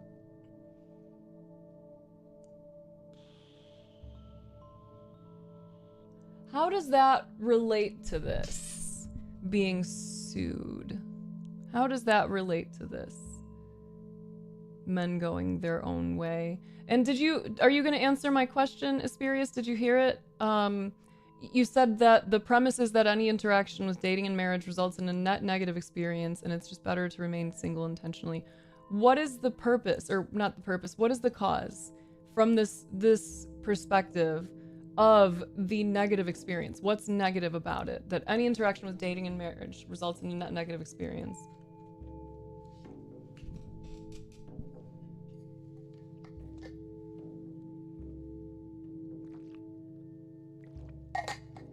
Messy divorces, cheated on by boyfriends or husbands, tease on. Society unfortunately tells men to be strong, but push far enough and anyone breaks. I'm not sure I understand the first part of that, but I do agree that the society under this like patriarchal thinking is saying, men, you're supposed to just like man up and work. Don't feel feelings, make money.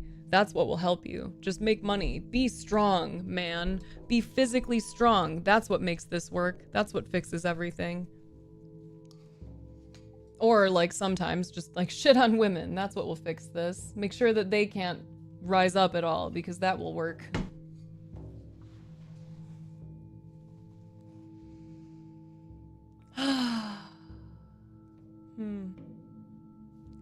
It feels nice to exist. I'm thinking about food though. I might have to take you all into the kitchen with me.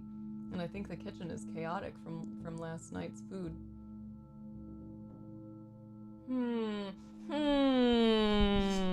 This has been such a great day. Should I stay on later? What are you all feeling? What are you doing today? I don't know how much I've got in me. I'm gonna stay tuned in here.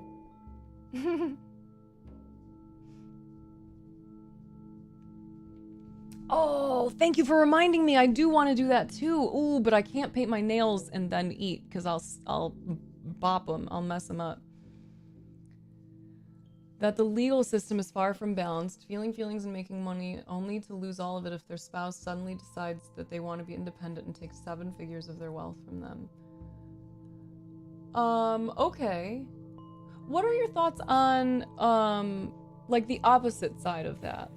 Like there was a woman who, I saw on TikTok who was talking about her story where she had gotten married. Her husband was wealthy and told her like, quit your job. I'll take care of you. You know, she blasts out some babies. Obviously, like, you know, now she's a stay-at-home mom and she's taking care of these babies and she's running the household and she's doing all of these things. And then suddenly he decides that he wants a divorce because she's not interesting enough to him anymore, because she's not banging him enough, because she's overworked and tired from doing all this other stuff, right? So he decides he's done, starts banging the secretary, tries to leave. What should she do given that she gave up all that like time and opportunity and her job and her resources and her network out of this promise of like being cared for, you know? Because I think like part of the discussion that gets left out, or part of the things that get left out in this discussion about like, you know, men having gold diggers and stuff, is that like a lot of times men are the ones setting this kind of standard that that's what you're supposed to be as a provider and that women are supposed to stay in the home. And then they go and they promise that to people. And then when they don't get all of the work that they are wanting out of this person, I actually heard a funny term, labor diggers, really good. All of the emotional labor, all of the physical labor, all of that stuff, then, you know, they leave. Prenup, that requires updating every 5 years. what happens if like they stay together? What if they're like high school sweethearts and, you know, there's no wealth in the beginning and she takes care of the home life and he grows the business? I didn't read either. Thank you. Thank you. First, for a second, my brain jumped up to that. Jericho, have a great night. My brain thought you were saying that back to someone. And I was like, what are you didn't read either, is how it kind of came out. So that's fun.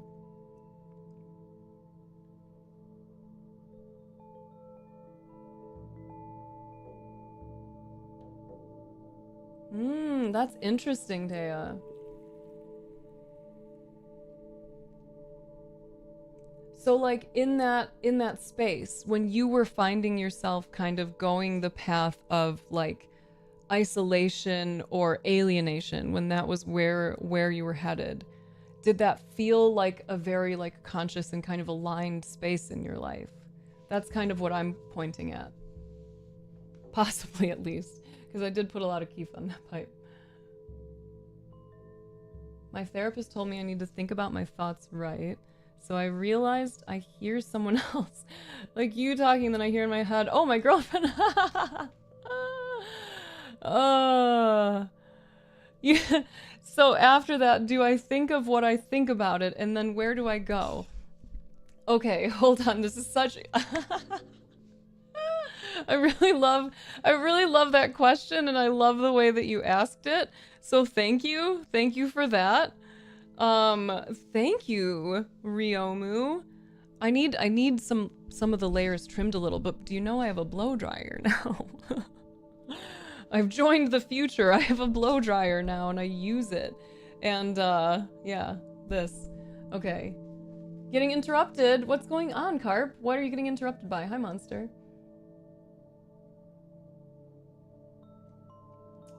Okay, salvage race. Best solution is to have... Okay, wait. Yeah, see that.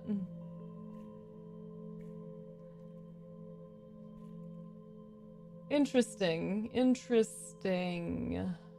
Thank you for the insight into this perspective, Asperius.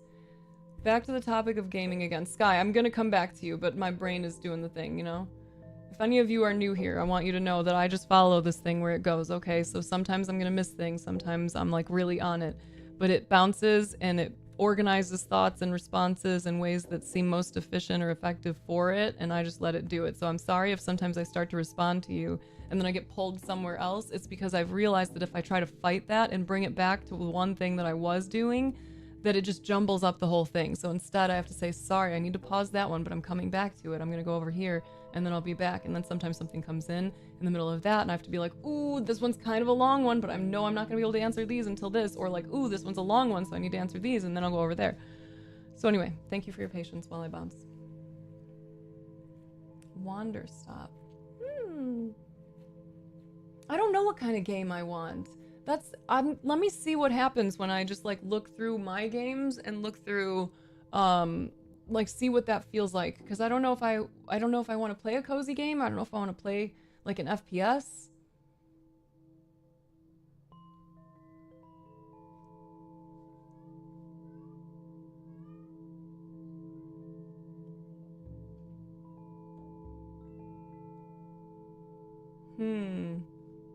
Why do you think those legal standards exist, Asperius?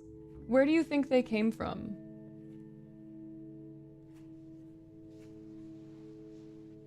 Who is this and where is the real Snap? She gone. She did. Okay, let's see. Where did it go? Okay. So you need to think about your thoughts. That's what your therapist told you. What's coming up for me is there's a book, Crucial Communication, Crucial Conversations, I think it is. And it talks about the framing of a conversation that you're going to have with someone if there's like conflict.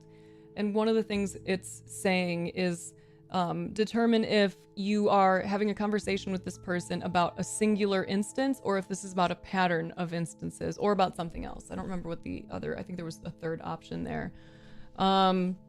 So my brain just tried to run off for the third option. when it comes to being directed to think about your thoughts, what my guess would be is that the intention is to start noticing the kind of patterns that you're seeing, the arising, not necessarily going in and having to get curious about every single one, but when you are intentional and you're present and you're taking time to do this, not like I'm at work thinking about my thoughts, but like, okay, here, I'm gonna sit for 5 minutes and whatever comes up, I'm gonna kind of inquire into it. Where does that come from? I wonder why that's there, you know? Something like that I think would be a productive activity or potentially useful, I guess. But to say like, just blanket, just think about your thoughts all the time. Like you're gonna just, like I would do that, absolutely. So what I would say is to, whenever you notice that you are thinking, and it's certainly a valuable practice to start having a habit of checking in and reminding yourself that thinking is happening. Whenever you notice that your mind is thinking, like ruminating on something, to just get curious about the kind of pattern of rumination and then come back into your body. At that point, you have that choice of, do I let this kind of keep spinning and just keep like playing around with it, going in and out, getting curious, seeing what it feels like, seeing what else comes up for me, let this be like a real experience here? Or do I want to see this, notice this little thing about it, kind of learn a little bit about myself, and then refocus myself on what I'm doing right now, or this problem I'm trying to solve, or this idea, or whatever?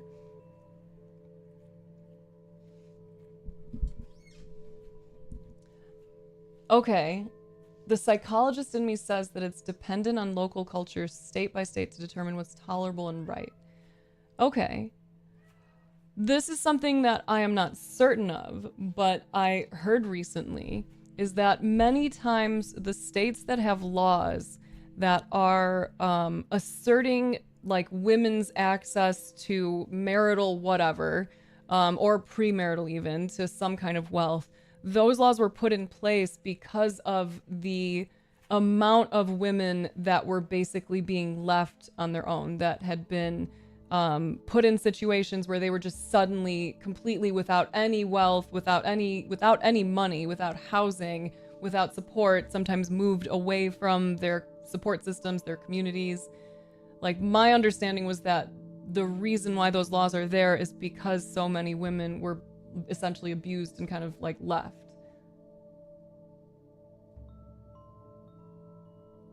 Oh, we're getting ads again, sorry.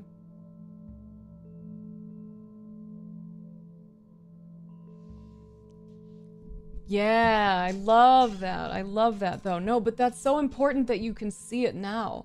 That you can see that even in that path you were somewhat there, but there was something in you that knew, I don't know, like I'm gonna investigate. I'll look into this. Some of this feels right, but I'm gonna keep going.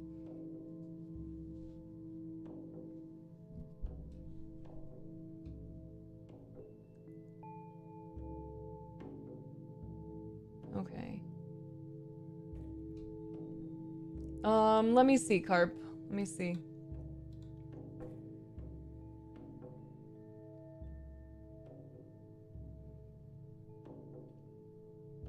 How the hell do I separate what's acceptable, what's not? How do I not immediately harshly turn anything down?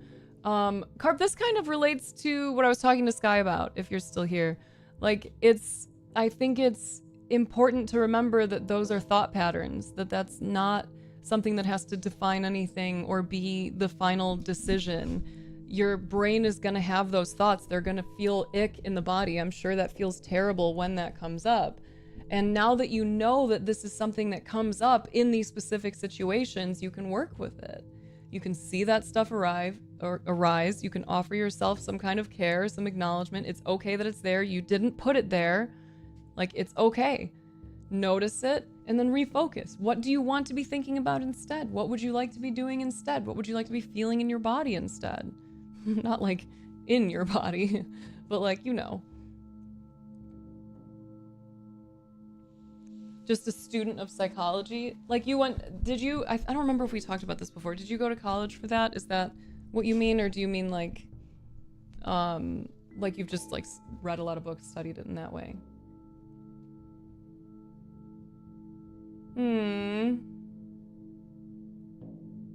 It was really sweet. It was a sweet take on it.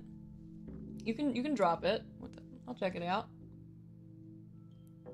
No. That I'm talking about what you want from yourself. Like in your experience. I know that the external stuff is also important to you, but if we're talking about a situation where you are in that moment, noticing someone, you have this flush of activity, and then you want to redirect. I want someone to choose me for being myself. So what does that look like in action? If you translate that into, I'm not going to linger in this like embarrassment or the self-judgment, but instead I will choose this feeling, this action. What are those? What does that actually look like? What does choosing yourself in that moment tangibly look like?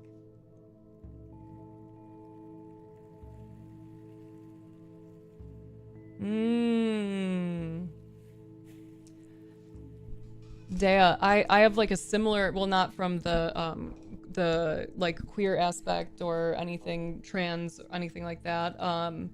Just like I also grew up in an area that was very racist. Like absolutely, I grew up with my family saying that we were Republican, and I thought that being Republican was like being Lutheran, that like you were just born into it. That was my relationship to politics. Like someone would ask me that and I'd be like, I think we're Lutheran Church, Missouri Synod, and I'm pretty sure we're Republican. Like I didn't know what the fuck that meant. I was absolutely privileged in that like lack of understanding and care, or it came from that privilege. And it took me streaming on Twitch to like wake up out of so many of the little aspects of the internalized messages, because it wasn't like I was out there being like cruel to people, but I didn't know how much like misogyny was still within me. I didn't know how much racism was within me. I didn't know how many of my like perspectives and beliefs were ones that someone just gave me, that I just heard and then accepted, because I had never done that work of questioning where did this belief system come. I know I believe it very strongly, but why?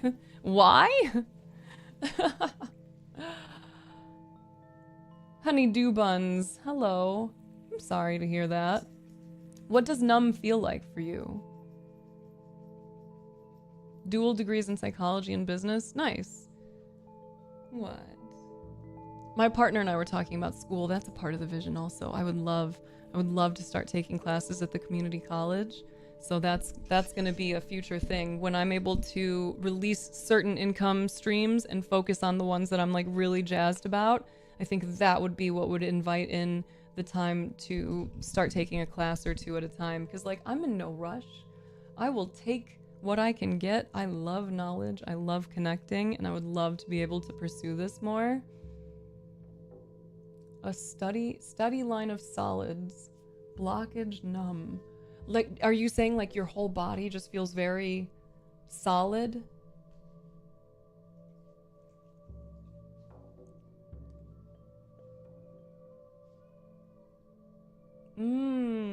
I feel like that's what I have to do, but I'm too scared to accept myself for who I am unless I feel like I deserve it. That's also just a thought. It's not what you have to do. It's an invitation at any point. You can let go and then choose. Let go and choose. Notice, let go, choose. Notice, let go, choose. Like there is no solid you in there that needs to be deserving of anything. You are a part of this entire existence. Everybody deserves love and care. Everything deserves love and care. In an emotional way, heavy. Oh, I'm sorry to hear that. If there's anything you want to talk about, we're here, we're hanging. I'm a wee bit high. It's starting to dissipate. I'm not quite as much.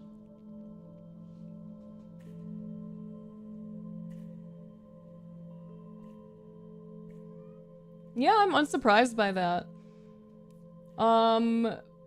What parts of your views would you say have shifted? What does being right mean to you in this moment? You have a THC vape on you? Yeah, mine's over there. I was thinking about it. I was like, okay, so we're in this space now. We're like, we smoked this bowl a while ago. There was some keef on it because we're keef queens here. Keef queens. I hope at least one of you out there sang it back, because I know some of you would if you were here. I was thinking about getting my little vape because, you know, when you start to like come down out of it, then it's like, do I accept that it's chill time now? Or do I want to let myself go back to wee for a while? Or do I run the risk of like just melting? It's also a possibility. Squiggly Noodle, you beautiful bitch! Hello, I love you. I was thinking of you the other day. Someone said a word or a series of words that reminded me of a noodle wiggling. And then I thought of you, and I'm not, that's not, like I'm being totally serious in like the exact experience of that.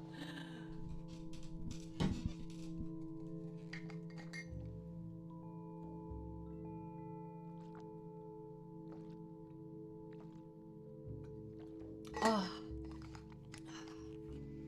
Dea, it's so interesting. It was a lot of questions. Like that was what really helped me the most because I realized that there were a lot of my views that I hadn't critically thought about. And I'm very grateful to be out of the spiral that I was in for a little while of like, oh my God, I'm terrified to say anything because I'm pretty sure everything I've ever thought was just like deposited in there through either like a collection of shit that I've seen and like interacted with or heard, or through like one instance of like, you know, a quick, didn't really think about it kind of thing. And so I got nervous. I was like, man, I don't know anything. I really don't know anything. And then I started learning how to learn, and that helped me to feel better.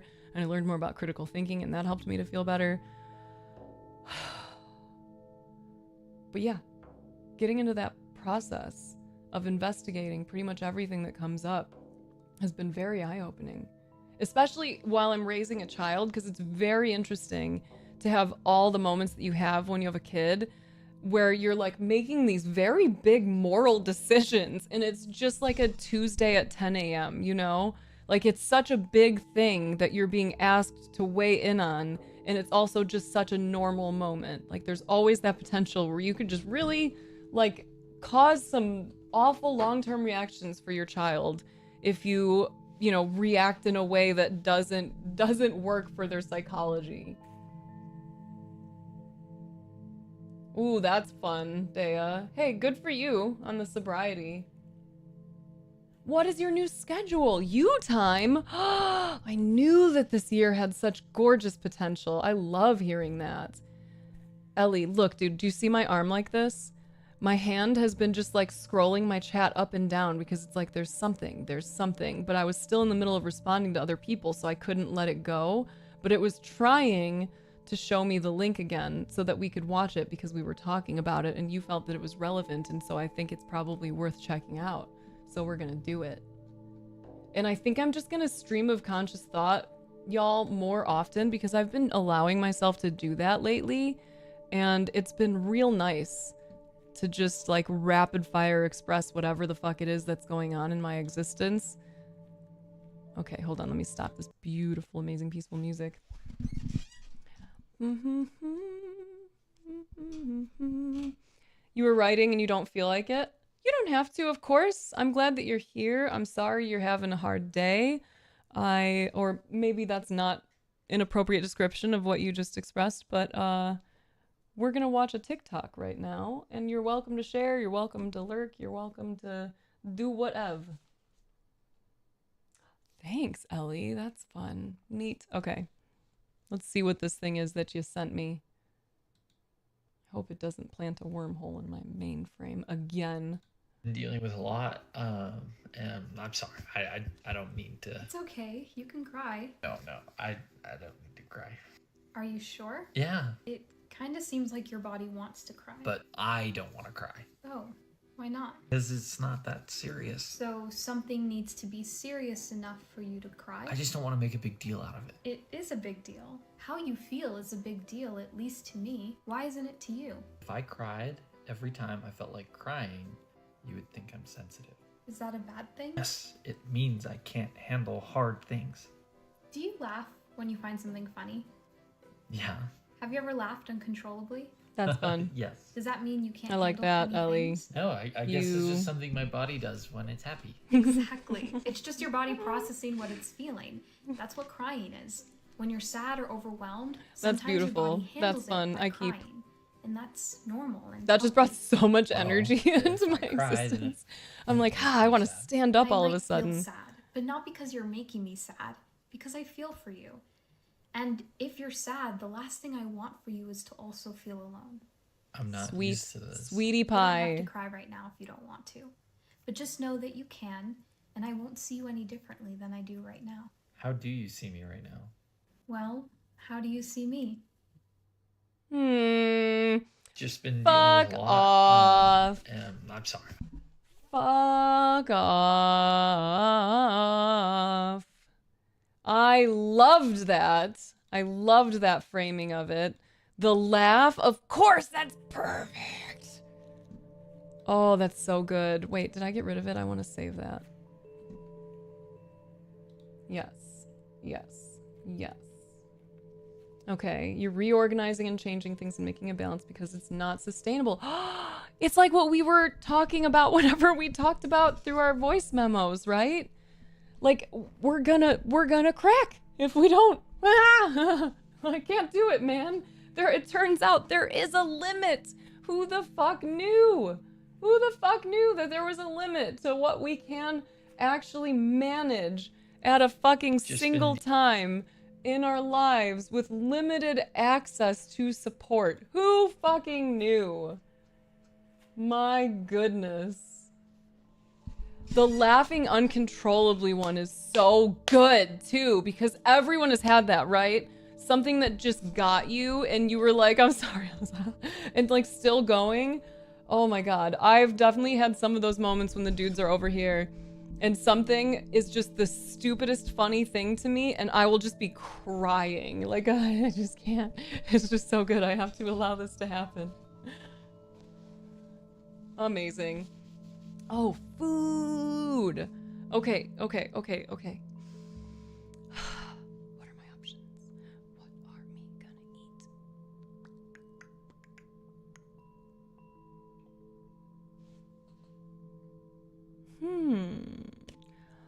We're gonna go to the kitchen because it's Alex's night to make dinner tonight, and I want him to be able to have a clean kitchen to do it. That was very sweet, Ellie. Thank you for sharing that. You are like 1 million for 1 million. There's lots of emotion in me with this. What came up? Click the link that Ellie dropped. It's really good. What does one do when they feel like crying but the tears won't come? What does one do when that happens now? Okay. Theoretical question. What up, tribes? Let's say you befriend someone, but then later learn they're very controlling and manipulative. This person is amazing until any kind of trust is broken, regardless of how small, and the friend becomes extremely verbally hostile. I don't know if I should try to save the friendship. It's very hard to maintain. Okay. Has anyone communicated this to the person? That the way that they're speaking or being, you know, addressing their friends is not acceptable. Theoretically, Sky, I think we're on the same page. Okay, I will be right back. I'm gonna go pee, and then I'm gonna get my iPad so I can get chat set up on that, and we're gonna go into the kitchen because I want to get some food.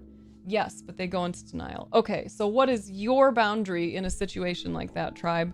Imagine you're living your ideal life. The types of relationships that you want are the ones that you have. In a situation where you encounter something like this, where someone is unwilling to accept accountability for something that is causing harm to you, what is your boundary? What do you think would be appropriate for you to do? What feels right to you? We're iPad kids! Ah! That made it really adorable. My body likes that a lot. I'm literally on, my feet went straight to tiptoes for that. Look at this. This is how I'm holding my thumb underneath. My body just jumped. I love that. Like I'm just, here you go, kids. Come on, come along. Okay, I'm gonna pee and I'm gonna get my iPad and then you're gonna come with me.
Okay, I have returned.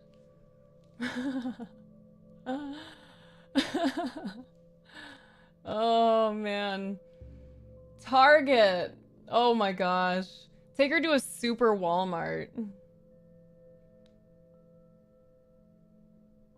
You apologize, but they refuse to apologize back. I guess that's my time.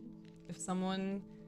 That's your line. If someone can't admit when they've hurt someone and won't apologize. Especially if you... you have acknowledged that, like, it's okay, right? Like, you can apologize and we can, like, move beyond this, you know? But if they can't see that even if they didn't intend harm, harm was caused and aren't willing to really examine their actions, then yeah, do you want to keep being around that? Do you want to do that more?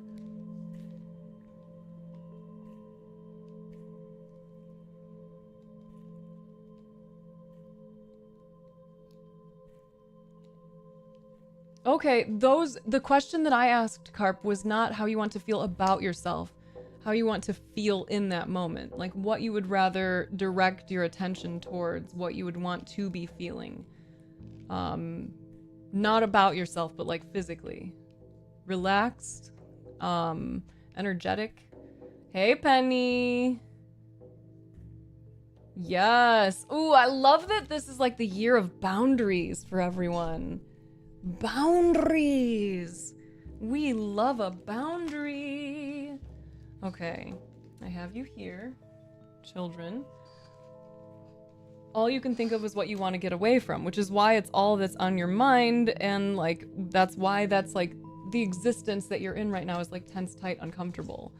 So can you do the work of trying to visualize something else? And maybe genuinely this requires some extra like outside sources. Maybe you need to learn about people who have changed their behavior so that you can visualize what that path might look like. Maybe you need to create like a little vision board and have some kind of imagery that helps you to connect to a feeling of relaxation or of ease or whatever. Me too, Doom. Me fucking too. It's so fun to remember that I have the energy for it when I'm not thinking about it from such a limited perspective, from such a like scarcity stress mindset.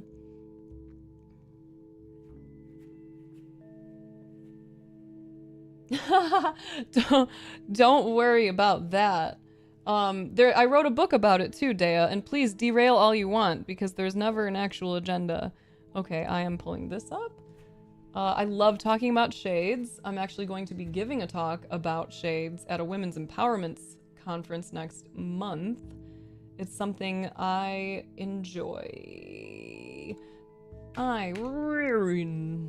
Okay. Okay. Is it okay to open another topic again, or is it a bit much and overwhelming? Which is, my God, very validating. No, I love it. Or very valid. No, I love it. I feel more at ease when there's a lot. Which is part of what my work is this year. Because it was really difficult for me to sit still when the dudes were cooking dinner here on Saturday. Like, I literally was pacing a couple of times, and I didn't know I was a pacer because I just have a lot to do. That's all. I'm not usually like pacing with nothing to do. I'm usually in the flow of doing all the things. So them being in my kitchen cooking and me not having any role in it, I was like, what do me do? And so I would sit down and then I would spring up and be like, I could throw in some laundry. And then I would sit down and start to talk and like kind of feel my body relax. And I'd be like, oh my gosh, I can pick up things that are on the floor. And then like just continue like doing that whole fucking thing. So yeah, it's actually like oftentimes easier for me when there's a lot happening. Okay, so the audio is going to change. The audio is going to change. No, that does not make you a bad person. Your behaviors don't make you a bad person. I don't believe that there is such a thing as bad people. There are, you know, bad behaviors, poor behaviors, abusive, dangerous, detrimental, problematic, challenging, unkind. There are plenty of different types of behaviors, but the behaviors don't define the person. Okay, so hold on. I'm going to switch the scenes and the music, and then, Carp, I'll come back to your question. Bless you, sinners. Oh my gosh.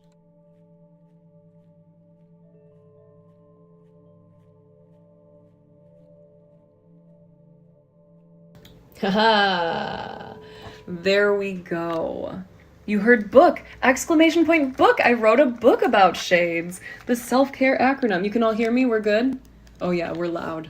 Loud and clear. Hi, Johnny. Okay, let us kitchen.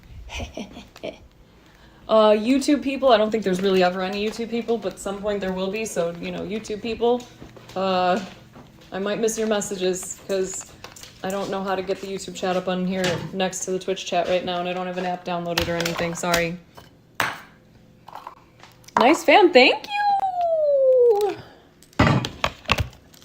You want to stop some bad behaviors of yours going forward to be a better, wholesome person. All right, name them. What's up? What's the plan? I'm gonna find a better location for you, but this feels like a very sitcom energy, like someone shows up at the house unexpected and then you see them go back inside and they're like slamming stuff around and you hear like a cat go meow and stuff like that until they finally reappear and everything's been stuffed into a closet or something. That's like the vibe.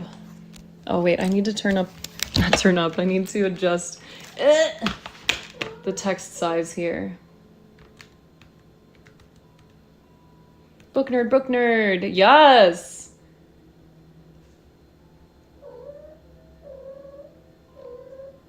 This feels like FaceTime energy to me. I like that for us. It's actually so funny that you say that because that's how I related to it, to stop being such a baby about it. Stop being all nervy. Okay. I think I got it big enough. Cause I was trying. Can we get some head pats? Hey, you guys are doing great. Okay, hold on. This is a bigger one. So I have to get you positioned first, and then I will be able to express this stuff. Okay. Pretty decent framing for a first try. Is that meowing? There is meowing. Yes. No, please. I would really appreciate that. I did have a mental health professional review it, and I appreciated their commentary and like minor adjustments. And I had a microbiologist review the section on air to make sure that I had that right. Hold on.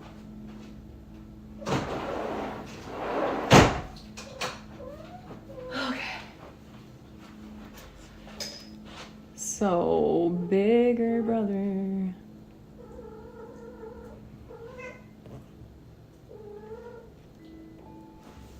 How do you react to this and what do you do? How are you reacting to this? What's coming up? Because what do you mean? How do you react to it? Like, what is coming up? Why is this? There we go. Cool. Cool. Yeah, I feel really proud of it. I worked very hard on it. I've heard some positive things. So we shall see. Yeah, she's very horny right now. She's in heat again, so she's talking because of that. And I'm really grateful because Jenny sent me, Jennifer, she sent me a bunch of resources for my area so that I can get her fixed soon. Poor gal. My only bad behavior in life is that I have uncontrollable sexual urge, which resulted in a high body count. My want to control sexual urges and be committed to only one partner going forward, as a high body count carries a lot of risks, infection, to apart from a guilty conscience of being a sex addict. What up, Shoopa Doopa Scoopa Poopa? No, that's okay. She was yowling earlier. When she's not, she is somewhat talkative, but not to this degree. Okay. Stay brain for a second.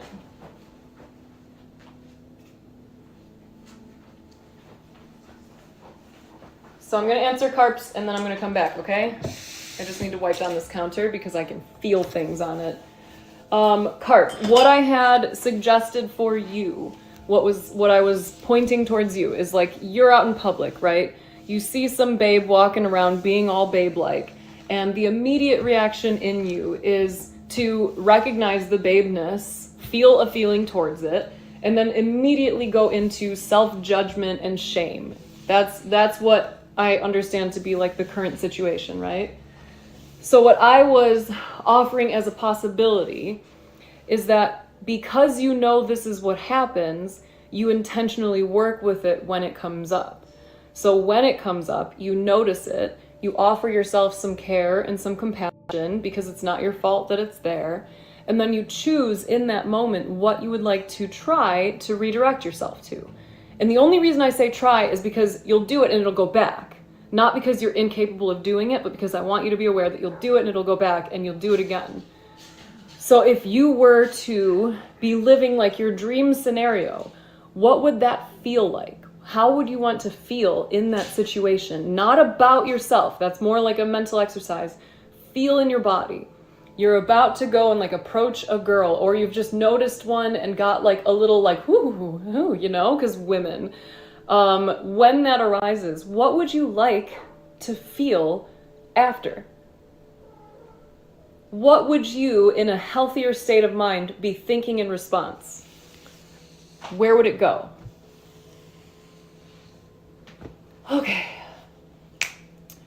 Okay, so, Shani, you weren't who was saying it, but your name is, I think, the same color. 60 plus body count, just had a lot of fun. Nobody got hurt. Love that for you. Okay. In the past, I have been hurt, then felt abandoned, then got annoyed and angry, and now I'm starting to feel tired of this shit. Feels like this behavior of his feels like an anchor of my past trying to push me back in my development and growth. Okay. So, what's the boundary? You've recognized this pattern of behavior that causes you discomfort. What do you want to do? What feels appropriate for you to do with your own self? What are we cooking? I have no idea yet. I'm still an ADHD brain and I'm just trying to get the kitchen slightly cleaned up because Alex is making dinner at some point tonight and I want to make sure that it's not too messy for him.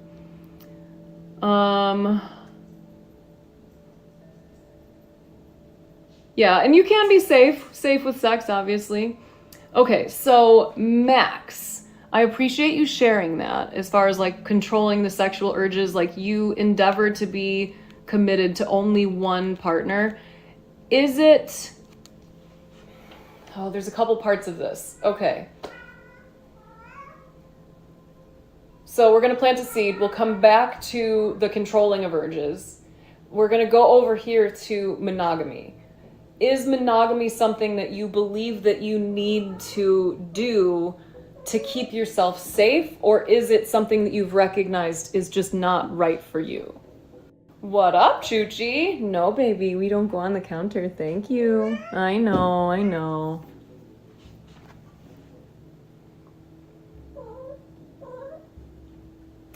But you care. What do you mean maybe I should just not care as much? It's okay to care. You can still set a boundary.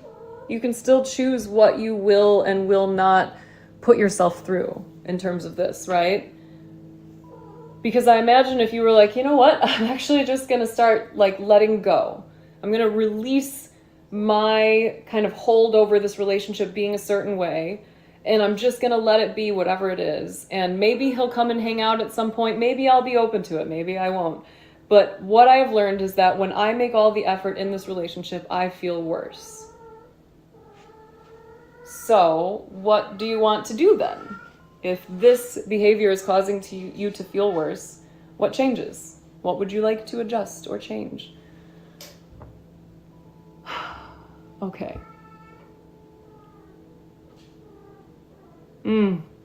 Yeah, I'm so sorry for that, Dea. Polygamy made me fear infections, and it's not your conscience's cup of tea. Okay, so you realize that, like, for you personally, it doesn't really vibe with your values. Cool, then we'll leave that one alone. So the other aspect of what you shared, you said that you want to control bad behaviors. So first of all, we can take the bad behaviors and just throw that away. We don't even need that to be a part of the conversation. It kind of only came up because it was how it was, like, verbalized initially. you know what? We're gonna do this. Okay. So it kind of just came up because that's how it was verbalized initially, right? I'm like, if I am gonna do this like FaceTime, I might as well, because then you'll be able to hear me better. And I think I'll be able to think better because I won't be distracted by thinking about whether you can see me or not. So we're gonna strip bad behaviors out of this because that's really unnecessary, because right after that you point directly at what it is that you want to adjust, a specific pattern of behavior, and that is what you might describe as hypersexuality, right? I don't know if that's a term that feels appropriate for you, but that might be it, you know? Let me see. I would like to let go. That was directed at you. Yes, Carp. Go back, see if you can rewatch and let me know what you think. What comes up. I would like to let go and just take it as it comes, but little baby Ellie is crying about that and just wants her big brother. Yeah. And of course she does, and of course she's feeling that. And I don't know that that necessarily changes the recognition that this is causing harm to baby Ellie, right? To continue to be in this space of like hopefulness and disappointment. Like that's not, you and she certainly deserve better than that. So that feeling is going to be there regardless. It will arise, it will pass like anything else. And you can choose to take some steps that might spare some future discomfort, some future sadness. Yeah, absolutely. Of course there's going to be grieving in that, for sure, Tony. Agreed. Because you had a vision of how it could be, maybe should, and then here's how it is. And that sucks, and it's very sad. But then you feel guilty. Ooh, okay, so we're getting even more clear. Why do you feel guilty? What is the story of that guilt? I'm putting some stuff away right now while we're discussing. Because like I said, I'm just like, I think that's one of the challenges of streaming also at times, is just that I tend to do many things. And when I am unable to do many things, I start to get all antsy in my pantsy, which isn't necessarily a bad thing. I could sit with that and like process it and whatever, but I don't always have the space to do it. And if I'm streaming, it's more likely that I'm just going to get distracted by messages over and over again and not really self-regulate. And then I start to feel a little uncomfortable too. I actually don't have any cookies made, but I was thinking about making some. So thanks for being the voice of the universe. Because Alina's been asking to make cookies again, and I would like to make cookies again. Where are your animal crackers? In your tummy, tummy, tummy.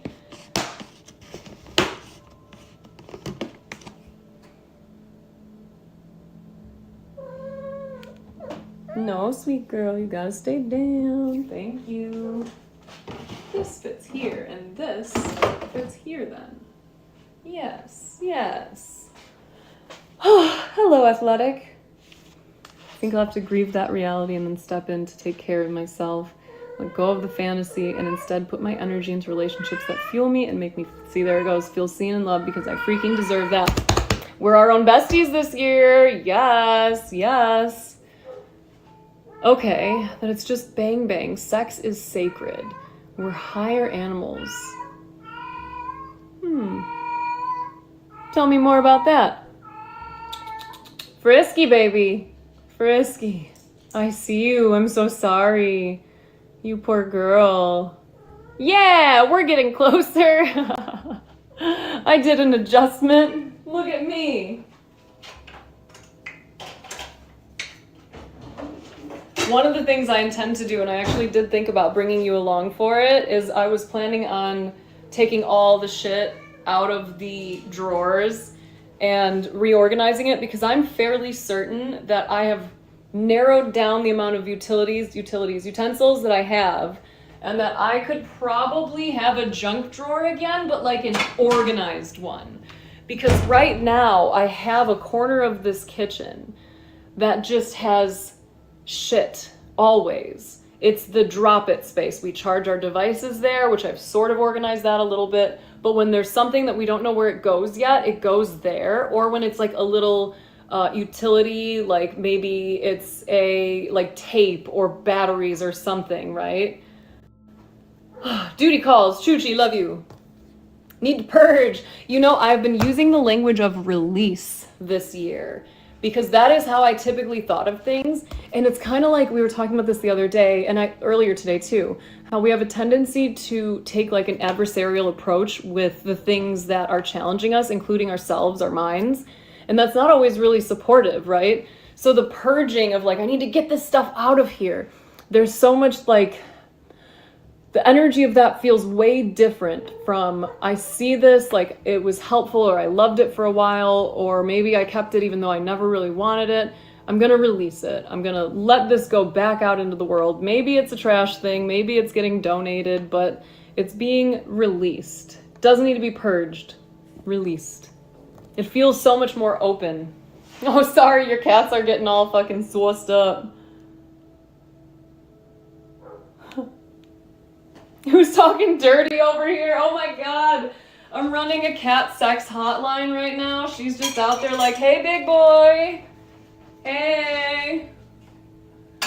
ASL.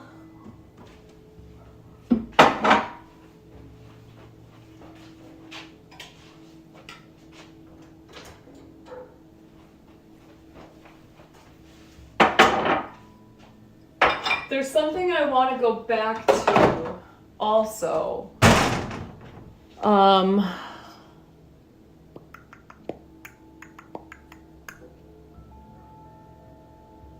Thank you for the way you worded that, Chani Sings, because I actually forgot that that was said and I wanted to address that, but I wanted to learn more about the like behind it. When you see sex as sacred, I can totally get why you feel guilty for meaningless sex. Yeah, absolutely. And if you see sex as like an opportunity for mutual pleasure, then like, hey, you're a person who deserves pleasure, right? But Max, the thing that I wanted to come back to, I guess in addition to that, is if you're dealing with a behavior, this goes for really anything. If you're dealing with a behavior that you don't want to do anymore, something that doesn't feel aligned with like what matters most to you, like who you are, whatever, shaming ourselves for it doesn't solve anything. We have to become aware of like the cycle related to that behavior and do our best to kind of interrupt that process somewhere and then redirect ourselves. And part of the redirection requires us to have the opposite vision or the idea of where we want to go from there. And I use the example often of like if you have a dog and it's chewing on your shoes and you don't want it to chew on your shoes, you can't just take them away because the dog's just going to find something else to chew on. You have to say, hey dog, you can't chew on my shoes, but here's this awesome juicy bone that you can chew on. Like, please enjoy this. Then the dog has a healthy outlet for the thing that it is wanting to do, or an outlet in general, right? So if we have a behavior that we're hoping to change, what would we want to be doing instead? That's where I would be pointing my attention, is like, this is unsupportive. And I've noticed every time I go through this, here are the things I've noticed about the kind of patterns that propel me along. I've found some different ways to interrupt that process and choose a different path in that moment. And this is the path that I'm choosing. Get the fuck out of here, Daily Push. Oh my god. Thank you for the kitties. For the biddies for kitties.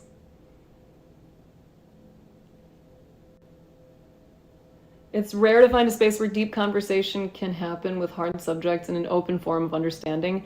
I feel so grateful to be a part of it, Dea. You have no idea. Well, you probably do, but you know what I mean?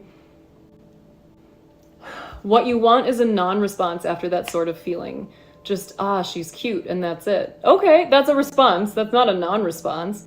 What you're wanting is a more relaxed, easygoing response. There's probably another word you could use to describe that. Because that's still not a flat nothing. There's acknowledgement and appreciation. What does an acknowledgement of appreciation or acknowledgement and appreciation of something beautiful feel like in your body? What is that experience like?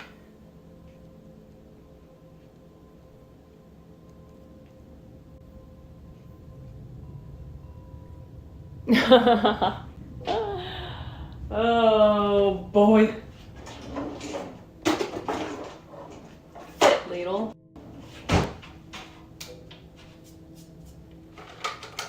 I don't think I need any of these lids anymore. I think these are all the ones that don't have friends.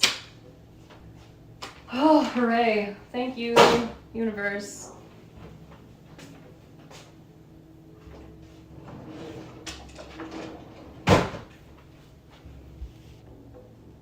Does not compute, please explain for man. Wait, what? What? Where did that line of thinking, Max, come from, of sex being sacred? Is there a specific belief system that that idea is derived from? Is that something that like you've kind of come to on your own? And what does sacred mean to you? Because like, I really enjoy Buddhism, right? There's a lot of aspects of it that I find really fun, including the notion of non-duality, that everything is all the same thing, essentially, you know, and if everything's all the same thing, nothing even exists. It's all just concepts in our minds, but that's like a whole other discussion. But anyway, in that line of thinking, I remember there being a story I heard of someone who was asking some like wise Buddhist master, like, what is the nature of Buddha? What is Buddha? And he responded with a dried turd.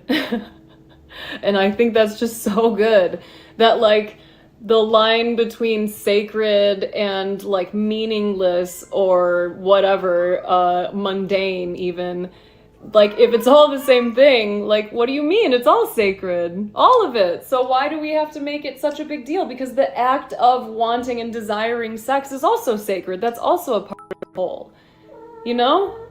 You know? No, we haven't done that in so long, Daily Push, but I'll take one. You can give me one. All I have to offer you right now is un sac of puntas. My older sister used to go around repeating that over and over again. Oh, I'm trying to get, I don't actually have any natural gray as far as I'm aware. I tried to put silver in because I think it's so pretty, but the color didn't quite take. So like this lighting isn't the best for it because it's getting super bright, but there's these little streaks and I wanted them to be this like really gorgeous silver. Frisky. But I don't know what they are, TBH, but I like them. They're fun. They're fun. Thank you. I might get a color put in it, but I don't know what. I'm bouncing. Come here, baby. No, I'm not baking cookies. I might later, but not right now. I'm just trying to clean the kitchen before my partner gets home so he has a clean kitchen to work with.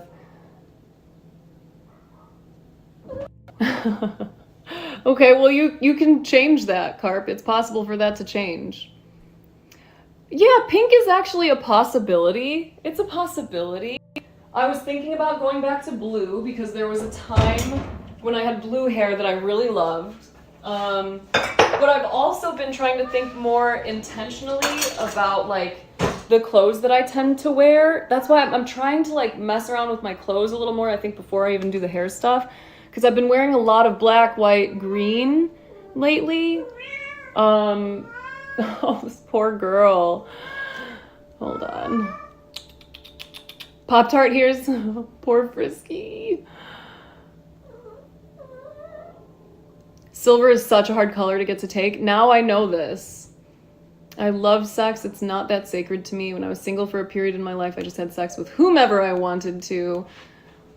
I wish I had that a little bit again, or at least when I wanted to. All right, take it easy. Take easy. Take it easy, Asterius.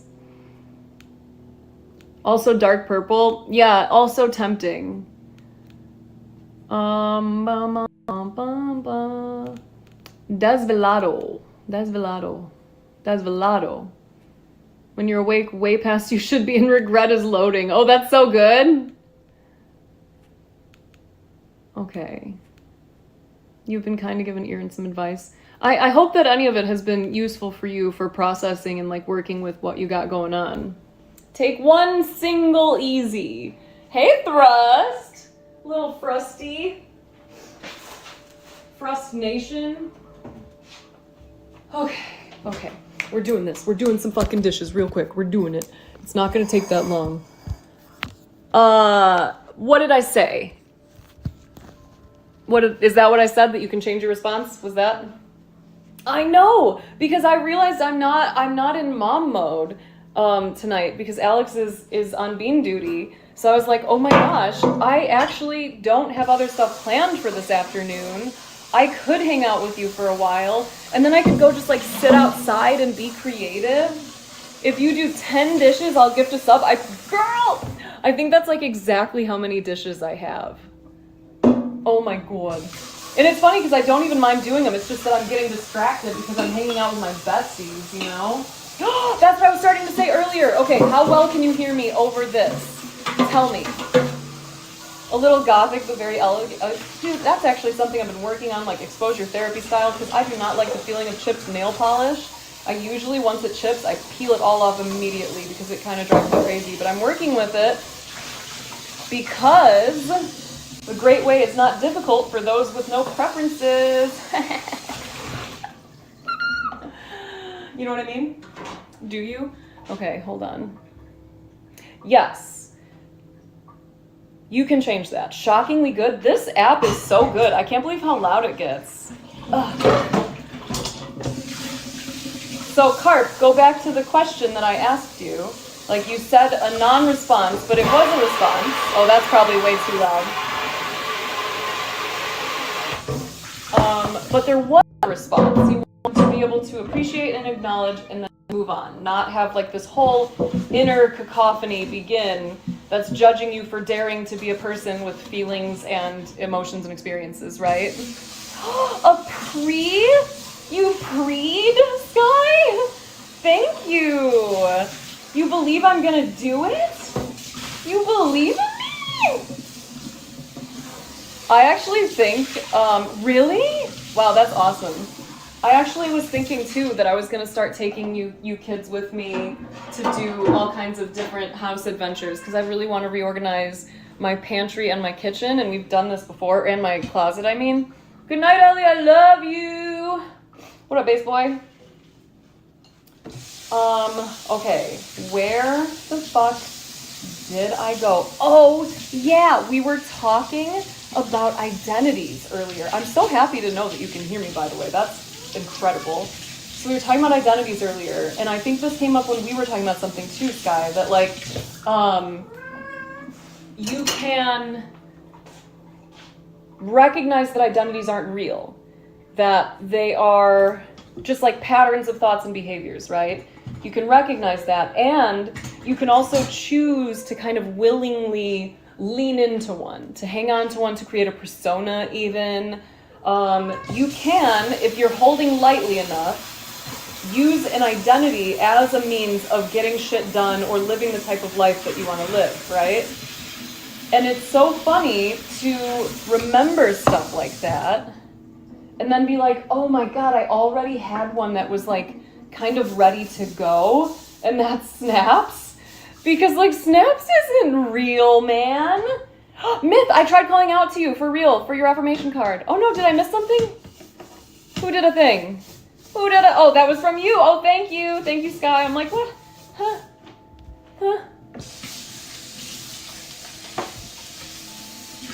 Oh, that sucks. How is that feeling for you, Shooper? I'm sorry.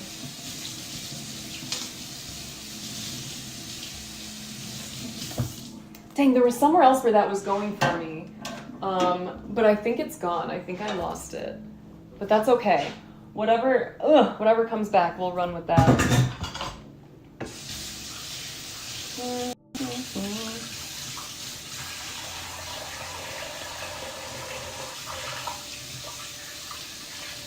Choo-choo!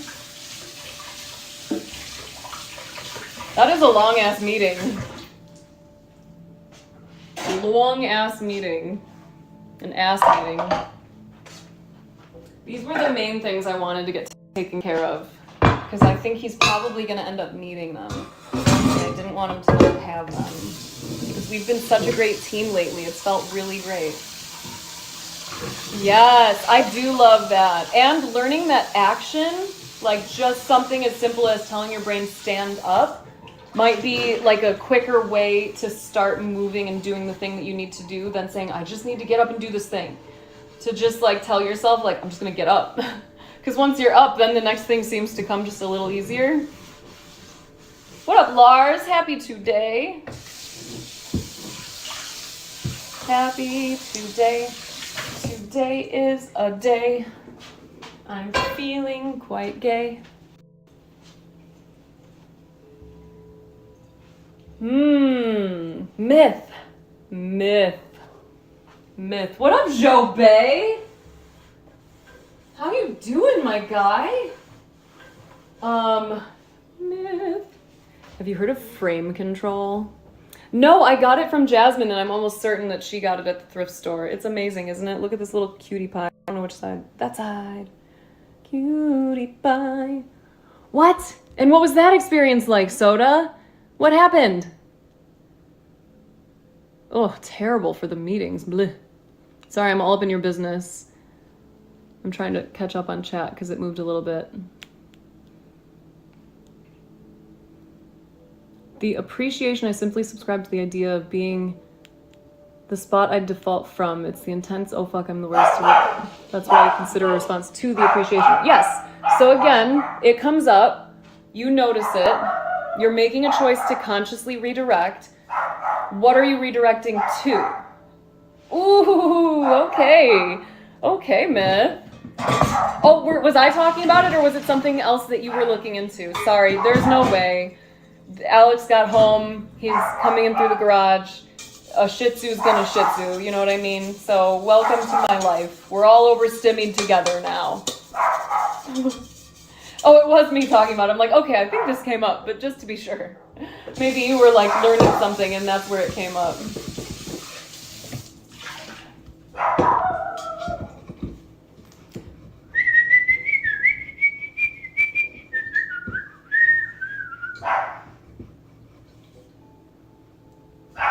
Carp, the process might not be easy, but it's relatively simple, and it starts with noticing and choosing.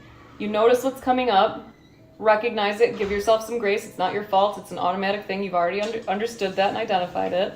When it comes up, you say, oh, look, there it is again. You give yourself a break, and then you refocus. So weird, Soda. Baby! Yes, give Kitty attention. She's so horny. That sounds so weird, but she's so loud in chat. I hear actionable technologies. Ooh, I love the way you talk. Hi. You know, there's 2 ideas of freedom out there. Do you understand both ideas? Hold on now, hold on. What you say to me? 2 ideas of freedom. Okay, tell me. There's the idea of freedom without constraints. Okay. And there's the idea of freedom of maximum opportunities that involve societal help. Okay. 1 no constraints, 1 no constraints plus help? Well, not or necessarily 1 constraints and 1 no constraints. Wait, 1 no constraints and 1 constraints plus support. No, because like the second one can have constraints. Okay. For increased opportunity of for increased individual opportunity. Okay. What is the context of this? Where is it coming from? What were you? Philosophy. Just like individual freedom is what we're talking about?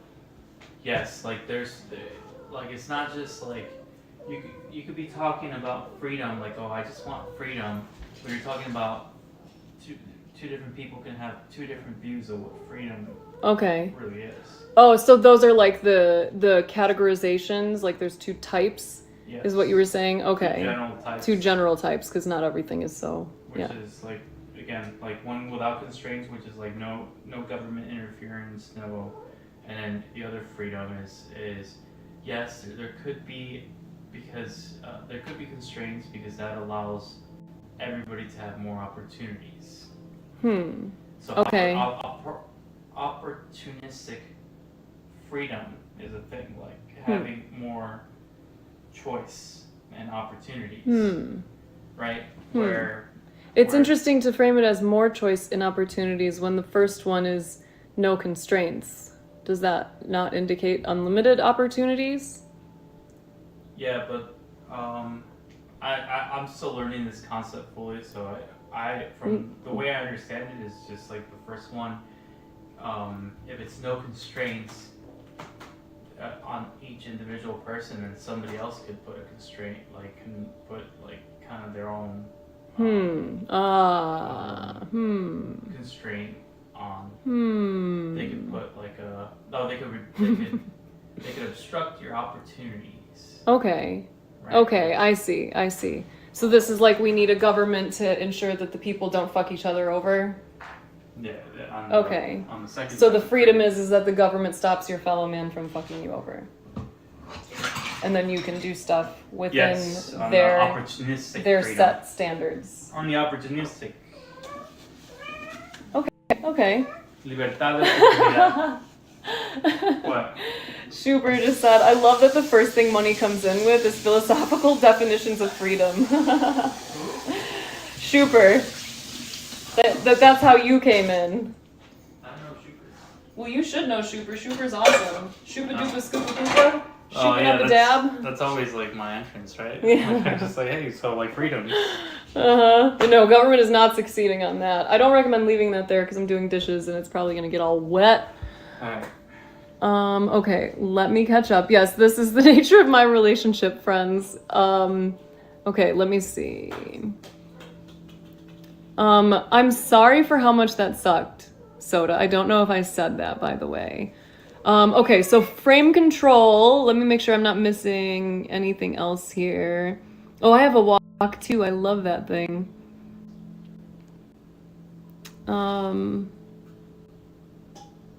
Ooh, I bet it looks awesome, Slow Cloud.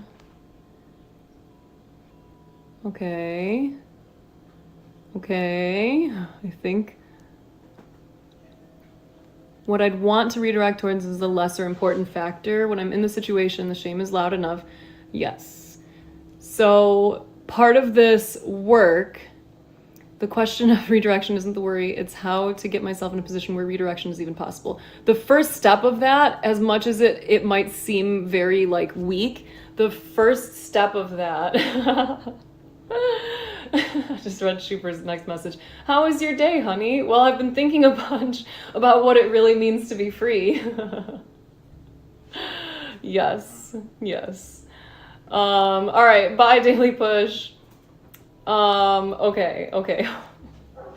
So the first step is to set the intention of when this comes up, this is what I want to do. Because if you don't have a sort of blueprint, an intention, or a plan of how you want to be acting instead, the redirection will be impossible because you're asking an already overtaxed mind to come up with a solution on the spot. And that's just not going to happen. So by coming up with this plan here and saying what I would really like is to have that moment come up, to take two deep breaths, to say to myself, these are just thoughts. This is just your brain thinking. It doesn't mean anything about you. You are a different person than the way that your thoughts represent you, or any number of other things. You could say really anything. So the vision is you do that thing, you take some deep breaths, you offer yourself some kind words or some compassion, and then the next step in this situation is that I step, I walk, I go, I move somewhere. If I feel like what I need in order to self-regulate is to be away from the person who I just saw that was attractive, that triggered this initial, chaos, then okay, my plan is I noticed the pattern arising, saw it coming, I noticed that I clocked that hot girl and I was like, oh shit, here it comes. Here it is, the thought pattern saying all these things, the body sensations that feel like this. Now that I have noticed that, I'm going to take 2 slow, deep breaths. I'm going to say these words to myself, maybe put my hand on my chest. I'm going to turn my body away physically, and then I'm going to go about my business. And when my mind goes back to that thing, because I know it will, because I know these patterns well enough at this point, here's what I'm going to do. And here's what I'm going to do. Here's what I'm going to do. You make a plan, and largely it's the same plan. Be kind to yourself. refocus on whatever is like the current need, the current important thing, the current whatever. Maybe you're playing around with a question in your mind. Maybe there's something related to a game you like that you would rather be thinking of. Maybe there's some deep thought you're pondering. Yes, and I really appreciate you saying that. Have a plan, don't rely on it. Know that you're not going to get it every time. You're probably not going to get it the first time, but every time you try, you're going to get a little closer. Every time you succeed, you're going to make it more likely that you'll be able to succeed again in the future without as much extra effort, without it feeling so big. Because again, it's not an easy process, but it is a pretty simple, straightforward one. Notice what's happening, be kind to yourself, like recognize it, feel it in the body, notice the thoughts, notice what brought them on, give yourself a break, release judgment, shame, release all of the thought pattern, redirect. Notice, choose, redirect. And then it's going to come up again and you notice and you choose and you redirect. Because that's what it's going to take. You know, initially, you always walked this one path into the forest of your mind, and so that path is really well worn. It's very easy for you to go down that path on autopilot. Every time you notice and redirect yourself to a new path that you are working to take, you are starting to trample that poor sweet baby grass down and push all those bushes out of the way.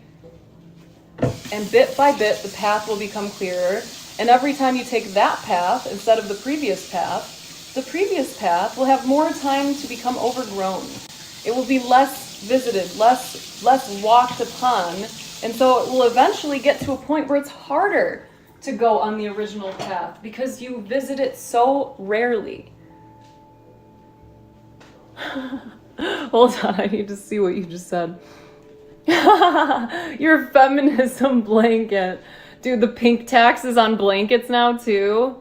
Yes, you can absolutely use sensory experiences to redirect your brain, and I would still recommend having a belief or an idea or a goal that you want to refocus yourself on, because otherwise the sensation will start to pass, and then that thought pattern, if it hasn't really been addressed, is going to go. It's going to come back, I mean. It's going to come and come and come and come. It's going to come everywhere.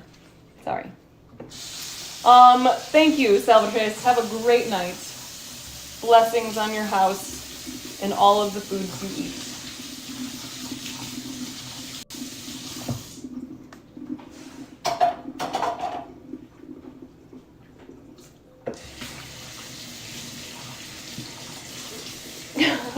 You bought it anyway? Uh-oh. You're gonna grow some titties. Your pussy's on the way. You're basically a woman now. Ha ha ha ha. Sorry.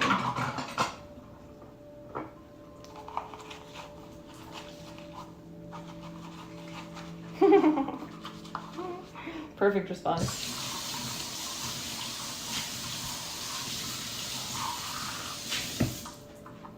Dang, I just realized the one downside of this particular streaming is I can't take you outside with me. I don't think the connection would hold. Although, we could test it, because my stream would still be running in the other room. You just wouldn't be able to see or hear me.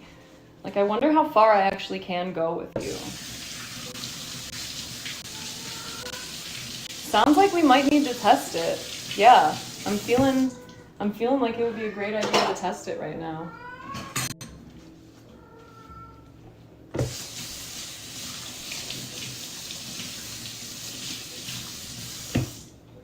Yeah, but that was when I was streaming from my phone, not using this like app that's connected to my TV, to my PC, which like I guess in theory is kind of the same thing. Oh, I did miss that. Thank you for bringing it back. I'm oddly having a lot of relief over my friend doing this. I think he'll come around eventually, but for right now, I'm kind of okay with not having to worry about what might set him off. Yeah, when their absence brings you relief, that tells you a lot, doesn't it?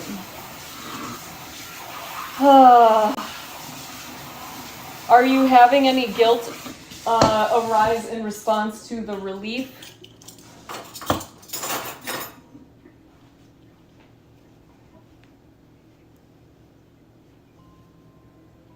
The same kinds of things I can hear my therapist telling me. DBT, stop. Yes, I love that. Thank you. I love that acronym also.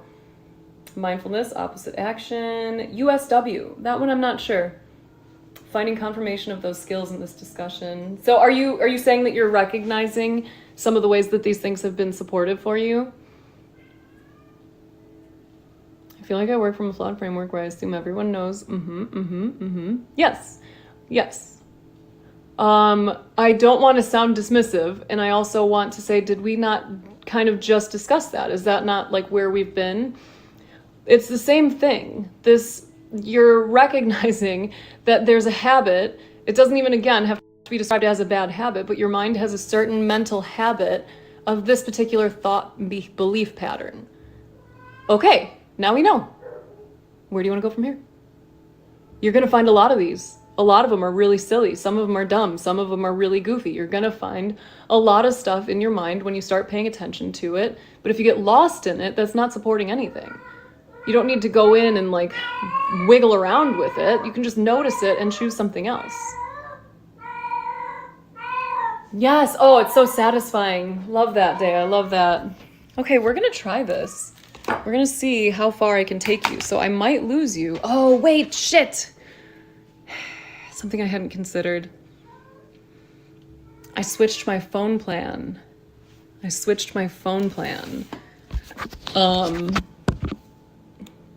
You're feeling guilty over not feeling guilty, though. Wait, was that...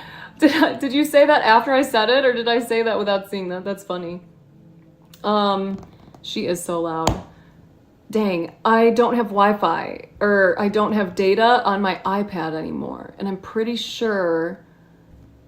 Oh, and so forth. I love that. Yes, yes. Thank you.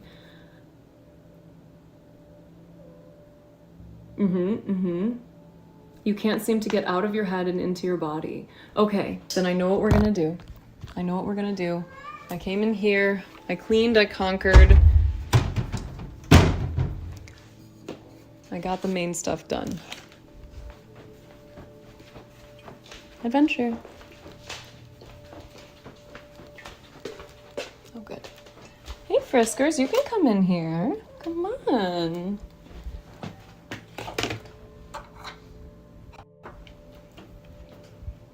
Putting my Married Iguana stuff away.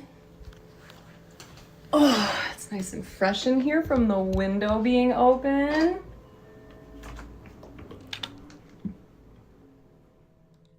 Okay, so sadly my volume actually I don't think will be as loud because I think it was way better before, right? Okay, I can close this now.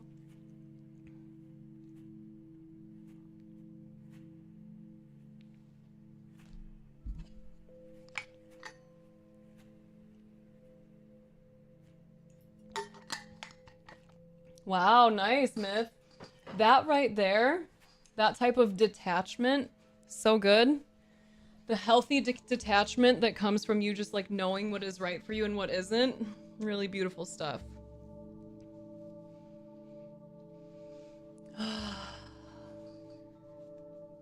I'm sorry, Soda. Oh boy, that tickled me. That got me, Myth, because I'm like, everything is, man. Everything is. There's an inherent emptiness to all things. To all conditioned phenomena.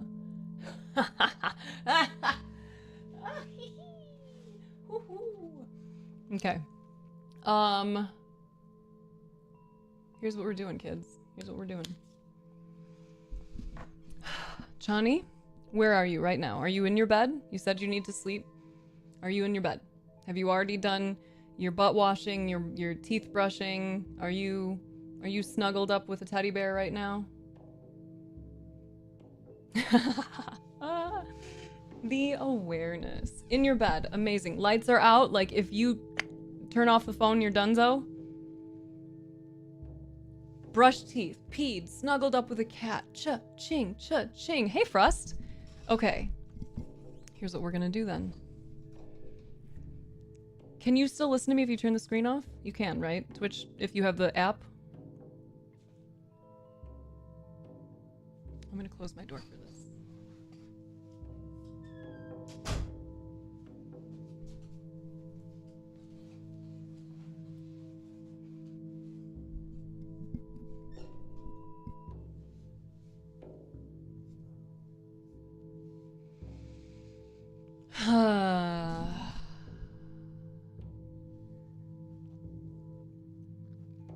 Chani, tell me if you can still hear me if you turn off the screen for your phone. Because if you can, then let's try to get you cozy.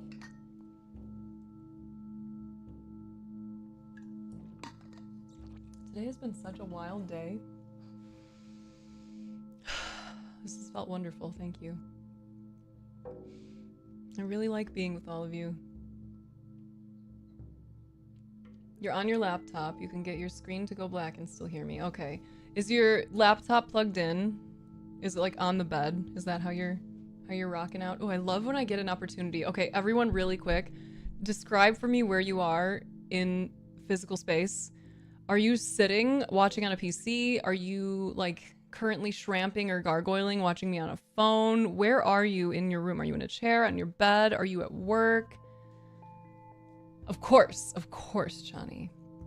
Plugged in on the bed. Okay.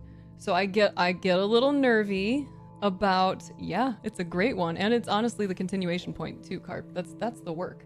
Chop wood, carry water. You're doing all of it, Thrust? I get a little nervy with having devices plugged in on our beds because of fires. So like personally, if you're gonna try to do this and it might help you to relax and get some rest, then maybe unplug it. Because that's the only thing that makes me feel nervy. Yeah, that's what I was thinking, like keep it out of the way of that. And if you're on your laptop and you can turn down the screen brightness like a ton, that also might be good. Or maybe switch to your phone so that you have an easier path out of this. Because here's what I'm thinking. We're gonna do a body scan meditation, okay? You said you're living in brainland. Let's come back into the body. So I'll guide as you come back. And what I would like for you is for you to have easy access to, as soon as we're done, to just hit the button and continue on your own. Continue to stay with the feelings in your body. And my concern is that if you stay on your iPad and you get nice and relaxed and you're like, oh, wow, I could really sleep right now. And then you suddenly have to get up and just open that thing up and then like click the buttons in order to turn it off. I'm by the toothpicks. How lovely for me. Not anywhere that isn't unsanitary. We're in the soup. We're in the soup, everyone. Oh, very fun. Okay. Gargoyling kind of twisted up like a twist tie. Okay.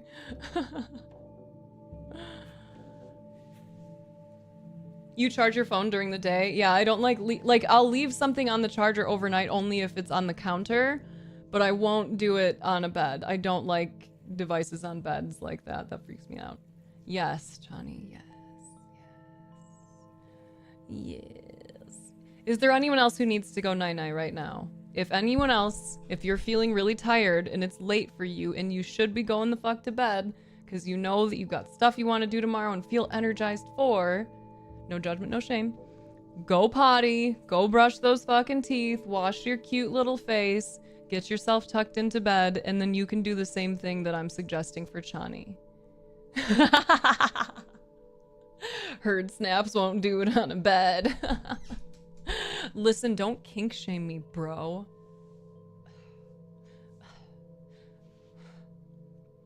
You should, but you're too agitated.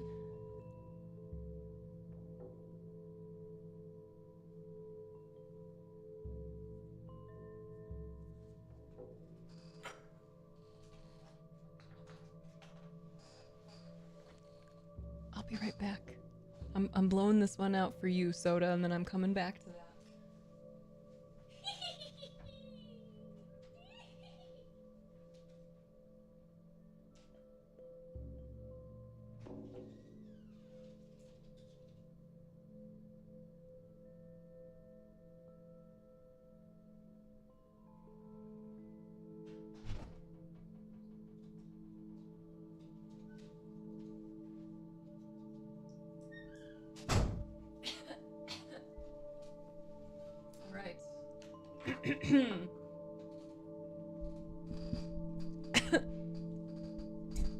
Okay.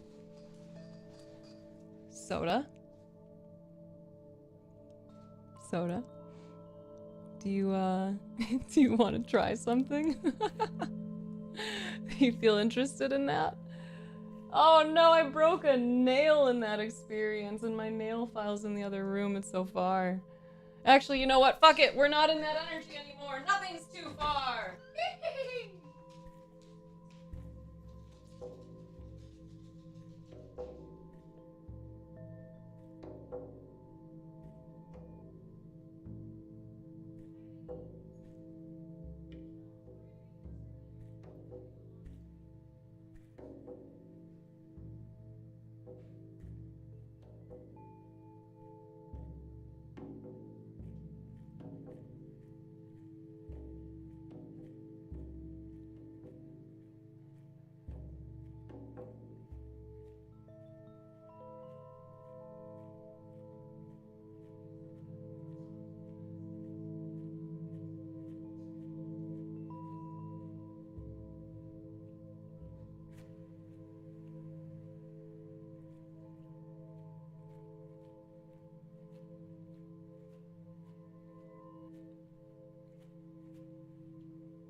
She's gone mad with power.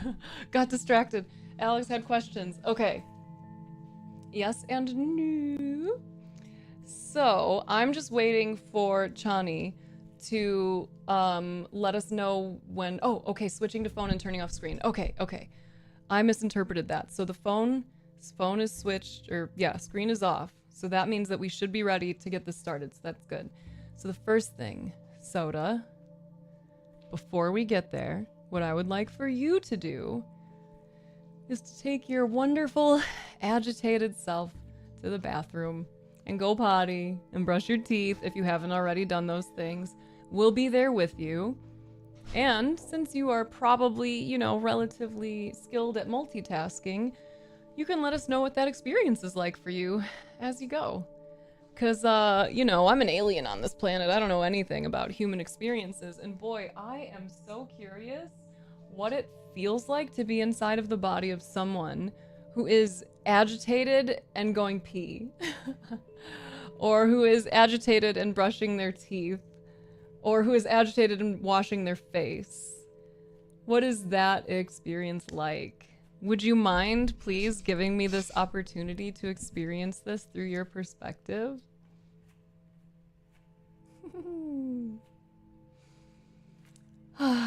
thinking out loud here, but I can't help but feel numb. Like, oftentimes I think about how nothing in life has been the same for years, and it's shell-shocking to recall what life was like just a year ago compared to now. Does that make sense? I feel like I'm turning into the stereotypical bitter old person rather than be myself. It feels almost impossible to do. Maybe I'm refusing to catch up with the world or something, but I can't help but feel a lot of emotional resistance. Emotional resistance to what? What is it,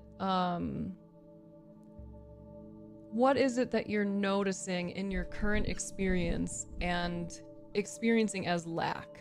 Like, what are you seeing and saying this is no longer here?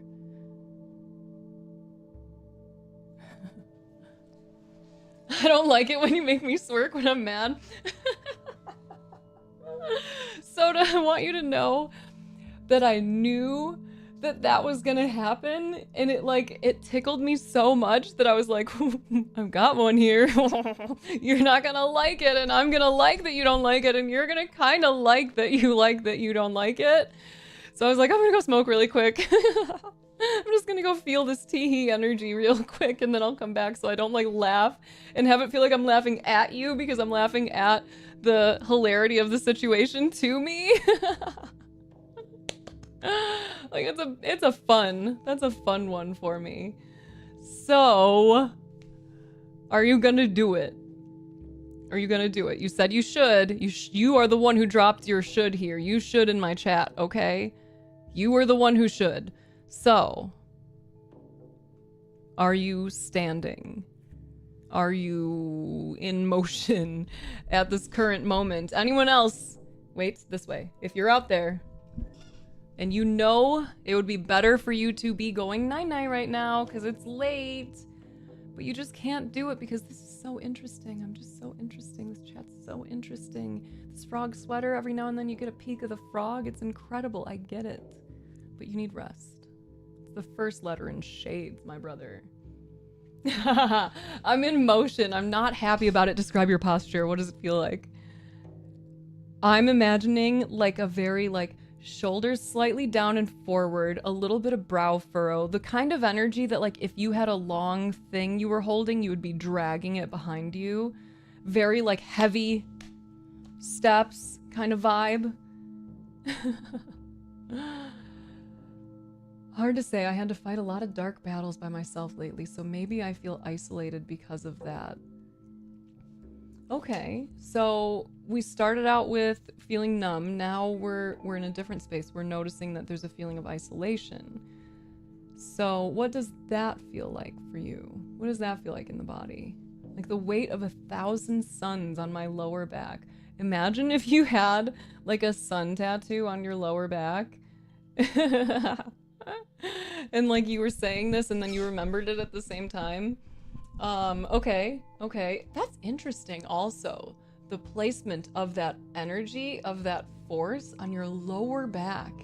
Like gravity is pulling you down from the pelvis. That's interesting. When I'm feeling like sluggish or like unhappy or whatever, I feel it, I think, in my shoulders more. So it'd be like that kind of slumped, but like I feel the pressure from like here down, kind of. Like it's just the whole thing, just being slowly compressed. Okay, so suffocating is the first thing you think of. That and yeah, that's interesting. I feel like I'm in a dark pit that I can never come back from. Okay. So when you tune into this feeling of suffocation, I'm guessing that we're feeling a lot of this like here in the throat area. There might even be some like chest compression type stuff happening. So when you're feeling this, if you ask yourself, what am I believing right now? What's the first thing that comes up? Yeah. It's so interesting. I've talked about this before, but not in a long time. But Dea, you just touched on something so interesting. That like when it comes to changing your life, there are a lot of people who will say like baby steps. You can't just flip a switch, right? Which is partially true, right? Like baby steps are often the best path for people to get started, and you can just flip a switch. it is, I can't even say hard because it's a choice. It's a choice you have to make with like full conviction. And if you're not in a mental space where that's like available to you, then absolutely do the baby steps. Get yourself to a space where you finally have that kind of recognition of like, oh my God, I could actually let go so much of this. Oh, I'm so done. And then it's just blah. I am actually just gonna do this in the morning. Fuck it. Like you can absolutely have that, just like I am a brand new person. You can create a new identity for yourself at any moment. Okay. Yeah. I mean, it's your own inner expression, so the way you articulate it is great. Soda, where are we at with the getting ready for bedtime? Where are we at, little Soda? Okay, so the thing that you're believing that's causing you to feel suffocated is that because you have lost so much, your life is over. Do you agree with that? And do you want, and I really want to emphasize the and, do you agree with that? And do you want this to be the belief system that continues to be the dominant belief system? I don't know what that means. Tweaks? Care to share? Can you let me know?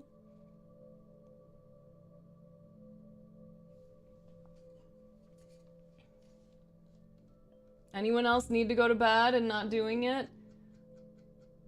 Chani, I'm trusting that you're tucked in and just super adorable right now. Okay, so that's the first question. You have kind of acquiesced. You've gone with it to some degree. Like, obviously no judgment, no shame. Do you want this to continue to be the dominant belief system? Halfway to bed, halfway to bed, halfway to bed. Oh, that sucks, Myth. No fun. Alex is big tired today. He's figuring out how to do it tired in this very moment. He's continuing the process of knowing how to do that, remembering how to do that.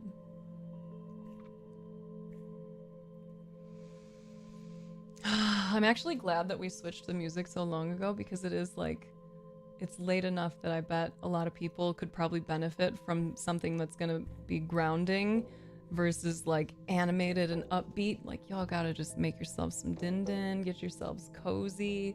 Maybe it's time for you to wind down. What are you doing, party animal?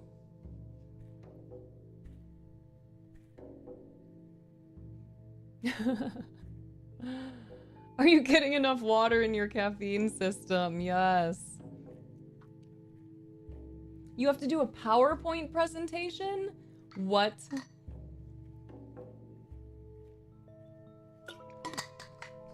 Ooh, bass boy, bass boy, bass boy. I'm so happy for the way that you just expressed this. There's like a teeny tiny voice in me that's like, no, I want it to be better. But then of course there's the dominant voice that's saying, no, this is over, we're done trying. Okay, so here's what we're noticing in this moment. There's you, bass boy, awareness, that's you, right? You're not bass boy or whatever your actual name is, okay? Like, that's not you. You're awareness, noticing that within this system, there's one voice, one identity, one version in there that's like, I want this to be better. And then there's another one over here that's saying, nuh-uh, fuck that. We're actually over it, we're done. So again, here's you, well, I'll be you, okay? So I'm just awareness, conscious entity aware of this. You could call it a soul, whatever. Aware that there are two voices talking. Guess what you get to do, awareness? Guess what you get to do? You get to choose. Hey, dominant voice over here who's saying, no, this is over. Buddy, I'm sorry this feels really big to you. I'm sure this has been deeply, deeply painful. I'm sorry for all of the pain you've been through. And come along with us. We are going to live a better life. Then you come back over to this. Hey, buddy, you said you want it to be better? Let's do that. How do you think we could make it better? How do you think we could start the process of changing our life? See what comes up. You have to exercise still? You get to? I still have big energy in my body. It's fun. I like it. What are you gonna do? What kind of exercise are you doing? Carp, it's because you ate a lot of garlic.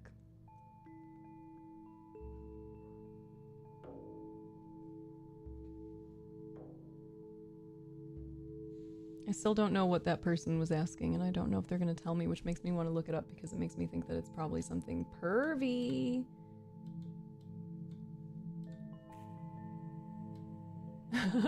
Or dairy. Maybe it was dairy. Maybe both. You had some garlic milk.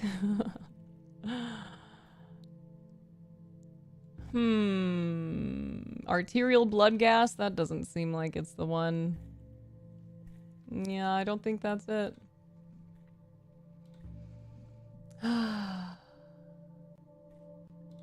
Soda, how we doing? Where we at?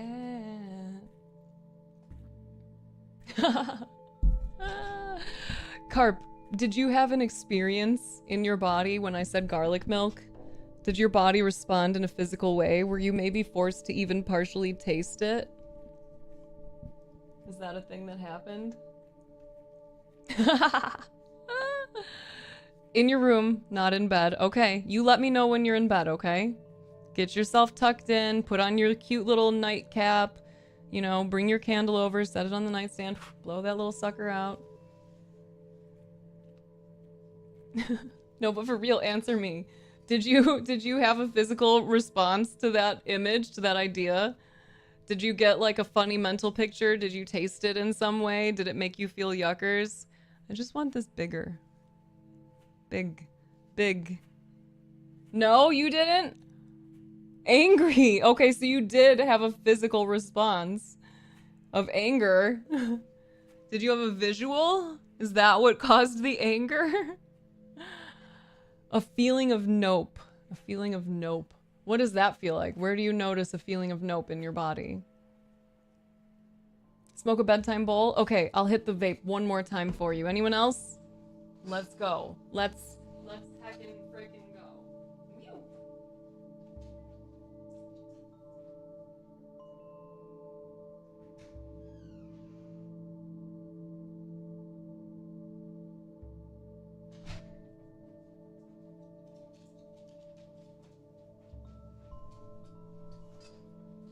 Okay. Also, soda. I want you to know that if there's any rush energy in your body, along with the agitation, which by the way, is it still there? If there's any of that rush energy in there, you can release it. I'm only checking in because otherwise I will forget. But I don't think anyone is rushing you. Chani was saying that she was already feeling very tired but unable to sleep, so I don't think she's in a massive rush.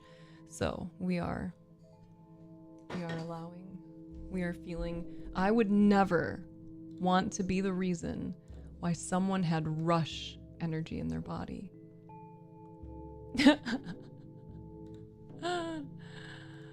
What about one more sad story that you can pitch? Explain. You will also take a vape hit. Fun.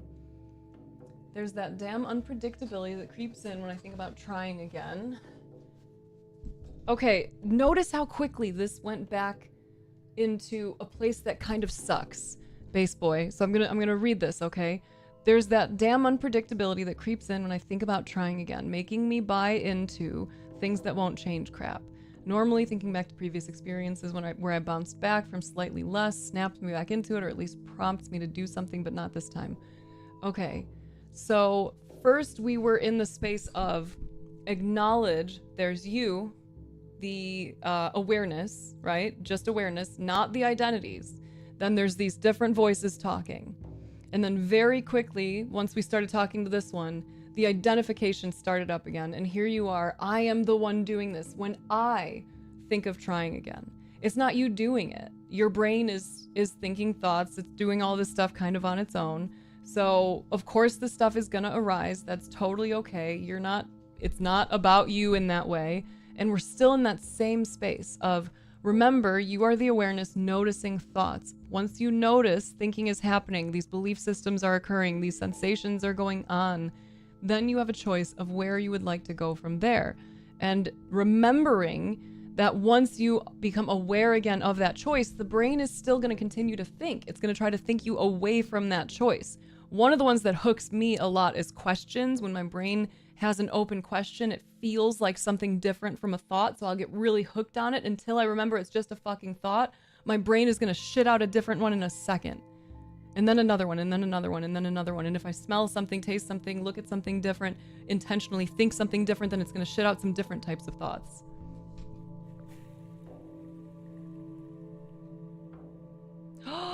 Heated blanket. Yes, does it have a timer? Those usually have timers, right? Because we're back to fire risk. I'm a little scared. That something, Base Boy, is who you're gonna talk to more. That something is the voice that you're gonna engage in more dialogue with instead of the other ones. We're not resisting or rejecting the other ones harshly. I see you talking your talk, voice of criticism or hatred or whatever. I see you. I'm gonna be over here talking to this guy who knows that we can do it. Okay. Let me know when you are cozy and you're in a place where you can turn the phone screen off. Turn the phone screen off. And come back into your body. Love this. Love that I get to tuck you babies in. Love it. The way that I would give you back scratchies, all of you, any of you who like back scritches, I love doing mom things. I love it so fucking much. I give you them little back scritches if you were into that. A little bit of like some if you're into that. Are you hinting at maybe not obsessing over it? It's like I'm prompting that dominant voice to step in and take over, like a typical little guy in Big Bully. Little guy tries to speak up and fight back, but the big bully gets annoyed with him and shoves him in a locker. But the big bully doesn't really have the power to do that because you're basically the adult in the room. You, as the awareness who knows that all these things are going on, have the opportunity to listen to the little one. And when big guy starts getting wild, what do we do in person? We de-escalate. Hey, I see you're feeling some big feelings. I totally understand why you're feeling those things. And we're gentle with our friends. So you're gonna need to chill out over here for a little bit. I'm gonna be talking to this guy, right? And I'm not saying don't obsess over it, because how do you do a don't? I'm saying that once you notice where you are, choose where you want to go. And if you're not noticing where you are often enough, without judgment, without shame, just genuine like interest, curiosity, then how can you start building in steps so that you can notice where you are more often, so that you have more of those opportunities to redirect?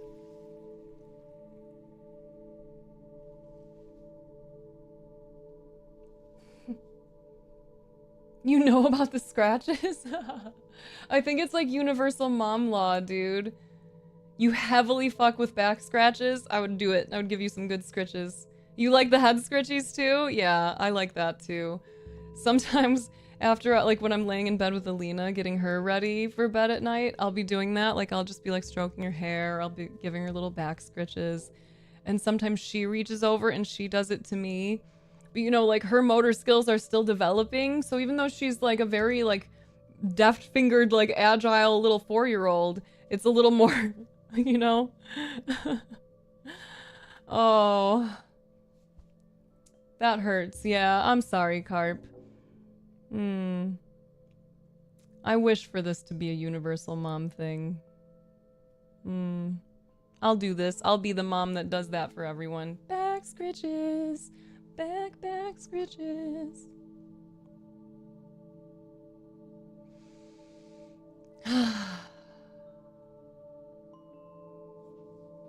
Your mom does seem super fucking sweet.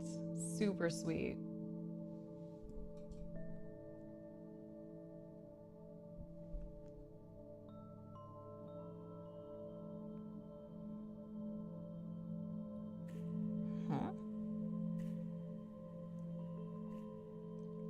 That is what matters. Yes. Weird. Okay.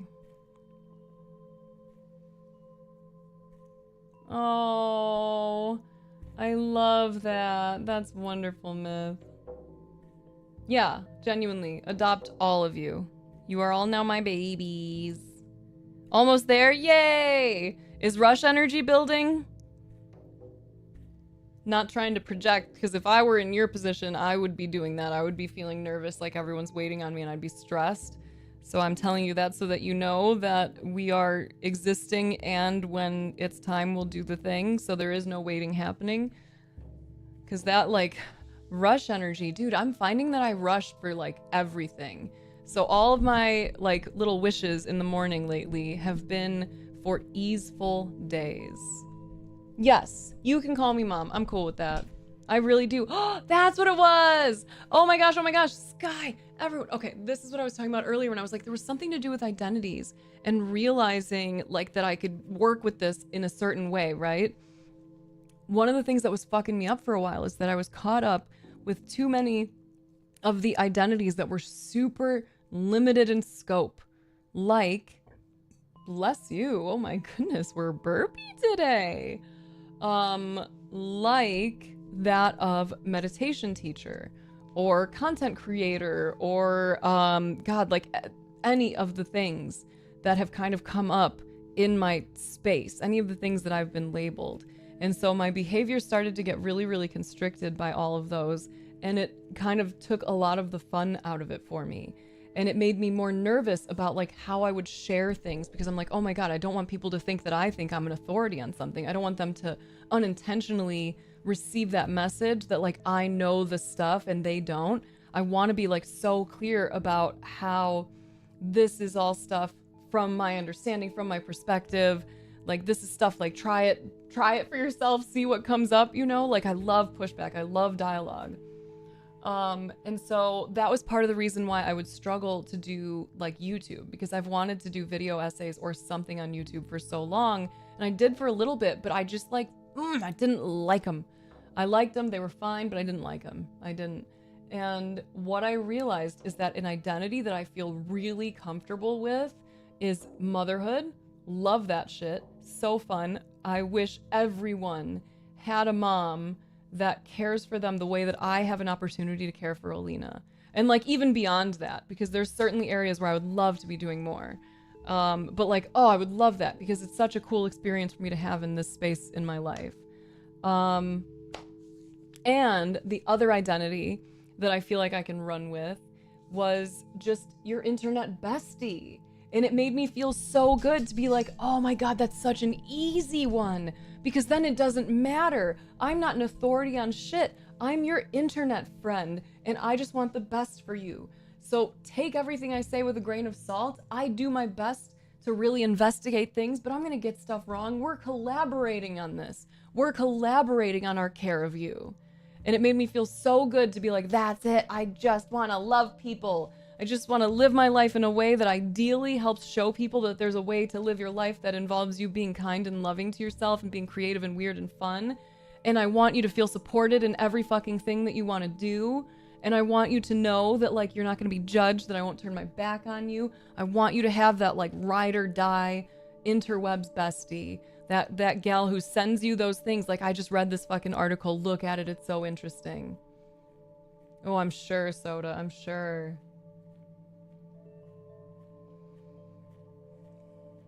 Yes, yes, yes, Space Boy, yes.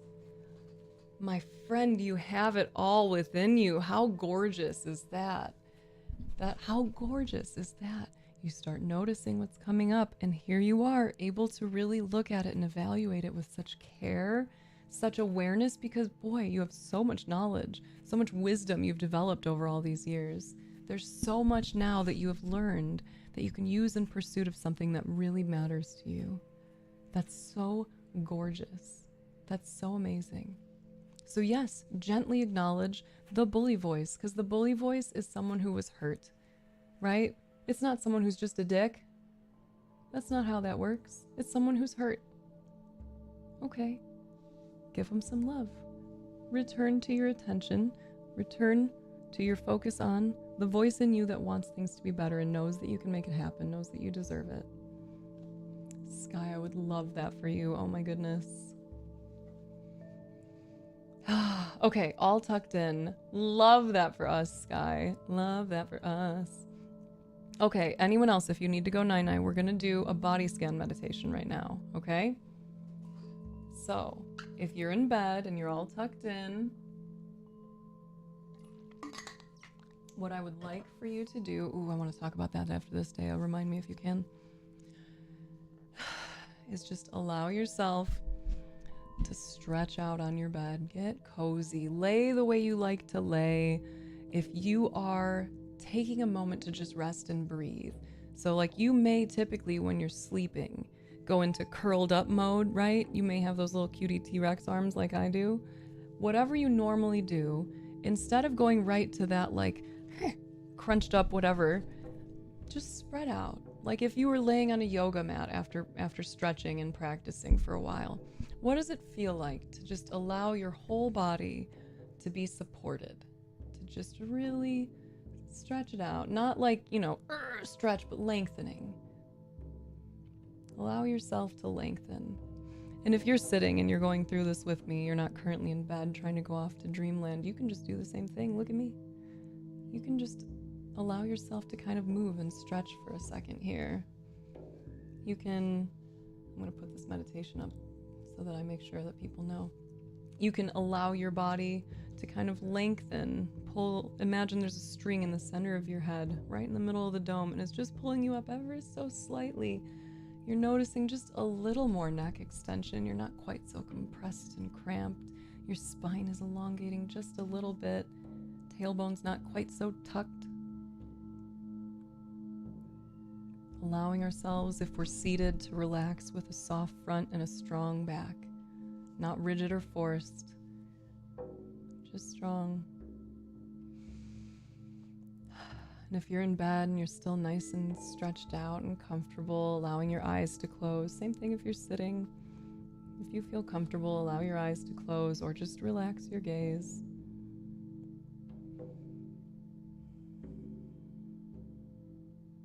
Take a few slow, deep breaths, really tuning in to the experience of the breath. Feel it wherever you can feel it in your body. If you're laying down, you may be able to notice the rising and falling of your belly a bit more clearly. Maybe you can feel the whole body just slightly inflating and deflating. If you're seated, maybe you notice it in your nostrils or in your throat. Maybe in gentle shoulder movements. Just noticing as we take 3 deep breaths.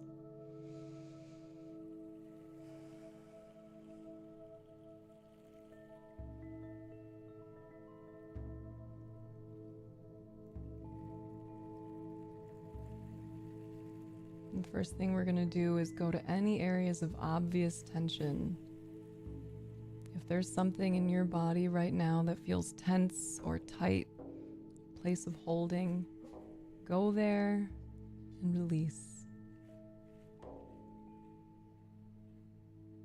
And if release feels difficult, try to scrunch it up even worse. Like if your shoulders feel really tight, bring them up to your ears. Tighten them even more. Take a breath. And on the exhale, let them fall. If your brow is furrowed, let that bitch furrow. Get it furrowy as fuck. Really feel that shit. And then take a breath and raise your eyes like you're surprised. Get those brows up. Softening the face, softening the jaw. The hands, the feet, the whole body. No need for any clenching or tensing. This is an opportunity for relief, for release, for recharge.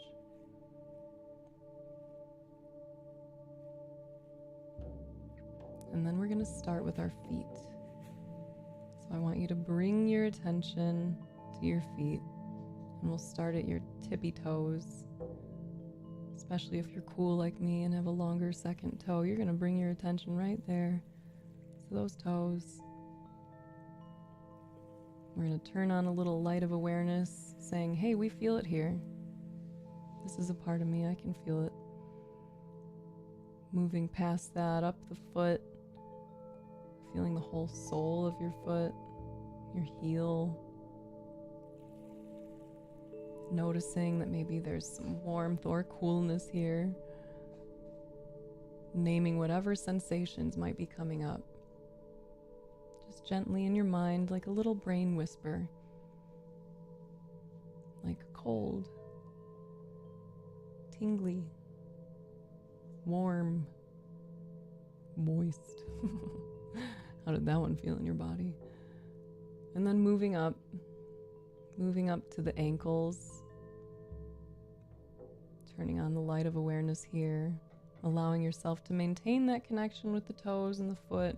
We're going through and we're turning the whole body's awareness on. The whole thing. We're going to wake it up, turn on all the lights, and continue to feel from the inside out. And when your mind captures your attention, or a sound or another experience does, just notice it and then go right back. Go right back to where you were. Go right back to the body. So now we're moving up our ankles. We're feeling our calves. We're noticing if there's any sensation here. Naming whatever it is that's coming up.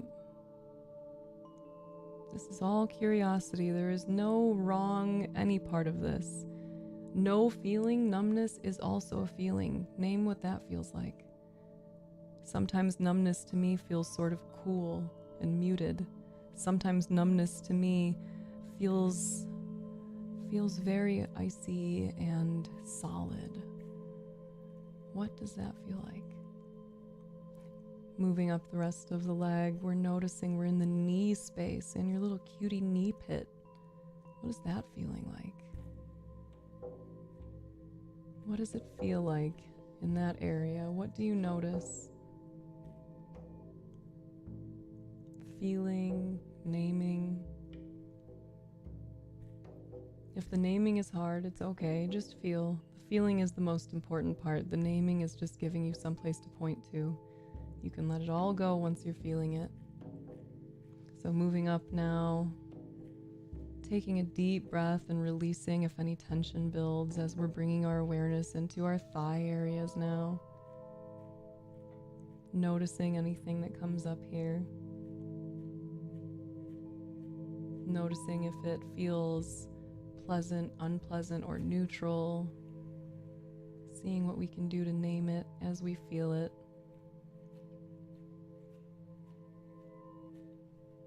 Moving up the pelvis, waking up that area, moving into the lower belly, just noticing the feelings here, noticing any sensations.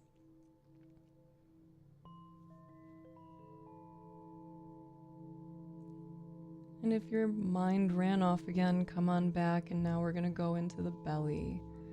And we're going to feel the belly and behind it. We're going to feel the belly and that lower mid-back area. What does it feel like in that area, in your torso?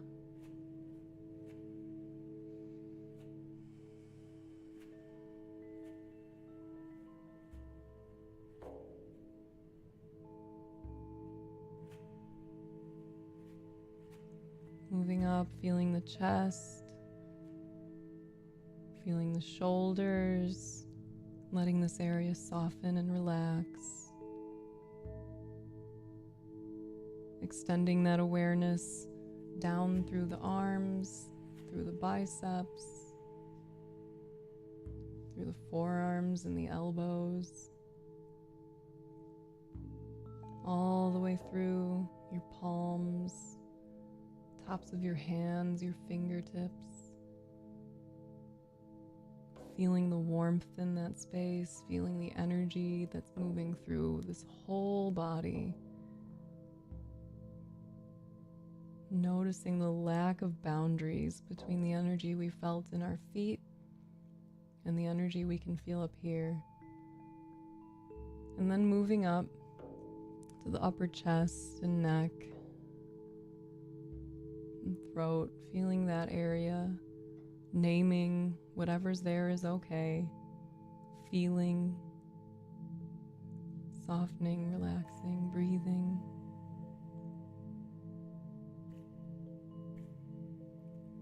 And now we're in the jaw and the lower neck area, and we're feeling the base of our skull. Interesting place. And we're still softening and relaxing and noticing. Feeling the face, the mouth, the eyes. Softening, relaxing. feeling the ears, possibly even feeling the ears as they hear things, noticing, releasing and going up to the forehead and softening again if it's done anything since we last checked.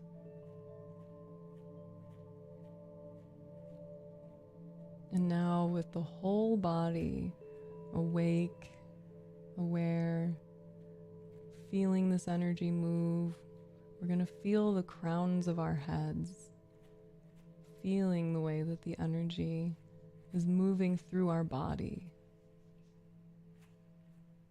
feeling the aliveness, feeling maybe the warmth, feeling the relief of being in this body with nowhere to go, nothing to do in this very moment. Everything you were doing before this is done, released. Say goodbye. Everything that comes after this, you'll figure out when you get up. Right now, all there is for you is feeling. And when the mind tries to start talking again, you say, "Good night, mind," and you go right back to feeling. You feel the energy in your body. You feel a deep breath. You feel some source of tension or tightness and you release it and stay there.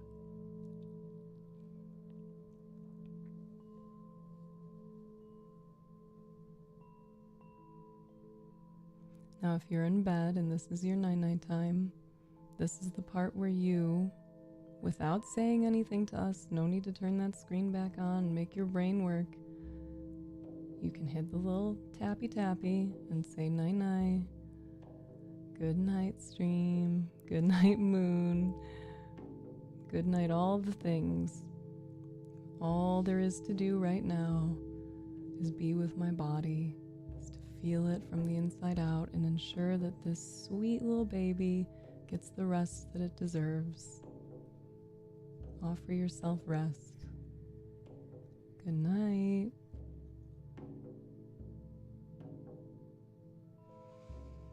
And for everyone else who isn't going night-night right now, now is the time where you can take a nice deep breath.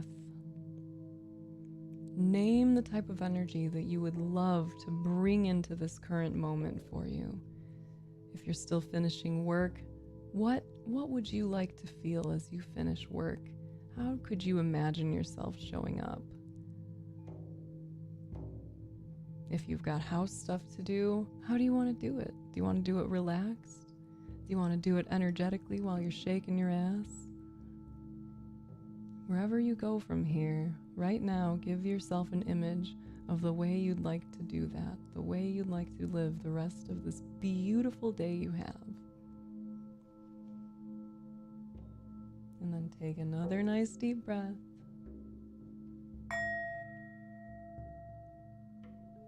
And do it. Be it. Feel it.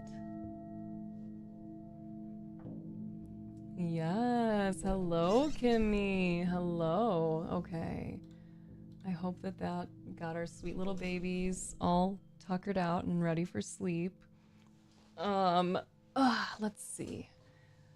Definitely gonna write some of this stuff down so I can reflect more on it. Oh, good. I would love to hear what comes up as you go through that reflection. I love them too. I love them too so much. Hey, Kimmy. Okay, how long have I been live? Wow, this has been such a fun one. I really loved this. Okay. Dea, you said, I'm still learning how to accept the dark stuff. My internal dialogue is toxic as hell. And also, hi, Zach. I didn't get a chance to say hi because you came in right at the beginning of that meditation.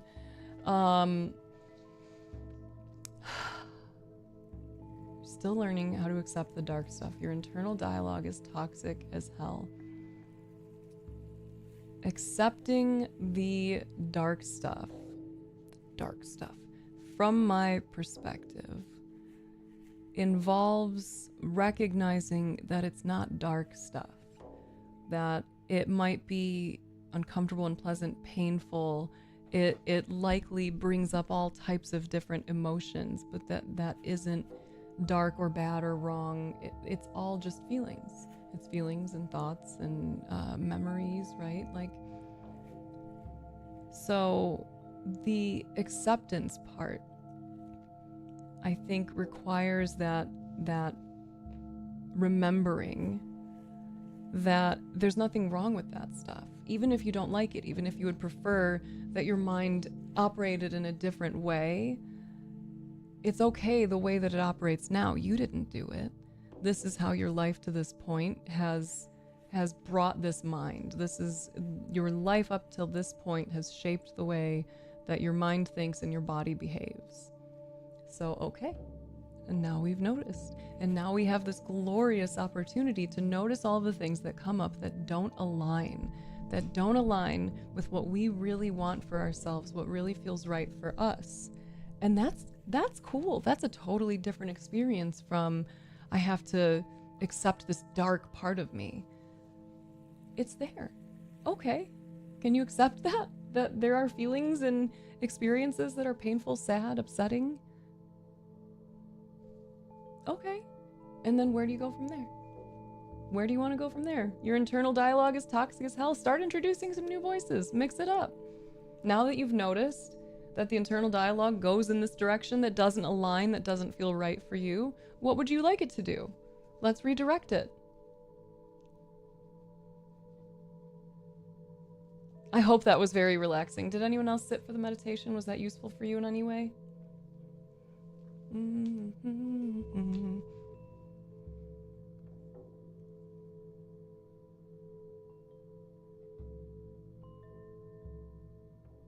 I'm excited for my little baby to come home.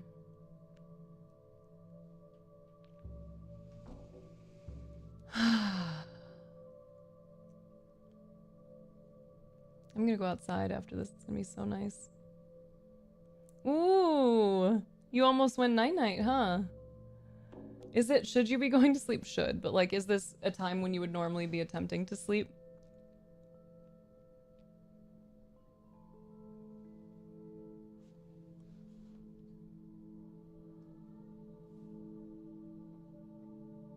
I love days like this so much. I love when I have lots of opportunities to talk and when like common themes keep coming up again and again. It's so satisfying. Another 4 to 5 hours. Okay, then I'm happy that you're still awake. Yay. Sorry I made you fix your posture before, by the way, Slow Cloud. I'm so sorry. So sorry. Okay, so what comes up? Did you hear what I said, or do I need to say it again? Come here, babes. Come here. You need love. I know. I'm sorry. I know. You're feeling a lot, huh? Yeah, you can rest. I don't need to do anything. I can hold you this time, okay? You can rest. You want to stay here, get cozy? Hmm? Am I not sitting the way you'd like? Okay. So, what you had said was, I'm still learning how to accept the dark stuff. My internal dialogue is toxic as hell.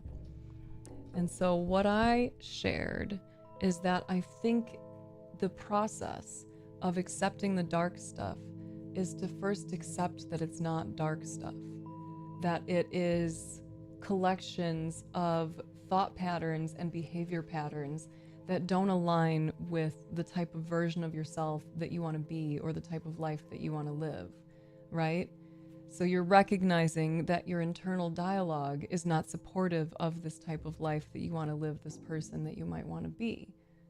So by accepting that your current conditioned patterns are what they are without any judgment or shame because you didn't do it, by accepting that, then you have an opportunity to just work with it as it arises without labeling it as dark stuff. It's sadness and it's grief and it's anger and it's, mistakes and shame and guilt, and okay. Those are universal mind-body energies. We will all feel all the feelings at various points. There's nothing necessarily bad about that. There's no such thing as negative emotions. Every emotion can feel different at different times to different people. So we all feel them very differently. Could it be maladaptive coping? I don't know that it needs a name. I think the main point that I want to make is that there is no dark stuff, that there's just patterns of thought, patterns of behavior that have been conditioned into existence over time. And once you notice that, you can remove the labels, remove the judgment and shame, see kind of more clearly, this is thinking that's happening and I disagree with it. I don't really want my brain to be thinking this way. So instead, I'm gonna, hey, it's cool you're there. Instead, I'm gonna give it this. This is what I would like to point it towards.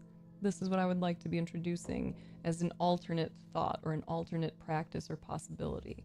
And then every time I try to redirect myself, I'm gonna give myself some love. And every time I don't make it, even though I'm trying, I'm gonna give myself some love. And every time I completely forget, I'm gonna give myself some love. There she go again. Come here, little sweet baby. I have to figure out what I'm gonna eat. Because Alex is so big tired, I told him he could just figure out something for him and Bean, because I didn't want to because spending dollars to get food out of the house for 3 people versus just like 1 and a kid is very different. Yo, what up, Slick Fickman? How you doing? Wait, what was your name before, you red butthole haver? What's up? Yes. Exactly, Dea. Because it's just thoughts. It's just thoughts and thought patterns and belief systems, which are just thoughts that are like telling you a story, kind of, right? All just thoughts. Questions are just thoughts. And what are thoughts? They're non-real in a sense, right? Like they're like a cloud. They appear and they dissipate. They appear and they dissipate. They appear and they dissipate. And it's never the exact same, right? It's that inherent emptiness that we were talking about earlier. So the brain is producing these thoughts. Okay, here it goes. There it goes. Okay, cool. The body is responding to its environment, the inner and outer environment, with sensations, with feelings, which again, empty. So anger as an experience is still empty in its kind of essence, because it is just this kind of wave of sensation that moves through the body, thought patterns that move through the mind, and then it all moves and the next one comes in. Oh, nice. Okay. What up, Ryan? Long time, man. The average life cycle of an emotion is around 90 seconds. So whatever comes up, if we allow it to be there, let it kind of move through us while we feel it from the inside out, offer ourselves some care, because yeah, emotions can be painful. They can be hard. They can be heavy. It can be a lot. So we kind of guide ourselves through the process, like, hey, body, you're having an experience. You're having an emotion here, okay? We're going to get you through this. Brain, I get it. You're freaking out. This is really scary. It feels like you're not breathing right. It feels like you're going to break something. Okay, let's take a deep breath. Let's do this. You're just letting it know. Here's what's going to happen. It's going to rise, it'll peak, and then it will pass. But if you're trying to resist it, then it's just it's just oftentimes peaking and pushing, right? Like the feeling gets really big, and then we're like, no, get the fuck out of here. And so there's this really big feeling that now we're taking all this energy to consciously push away. That takes a lot of fucking effort. That's in all because we're trying to spare ourselves the discomfort of the experience, when this is not fun either, right? Nor is the feeling of like the delusional aspect of it, when we see that emotion coming up and then we're like, nuh-uh. And you're like tensed up against it, trying to pretend it's not there, just actively suppressing this feeling that you know is there. Sky. But if you let it through, it comes in, it's a big wave, it can feel like a lot, but it's not gonna hurt you, and then it will pass. It will pass. The next thing will come in. And if you do want to exercise some of that beautiful influence that you have, then you have the opportunity to say, hey, what if you did this instead? What if you did this instead? And I think that this is a really useful quote. This is something that I learned in my systems thinking course, and that was that a system cannot be directed, only disrupted. A system cannot be directed, only disrupted. So you are a system. You're a series of systems, really, like everything is, right? Okay, bye.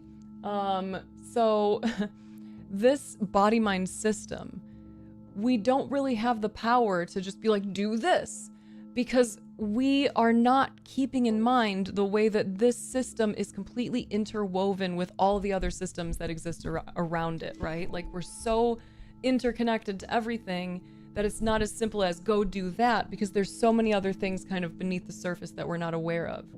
So instead of us attempting to like muscle our way through life and force ourselves to do shit and saying, I'm gonna make myself do whatever, we, I think, would benefit from having the perspective of, I'm gonna do my work to influence this. I'm gonna notice those points where the system is doing what I don't want it to do, and I'm gonna try to kind of bug fix that shit and see what comes next. Because the bug fix might work in these ways, but over here something's broken now. Okay, cool, tried it, we're gonna try that now. Okay, that seems to have addressed this one. Oh, here's another one that I really don't fuck with. This one's kind of tearing the system apart, so we're gonna work with this one. Okay, here's what I'm gonna try for that one. Okay, that didn't work, let's try this. It's just this game of notice and choose. Notice and choose, you know? Ooh, I bet that was amazing, Doom. Happy for you. It kind of goes back to Base Boy's problem, only instead of that dichotomy, it's self-worth and hate. Trying to bring understanding and love and light into those spaces feels like something is resisting. Whoa, no, Friskers. We don't stand on monitors. We talked about this. Okay, so, yes, something is resisting. Okay, how do I word this? By saying I need to bring this into this, we're making each of these more real. And honk honk, and as I mentioned before, those are inherently unreal. They are physical or mental experiences that arise and pass, right? So what we're doing is not bringing light into a dark space. What we are doing is noticing pattern and choice. Okay, pattern is, oh, there it is. There's the hatred again, the self-hate. Okay, I see you, self-hate. I knew I'd see you here at this time of the day because you always show up when I'm in front of a mirror. So now that I see you, here's what I chose. I'm gonna redirect myself to instead. I'm gonna offer myself a hand on my chest, on my heart, and I'm just gonna say, hey man, I actually think you're cool. Like, I like your hair, or I think that it's awesome that you exist. You're a part of this entire universe. You're not separate enough to be unworthy of anything. Like, truly, I would do that. I would just try to redirect with kindness, with compassion. And I think also knowing that this is a practice that requires repetition is really valuable as well. Because it's not as simple as it's the thought has emerged and now I've countered it, I should be better. We have a negative bias to contend with. We do have to be aware that our brains tend to think more negatively because they're trying to keep us safe, they're trying to keep us alive. So keeping that in mind, we have to kind of pump up our input/output, like what we're putting into our own minds, in order to gradually make it to where our programming is the one that has more lines of code in here. To where the other stuff isn't the main shit running the show anymore, it's all these new ones we've put in.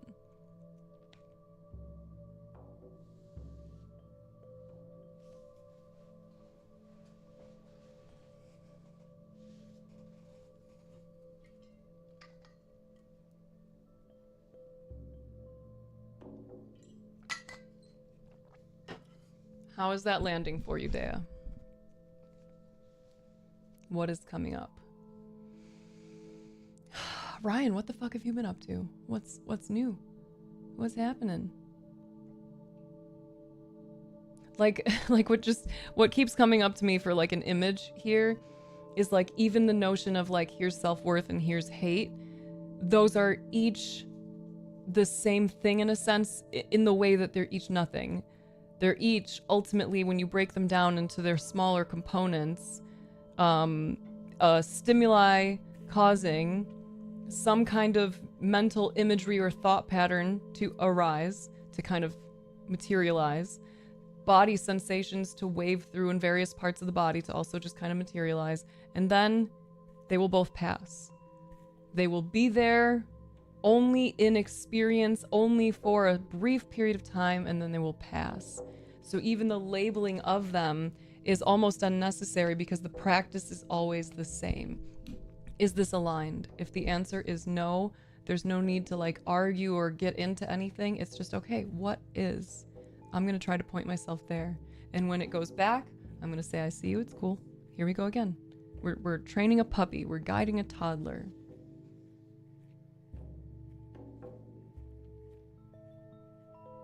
Also, Carp, I saw the joke. I saw it. I don't know if you're still here. You probably left, but that was a silly. That was a silly.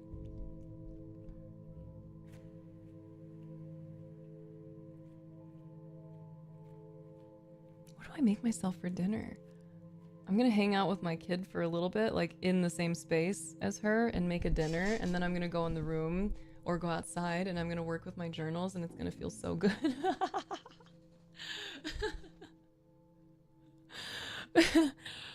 Sky, I don't even know, like, this feels so goofy, but like, why did my brain take You Got Bread and put like Little Rascals in that? Like, that was the energy, is you being like a little kid being like, you got bread?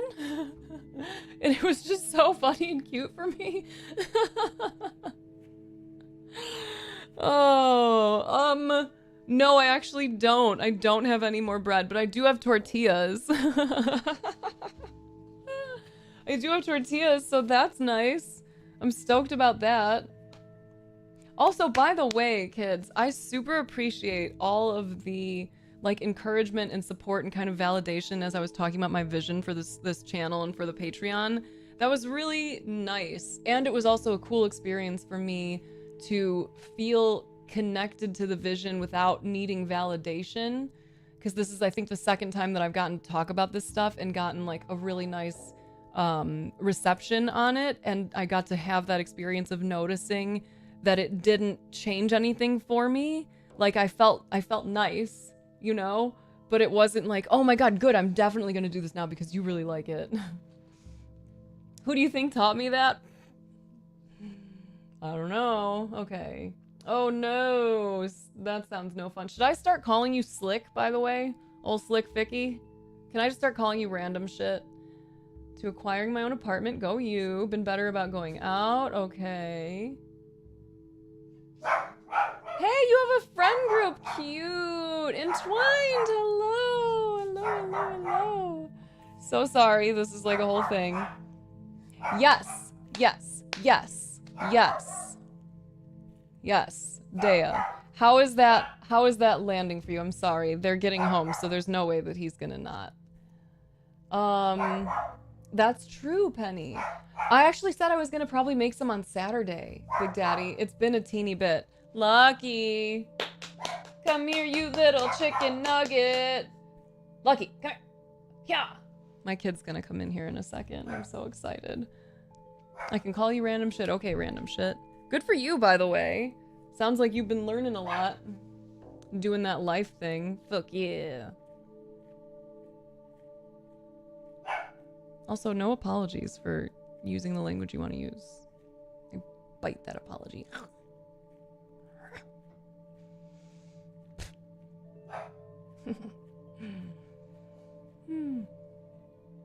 Oh. We have a baby that's crying.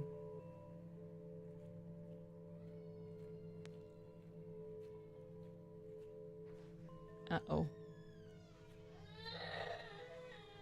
We will see how this goes. Thank you. Baby, hi. Oh, you spilled on yourself a little. I'm sorry. She was trying to get more out and then she squeezed it and then it just like... Oh. It's okay. I'm sorry.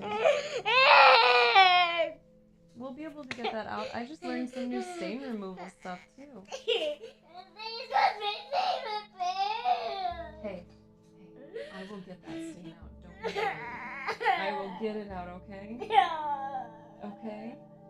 Why don't you take these off right now? That way I can get them washed for you right away, okay? You can give them to Daddy and he can run them under some cold water.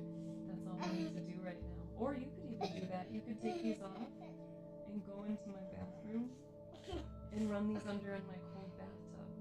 Okay? I see. I don't have any tissues in here. I might have a napkin, but I don't think I do.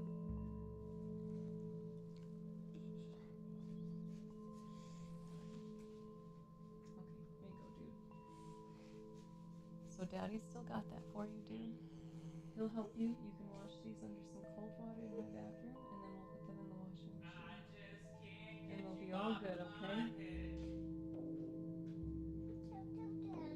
Yeah.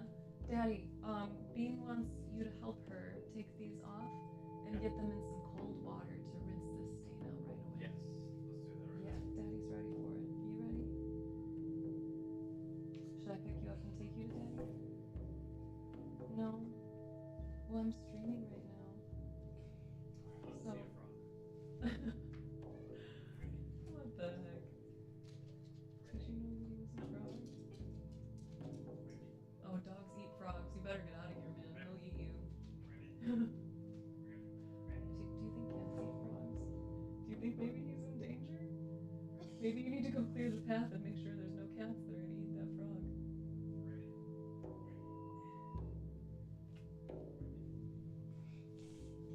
I'm gonna come out soon so that I can make myself some food. So why don't you go and catch that frog? Or go protect it from the little critters and get these cleaned. I'll see you soon, okay? We got this, baby. What are you doing now?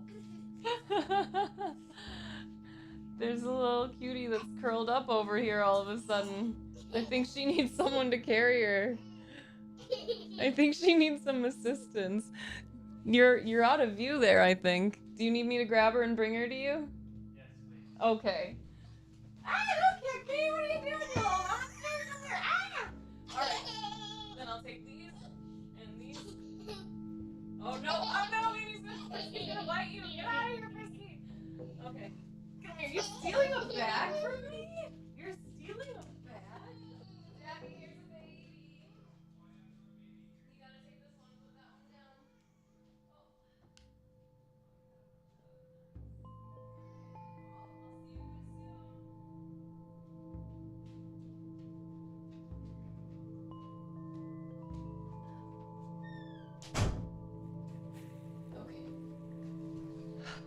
Okay. Thank you for your patience. A lot of times when she comes in, she's really excited and she wants to talk to stream and like get into it. But she spilled on her pants, and that's a bummer. Ah, thanks, friends. That's very nice. Oh, and that's very sad. Your heart, what does it feel like? Currently feeling jealous, wishing I had a mom like this. I think one of the cool things about like the direction I've been wanting to take this year is that it's an opportunity for us to really see what it is that we want, what we desire, that comes from such a beautiful, wholesome, loving place, and give that shit to ourselves. So granted, you can't go and just like create a mother figure that's going to do this for you, but you being the sort of head entity of this body-mind system and all the identities that it kind of houses, you can do that for each of them. You can mom or parent or love the fuck out of every part of you, because every part of you deserves that. You know, that harsh critic is feeling insecure and afraid because of how it was talked to when it was younger, right?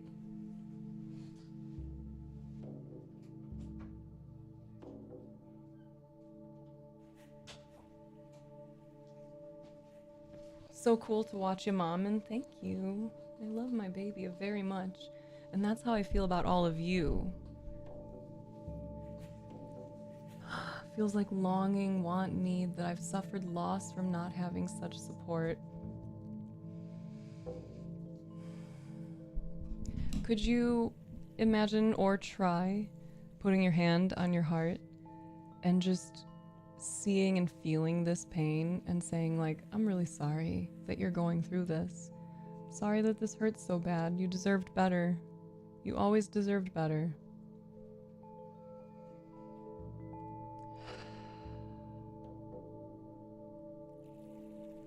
And if I may be so bold, the experience that you just witnessed of me communicating with my daughter as she experienced something that was like really upsetting to her is the way you could be talking to yourself all the time.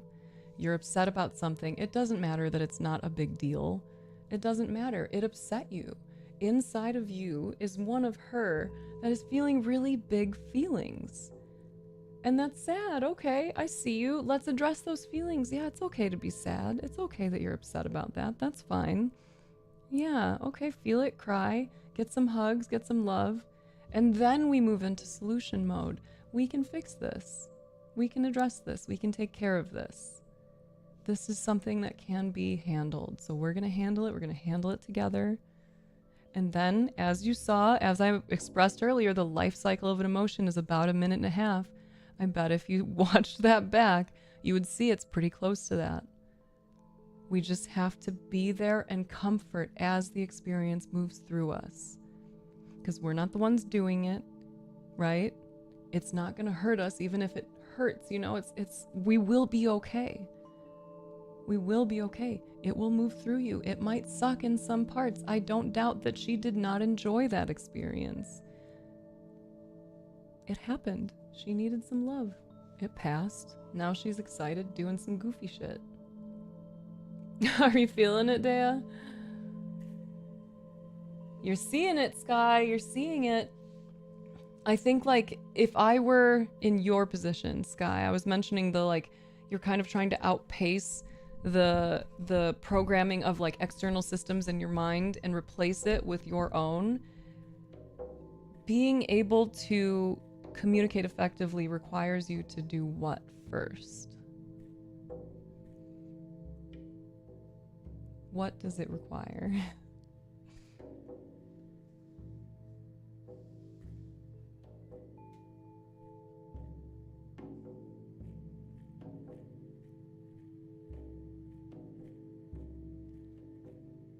Yeah, you just have to notice, right? You have to notice what's going on and then be able to, like, see what are you feeling, what are you needing. So it's that noticing, right?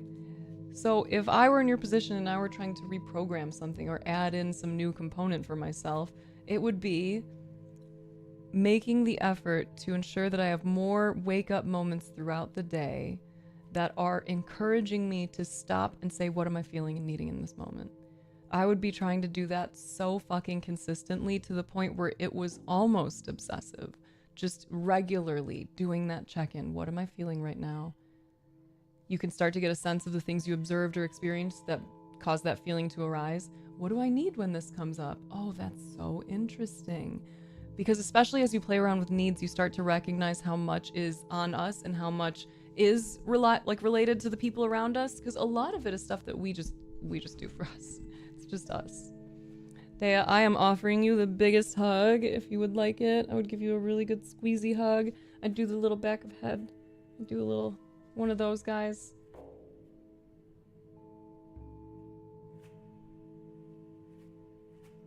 That's very kind, Slow Cloud. That's a kind thing to say. I'm just your internet bestie.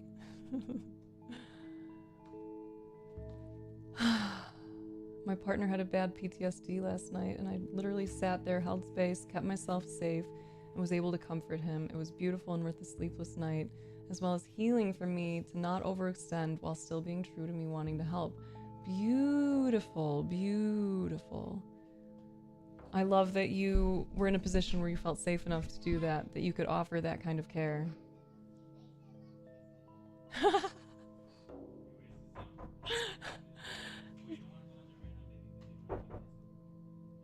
Beanie, if you don't have pants on, you need pants, my darling.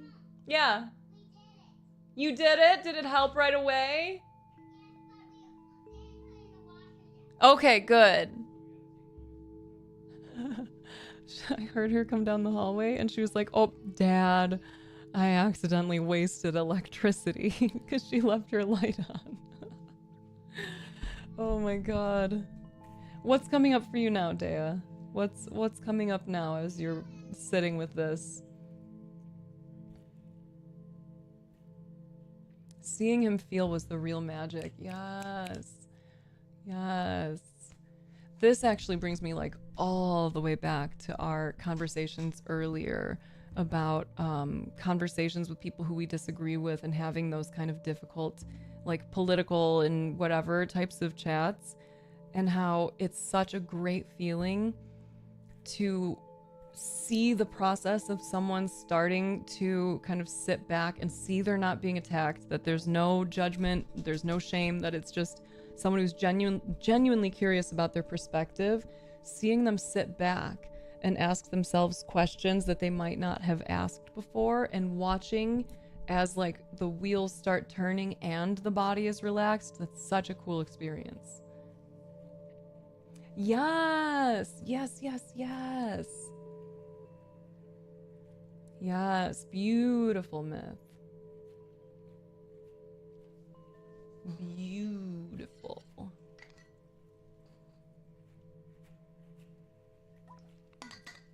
I'm also curious if you were saying earlier that you were crying, if you did experience some sweet little tears, or maybe some nice big ones.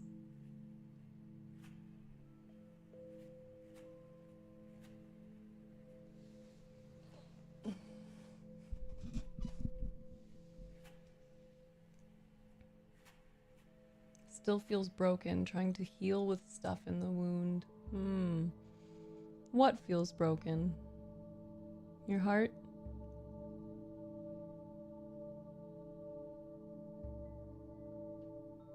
Hey, Nicole.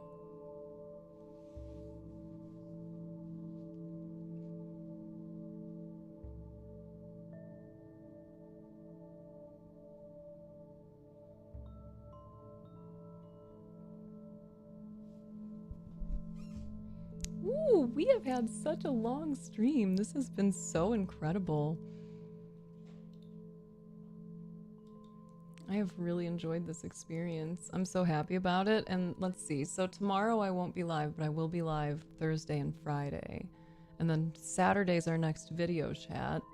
I honestly think all of you would enjoy your experience there. It's a cool, supportive place. I'd love to have you. You can learn more about it on the Patreon.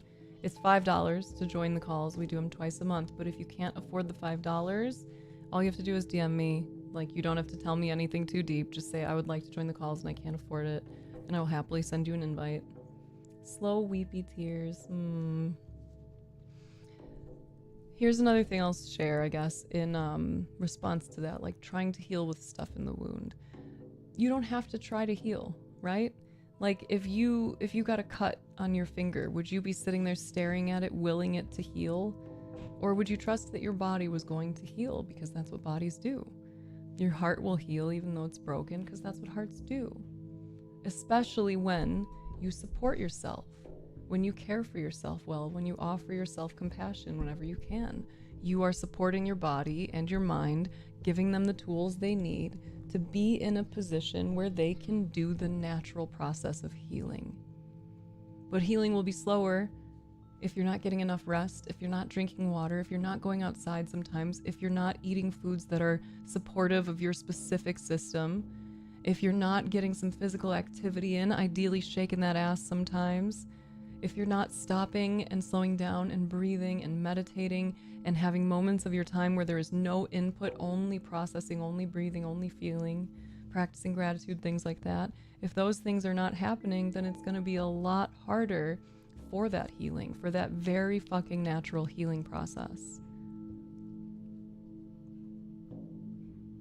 Oh, that's awesome. Yeah, they are all beautiful, and some of them for sure. Lucky, what are you doing? I bet he's hungry too. I think I'm gonna make myself Brinner. I think I'm gonna make myself some eggs and tortillas again. And I have bacon. You gotta refill your water? Do it. Get that water. That's what I'm thinking. Some eggs and tortillas. Tortillons. Of course. Of course. Of course, of course, of course.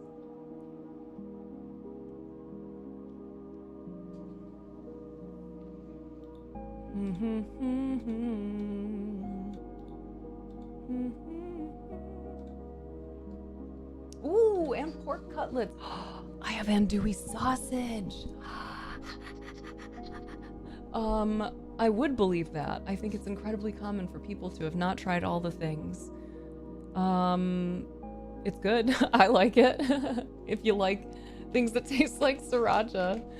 Okay, listen. You could go for an andouille sausage? Come on over, I'll share it with you. Okay. This has been such a wonderful stream. I so appreciate the support. Like, honestly, it's outrageous that there were 71 subs today. Sub bombs were so appreciated. I really value your buy-in to my vision that I have for the stream and for the future. It really means a lot to me. I also appreciate whoever it was that had mentioned a community center, because that was something we had talked about a long time ago. And last night I was trying to ponder some of the other things that I would do if I had, when I have wealth, when I have enough, plus, you know, enough to care for my family and our needs, and enough to also really show up in the world. What would I do with it? How would I really leverage this platform in a meaningful way? And I really appreciate that coming back into it, because the first thing that came up is like, okay, if I were to start small and work my way up, what would it take to create a community fridge? And that's where I was left. That's where I stopped at that point. So I'm excited that that came back on my radar, because now I feel like I can kind of pull that apart into all of the little components that feel really important. So thank you very much. I appreciate you all a ton. And I am going to go now. I've been streaming for an absolutely wild, where are we at? 7 hours. 7 hours. And I, like, speaking of feeling so connected, dude, like, I have so much energy right now still. Oh, I loved it. There is no broken. There is no broken, though. Because if a heart is meant to be broken, because that's what it does, then why do we need to label it? Why do we need to say that you are or there is any brokenness? You're human. Human. My darling. Yes. Oh, wait, no pants? Oh, sure. What are you up to? Oh, okay. Sure. I'll be quieter. Thanks, babes. Iron Strim of Meatwood. Dude, I've been thinking of you a lot lately. How fun. I love that the universe brought you here to say hi to me today. I will be live on Thursday and Friday. I will have the video chat on Saturday. I am excited. I'm so grateful for all of you being willing to share and converse, and especially do it so kindly today. Thank you a ton. Don't forget my book. The book about shades for self-care is on my Patreon. So if you do !book, it'll bring you right to it, or you can do ! Patreon and go check that out. If you enjoy the vibes of this stream, you will almost certainly enjoy the vibes of our bi-weekly video chats. Like I was saying, that's what's going to be on Saturday. So that starts at noon Eastern. It goes for 2 hours. The first hour, we're going to be discussing the Four Noble Truths and going into a guided practice, and then kind of discussing what comes up for us in that. And then the second hour is our just support group. So the questions I usually start with are, does anyone have anything that they're excited about that they want to share? Anyone have anything they're proud of themselves for that they would like to share? Does anyone have anything that they're finding challenging that they would like some perspective on? Or does anyone have anything that they're finding challenging or difficult that they just want to be able to vent out and have us hold space for them? You don't have to have your camera on. You don't have to speak at all. You can type little fingy words in chat if you want to, kind of similar to how you do here. You choose the type of involvement that you want to have. And like I said, this is at the $5 tier. If you would like to do that and you don't have the money, I promise you no one will be turned away for not having it, okay? So just send me a message. I will make sure you have access to the video chats. They're really special. A lot of the people who are in here right now attend them. It's usually under 20 people, and I think you'll enjoy the vibes. So check it out, and keep an eye on the Patreon over the next couple of days, because I'm going to be working on it, because the $10 tier, I talked about this earlier in stream. If anyone wants to kind of check it out, I'll try to maybe highlight it. the $10 tier is no longer going to be me committing myself to a weekly podcast because I realized that it was stressing me out because my current rhythms just don't support it. And it was just causing a lot of frustration and shame. So instead, the $10 tier is going to be the creativity tier. And by supporting me at that tier, you are supporting me in my ability to do things that are creative, to do research, to write poetry or blogs, or to create podcasts, or to set up an interview, or to do whatever the fuck it is that's coming up. It's a quick read. You could probably read it in just like a couple of hours, if that. I don't know how long it takes to read 50 pages. So if you want to support the creative outputs of this brain, then please, that would be a cool way to do it.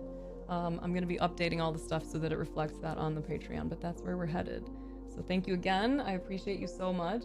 You are all going to go hang out with Shadely right now, unless you need to actually go take a nap or get some food or take your meds or wash your butt or any of those other important things.